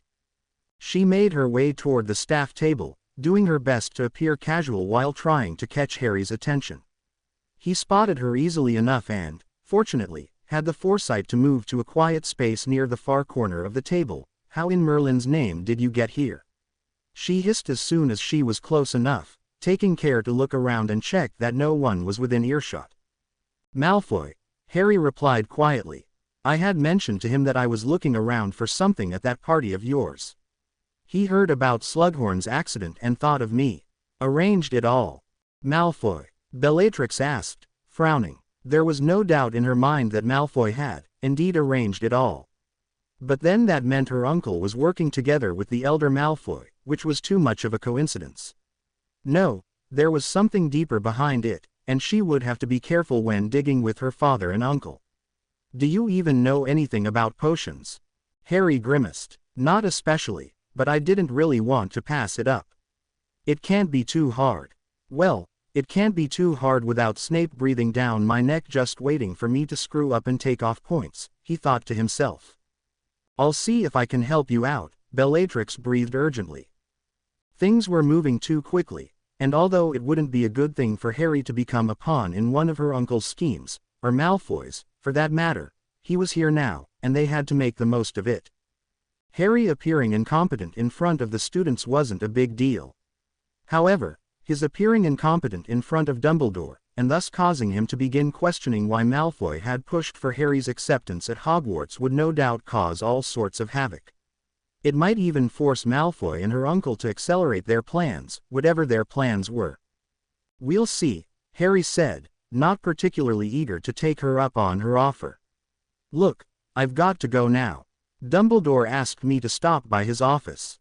I think the manner in which I've been added to his staff annoyed him slightly. He can't appreciate Malfoy doing his hiring for him. Yes, Bellatrix nodded, thinking quickly. Do acknowledge that Malfoy's arranging this is irregular if Dumbledore brings up the subject or seems to be thinking about it, but act as if you're really grateful for the job and be thankful. And please, don't let him know you don't have a clue about teaching potions. Harry bit back a scathing remark at her insistence to choreograph his every move. While it was convenient to have an ally, even if only temporarily, until she got what she wanted, who knew the lay of the land, it wasn't as if he was inexperienced and didn't know how to deal with Dumbledore. He kept himself to a curt, right, before turning around. He knew all too well how to deal with Dumbledore. Every flavor bean, Harry muttered at the gargoyle that guarded the headmaster's office. He was glad that this time, at least, he wouldn't have to guess the password. He could only imagine how silly he must have looked that one time standing in front of the figurine and yelling out the names of every sort of sweet, both muggle and magical alike, that he knew. "Come in," Dumbledore called out as soon as the gargoyle had fully moved out of the way and Harry had ascended the staircase and knocked on the office's door. Harry entered the office, closing the door behind him quietly. He gave the ancient wizard a weak smile, but couldn't really find any words to say as he nervously approached the desk. "Mr. Ashworth," Dumbledore greeted him neutrally. "Please, have a seat." Harry sat. There wasn't much else he could do at this point, except wait to see what Dumbledore had to say. "We meet again." "So we have," Harry agreed. Dumbledore stroked his beard and reached for a small glass bowl with his free hand. Holding it up to Harry, he smiled benignly. "Drop. Air? No, thanks," Harry said, shaking his head slightly. He had tried one once, and never again. "Tell me, Harry, may I call you Harry?" "Sure." Dumbledore nodded and took a piece of candy. "So tell me, Harry, how is it that one such as you makes the acquaintance of Romulus Malfoy and impresses him enough to receive such a sterling recommendation only a week or so later?" At least his tone wasn't accusatory, yet. But Harry knew that Dumbledore was curious, and he had to diffuse that curiosity immediately, nip it in the bud, before it grew and the headmaster started digging and found out that Harry Ashworth didn't really exist. "Miss Black kindly arranged for me to be invited to a Christmas party because I was new in the country. She seemed rather eager for me to get to know her acquaintances." Sticking to the basic truth would hopefully minimize any future contradictions in his cover story, Harry decided. "I met Mr. Malfoy there and mentioned that I was currently looking to explore and expand my horizons, since I had not yet decided on a line of work. I hadn't expected to hear from him again, but he contacted me 2 days ago and told me that there was an opening on your staff, if I was qualified." "I see," Harry shrugged, not really perturbed by the headmaster's noncommittal answer. Dumbledore's posture was still relaxed, his eyes intrigued, but not suspicious yet. "I really wanted to thank you again for having me. I know it cannot be easy trusting someone whose skills you know nothing about with your students." "Of course," Dumbledore acknowledged graciously, though he wasn't really looking at Harry anymore. In fact, he was staring off into space, and, Harry thought, seemed distracted with something. "You are welcome, Harry, though I have to be frank. Your position here is only temporary until Horace recovers from his malady. It's nothing personal." "I understand," Harry replied easily. "As it is, I am already grateful for the chance to be here. Perhaps, by the time Mr. Slughorn returns, I will have found another opportunity." Harry stopped himself before he mentioned that he was probably more qualified to teach Dada than potions, but decided that drawing Dumbledore's attention to that particular set of skills right now probably wasn't a good idea. "Well, I wish you the best of luck with your ongoing search," Dumbledore said as he reached for a stack of papers and handed them to Harry. "As you are no doubt aware, potions is one of the core subjects taught at Hogwarts. Unlike an elective, it is an important requirement for the Owls and Newts, which are our standardized tests here in Britain." He glanced at Harry over the rim of his glasses. "Mr. Malfoy hinted at the fact that you are familiar with our schooling system." "I am," Harry admitted. "Unlike the system in the United States, the Australian schooling system is very much like the British. It's been a while since I have heard some of the terms used, but I do remember them well enough." "Good, good. Now, it is imperative that your students do well on their tests, though, especially if they have high career ambitions. Right. Harry absently wondered if Dumbledore had ever bothered to give this speech to Snape. If he had, the greasy-haired potions master apparently had not listened very well. Dumbledore continued, glancing through another set of papers that Harry immediately recognized as a copy of his forged schooling documentation that he had provided Malfoy upon request. It would be comforting for me to know that you, yourself, had earned your owl and newt majoring in potions, but as Mr. Malfoy reminded me, you have not actually been schooled in Britain. Dumbledore cocked an eyebrow. Though I suppose your work at foreign schools will suffice and has rendered you competent. The blank stare Dumbledore gave him wasn't outright hostile or suspicious, it was more of an evaluating gaze that told Harry the headmaster didn't know what to do with him just yet, and would wait and see how he performed before passing judgment. Although, Harry could almost hear the unspoken words. If you're incompetent, we'll find out soon enough. I am, Harry said with more confidence than he felt. In fact, he hadn't even taken his newts. School had been closed well before the end of his 7th year because the war had escalated, and students of all ages had taken up arms against Voldemort's forces, or for him, as the case had been. It had been sobering to see so many young faces on both sides of the conflict, a conflict that, in reality, belonged to the generation that came before then. All right, Dumbledore nodded. I've included a number of things you may find useful, especially with it being the middle of the term. On top, you'll find a list of potions and the curriculum that the 5th and 7th years must have mastered in order to pass their owls and newts, respectively. There is also a copy of Professor Slughorn's lesson plans for all the classes he was teaching. The plans, unfortunately, are not quite as up-to-date as they ought to be, so you will likely have to discuss with the individual classes what material they have covered and which they have yet to cover. Thank you, Harry said, idly thumbing through the papers, grateful for the fact that he wouldn't have to make up entire lesson plans for a subject he didn't even really like. At the very least, he knew that he could look up the things he didn't know in the library as they were outlined by the lesson plans. Skimming through them briefly while the headmaster talked, Harry suddenly realized with some dread that he would inevitably be spending a lot of time reading potions books.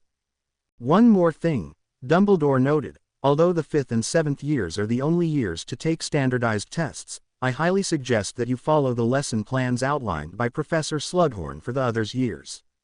He has also left records of previous years in his office. I would advise you to take a look at them, so that you can teach your students to the best of your ability. Though there was no skepticism in his tone, Harry knew that Dumbledore was internally wondering if he really was capable of teaching this class. So do I, Harry thought to himself. Worst case, he mused, he could always follow Snape's example and put the recipe on the board, then let the class do their thing in silence. Someone was bound to get it right, and he could grade everyone else off of that. The rest of the meeting passed quickly, as Dumbledore only had a few more arrangements to discuss as he assigned Harry an office and apartment. By the time he left half an hour later, he was finally ready to begin his new duties as a substitute staff teacher at Hogwarts. Exclamation mark, exclamation mark, exclamation mark, I don't like it one bit, Moody growled angrily, gesturing the barkeep for another round of ale. Dumbledore had arrived at the Three Broomsticks late on the first night of the new term to find the grizzled old Auror drowning his suspicions in alcohol. Even though the headmaster could agree that Slughorn's sudden accident, and Ashworth's subsequent appointment to the Hogwarts staff at the behest of the Malfoy and the Board of Governors was slightly suspicious, he couldn't seem to find the energy to worry about it. Aren't you being a little paranoid, Alistair? Dumbledore commented as he sat down and waved away the waitress when she asked him if he'd like to order anything. The large dinner at Hogwarts had left him more than satisfied. It's suspicious, Moody argued, coughing around a gulp of ale. I can see Slughorn having an accident, but everything put together is just far too convenient. We've got Malfoy pushing things around to get an unknown and potentially dangerous young man into our midst. It's practically impossible for him not to have an ulterior motive. Romulus has always been too underhanded for his own good, Dumbledore agreed, but there isn't enough information to form a connection right now. Mr. Ashworth claims he only met Romulus briefly and mentioned he was looking for a job. There is a perfectly good chance that it is all legitimate. He only wished he could believe his own words, he wanted to believe them. The last thing they needed right now was to deal with an internal threat because Malfoy had developed an interest in Hogwarts' internal affairs. It's got to be some kind of plot, Moody muttered. Maybe he's here to spy on us. He may even be an assassin. The headmaster shrugged tiredly. As far as I know, Mr. Ashworth hasn't associated with Romulus Malfoy enough for there to even be a plot. Ashworth's only connection in Britain seems to be a passing acquaintance with the Black family. If there was a ploy, it certainly would be coming from that direction. As far as you know, Moody insisted. And who knows who's pulling Malfoy's string? Orion Black could be manipulating both Malfoy and Ashworth from different directions. He is a lot craftier than you seem to give him credit for. Even Orion Black would have trouble manipulating Romulus. No, it would be much easier for the Black family to take matters into their own hands than to convince Romulus to be their middleman. So you're perfectly all right with an unknown variable sitting at your staff table, who, as far as we know, could be plotting to plunge a knife into your back at any moment. Moody growled, taking a large swig from his mug. In all honesty, Alistair, I see no reason to worry about that. Dumbledore said, shrugging ever so slightly. Young Mr. Ashworth doesn't particularly strike me as the assassin sort, and he's certainly displayed nothing to give us reason for suspecting that he has nefarious motives. The best assassin is the one who doesn't appear to be one. That may well be, but in my conversations with him, I didn't detect any evil in him. He seemed perfectly polite, if a little nervous. Certainly not the demeanor of a professional hit wizard. Moody eyed the ancient wizard suspiciously. He also seems to know an awful lot about the school and Britain in general, for someone who has never been here before. Dumbledore didn't have an answer for that and remained silent for a while. True, he finally admitted, but until Mr. Ashworth proves to be untrustworthy, I think we should give him the benefit of the doubt. If I let myself get distracted over Ashworth, I'll end up neglecting my other duties. We currently have more serious issues in the Wizengamot. Moody nodded curtly, understanding perfectly well what Dumbledore was getting at. I suppose the affairs of state are more important than the existence of an odd young man. And it isn't as if he's out on the streets causing havoc, unlike certain other young people. You never know, Dumbledore said slowly. But as far as I can see now, the improper hiring of a substitute potions teacher is the least of my concerns. Even if Malfoy is plotting something against Hogwarts or me, there is enough trouble brewing among the pureblood families to keep him occupied. As for Mr. Ashworth, if he is capable, so be it. If not, he'll be replaced when Horace recovers and returns. Harry arrived in the potions classroom the next morning well before his first class was due to start. He would have the pleasure of teaching the fourth-year Slytherin and Gryffindor classes, something he looking forward to with a certain amount of trepidation. As far as he knew, the rivalry between the two houses was just as bad now as it had been in his time. He felt fortunate that he had the lesson plans and teaching materials supplied by the headmaster. It would alleviate his stress a little bit. In addition, he at least possessed a passing familiarity with many of the potions, and had enjoyed being able to pick one he actually knew a little more about for his first attempt at teaching. Deciding to take a clue from Professor Snape, he wrote the recipe for the chosen potion on the chalkboard and then hid it behind an illusion charm. It didn't take long after he had finished with that for the first students to filter into the room, and Harry realized why the Snape of his day liked to stride into the classroom after all the students had arrived and were settled in. As it was, he could feel every pair of eyes on him, some with interest, some with condescension, but all of them curious. Harry made a show of studying a random textbook in an attempt to avoid direct eye contact until the bell rang. When the time had come, he looked up, all of his carefully planned first words forgotten as he stared at the collection of faces staring back at him from the rows of students. Sitting in the first row, side by side, or, at least, as side by side as a Gryffindor and a Slytherin could get, were Severus Snape and a woman whose face he had only seen in photographs. Despite the fact that she was much younger now, there was no mistaking her long, red hair and vivid green eyes that were staring right back at him, Lily Evans. 2 rows behind them were even more familiar faces. Occupying 2 benches next to each other were the 4 Marauders. Sirius was unmistakable, with his unruly black hair and roguish grin, and Remus Lupin looked as scraggy now as he would decades in the future. Harry knew that the pudgy young man sitting next to Lupin was Peter Pettigrew, recognizing him as he stared a little harder. Realizing that he had been staring, he moved his gaze to James Potter, who was trying to bore a hole in the back of Snape's head with a glare. Despite the fact that they'd already met, this was the first time Harry took the time to study his father carefully. He could see why a lot of people told him he was his father's spitting image, because, looking at the young James Potter, Harry felt as if he was staring at a mirror. However, there were subtle differences. The eyes were blue, instead of green, and there was a demeanor to James Potter that Harry figured he had never had. A sort of straightness to his spine, a sort of feeling of superiority or invincibility that came from the knowledge that he was the better man. Harry idly wondered where that had come from, then stopped when he realized that he should probably start the class. "Well," he began, looking for the right words. "Welcome back from the holidays." The class stared at him wordlessly. Harry cleared his throat and started again, determined not to let a group of 14 or 15-year-olds intimidate him. "As you know, I am Harry Ashworth. I shall be your substitute potions instructor until further notice." Pettigrew raised a hand. "Yes." Harry nodded at him. Aren't you the bloke that wiped out that bunch of people fighting in Diagon Alley around Christmas?" "The reports are exaggerated, I'm sure," Harry said. "I certainly did not wipe out anyone.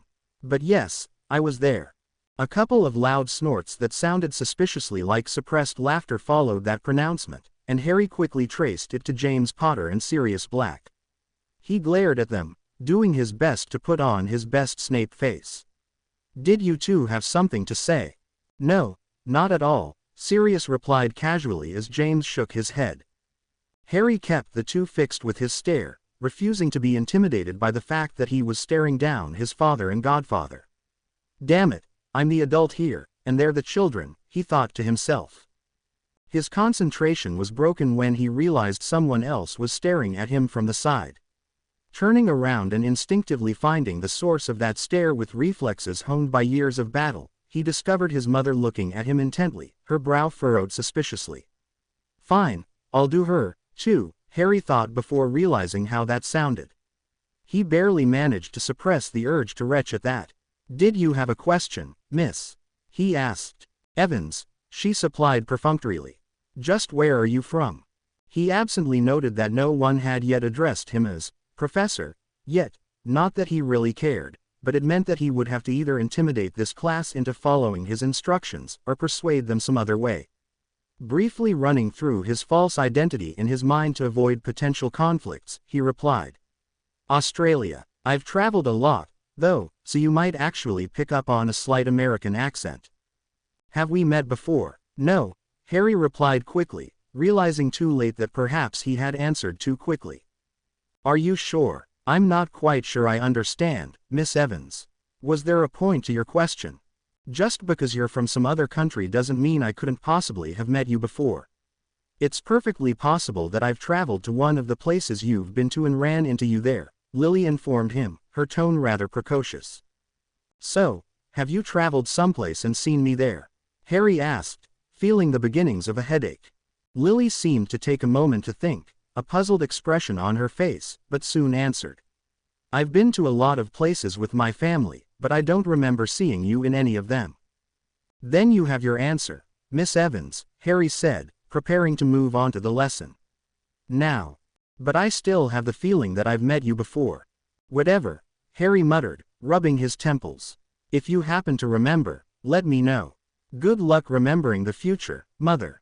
With a negligent wave of his wand, Harry removed the illusion from the board and revealed the potion recipe. "Your assignment for today's class," he said by way of explanation.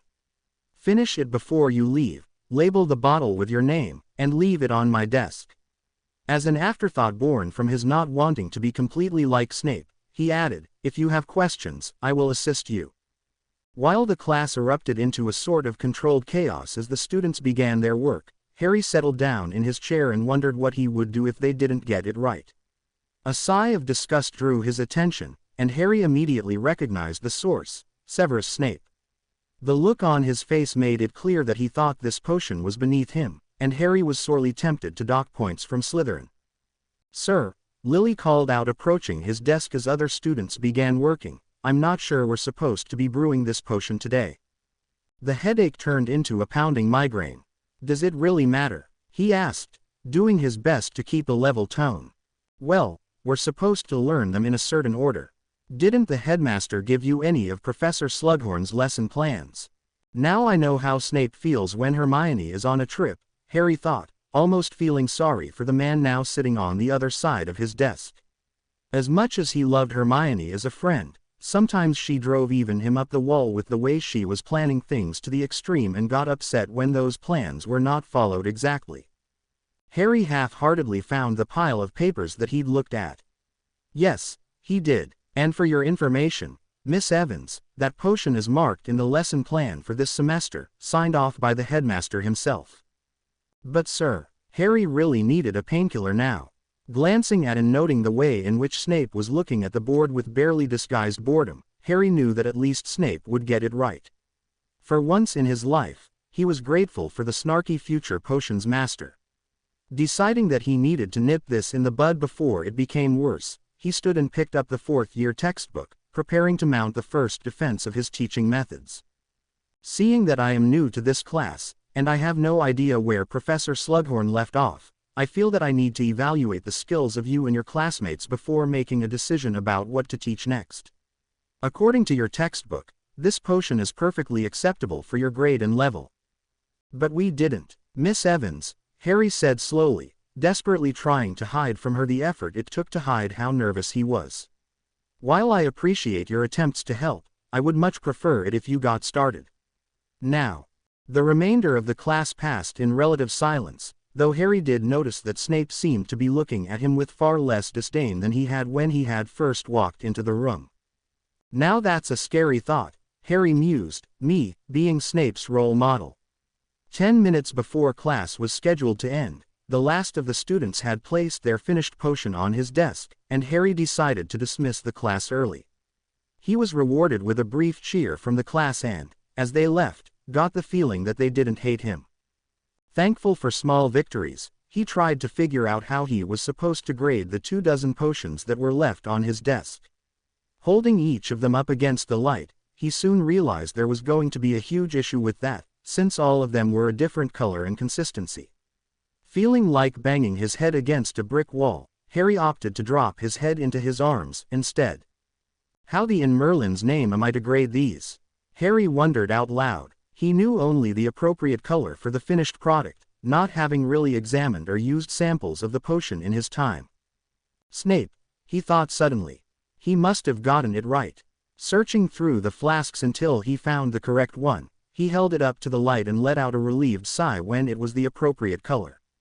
Recalling that Dumbledore had once told him his mother was brilliant at potions, he found hers too, and smiled in relief when it matched both Snape's and his understanding of what the potion ought to look like. He now had 2 samples to grade against.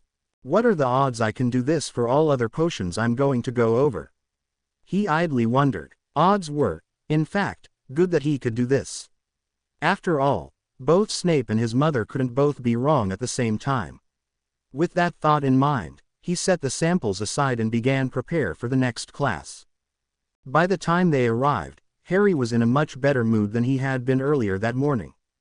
His introduction went over without pithy remarks or questioning looks from the Hufflepuffs and Ravenclaws. He gave them the same potion to work on as he had the previous class, expecting another argument, but he was pleasantly surprised when the students shrugged, accepted his explanation that he needed to gauge their level, and went to work without complaint. By the end of the class, he had a dozen more samples that looked like the ones made by Snape and Lily, and he was confident that he could use them to effectively grade both classes. He was in high spirits upon arriving in the Great Hall for lunch and was looking forward to his next class. If things keep going like this is going to be a walk in the park, Harry thought. He went through lunch in a good mood until he realized that his next class was Newt Potions for the 6th years. Harry began to wish that Snape was in one of those classes, because then he would at least have one person whom he was reasonably certain would get the assignments right. Thinking of putting Snape in an advanced class gave Harry an idea. Working a few things out and scribbling a handful of notes on a napkin, Harry leaned back and enjoyed the rest of his lunch break. When he returned to his classroom, he found, to his surprise, that Bellatrix was already there. "Aren't you a little early for class?" he asked. "For class, yes," she replied. "However, I wanted to talk to you before, to make sure you know what you're doing.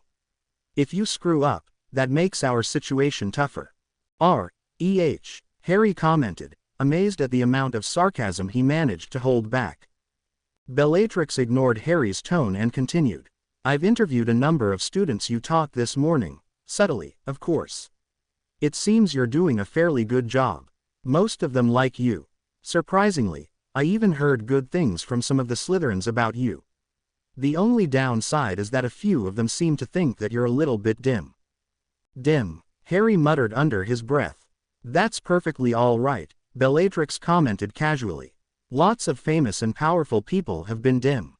Sometimes it was even an advantage." "That they think I'm dim," Harry grumbled. "I thought I was trying to be nice." Bellatrix shrugged. "Anyway, I was going to say that that's not necessarily a bad thing. If you appear nice and simple, perhaps a little dim, no one is going to think you're a threat to them." Harry muttered something intelligible. He didn't like the idea of establishing a reputation of stupidity. "It doesn't help me if everyone thinks I'm utterly incompetent." "Of course," Bellatrix agreed, "we'll have to prevent that. We don't need you appearing like an idiot in front of my family." "Your family?" Harry glanced at her oddly. Bellatrix looked startled and Harry caught her faint blush. "Nothing." She caught herself quickly. "Other students will be arriving soon. You better get to it." Harry was suspicious, but decided not to call her on it as she walked back to her chair. A few minutes later the remainder of the students arrived, and a brief look around the room told Harry that he was going to have his work cut out for him. A lot of the faces were familiar here, too, though not so much from family photos, but the battlefield. Remembering that he had fought and won against some of the people in his class in the future helped Harry gather the determination to appear every bit the caustic, hard, and strict teacher that Snape would turn out to be. "Welcome back from your holidays," he announced. "This second half of the year will be run a bit different than what you may be used to. We have a number of potions left for this year, and it's my responsibility to drill them into you to get you ready for your newts.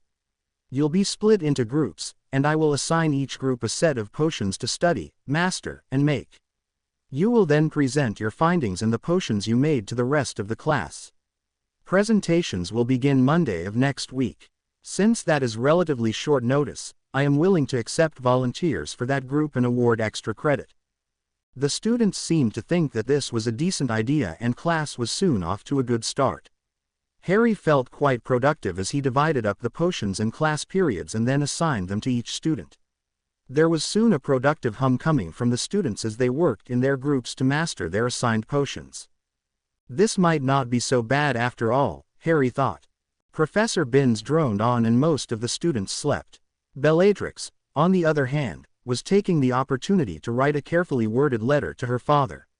She had been able to take some time to consider her conversation with her father on the train platform and had concluded that her father and uncle's concern of Harry associating with the wrong sort probably indicated that they were considering the possibility of bringing him into their confidence. While Bellatrix was wary of allowing Harry Ashworth to become a pawn of Orion Black, she had nothing against the opportunities a Black-Ashworth connection would bring her. For one thing, she could play her games from within the ancient and most noble house of Black, as well as through Harry. There was also the change of her becoming privy to things that not even Orion shared with her father. Of course, this all hinged on Harry cooperating with her. With Orion Black behind him, Harry could do great things, and if one were to take into account the fact that Harry had mentioned he had inherited the entire Black estate in the future, it would only help to get in on what the old man might be up to. Thus, Bellatrix was now penning, or rather, scratching out with her quill, a letter of recommendation of sorts. The key was to prevent her father from realizing that it was such a letter. Her goal was to come off as being a disinterested daughter duly, though perhaps prematurely, carrying out a father's request for information. "Dear Father, with regard to Harry Ashworth." The headmaster seemed a little chuffed at Ashworth being added to the staff, but no one else really seems to mind. Ashworth generally comes off as being a rather mild and agreeable chap, despite everyone remembering or being reminded of his interfering with that fight back in Diagon Alley. It does not appear that potions is Ashworth's forte. Fortunately though, he seems to have gotten into the rhythm of things. He is able to teach the younger years with little trouble and the 4th and 5th years with only moderate difficulties. For the 6th and 7th years, he has turned the learning experience into more of a team effort. Doing this has not made the class easy, but he seems to have gained respect from at least the wiser students. As far as Ashworth associating with the right sort, I don't think you have to worry. I seem to be the only person he knows, all the other students and staff being only acquaintances that he treats neutrally. I shall try to keep you updated between my schoolwork. Your daughter, Bellatrix. To be continued. I hope you enjoyed this story. Also remember to subscribe and like this video. See you in the next video.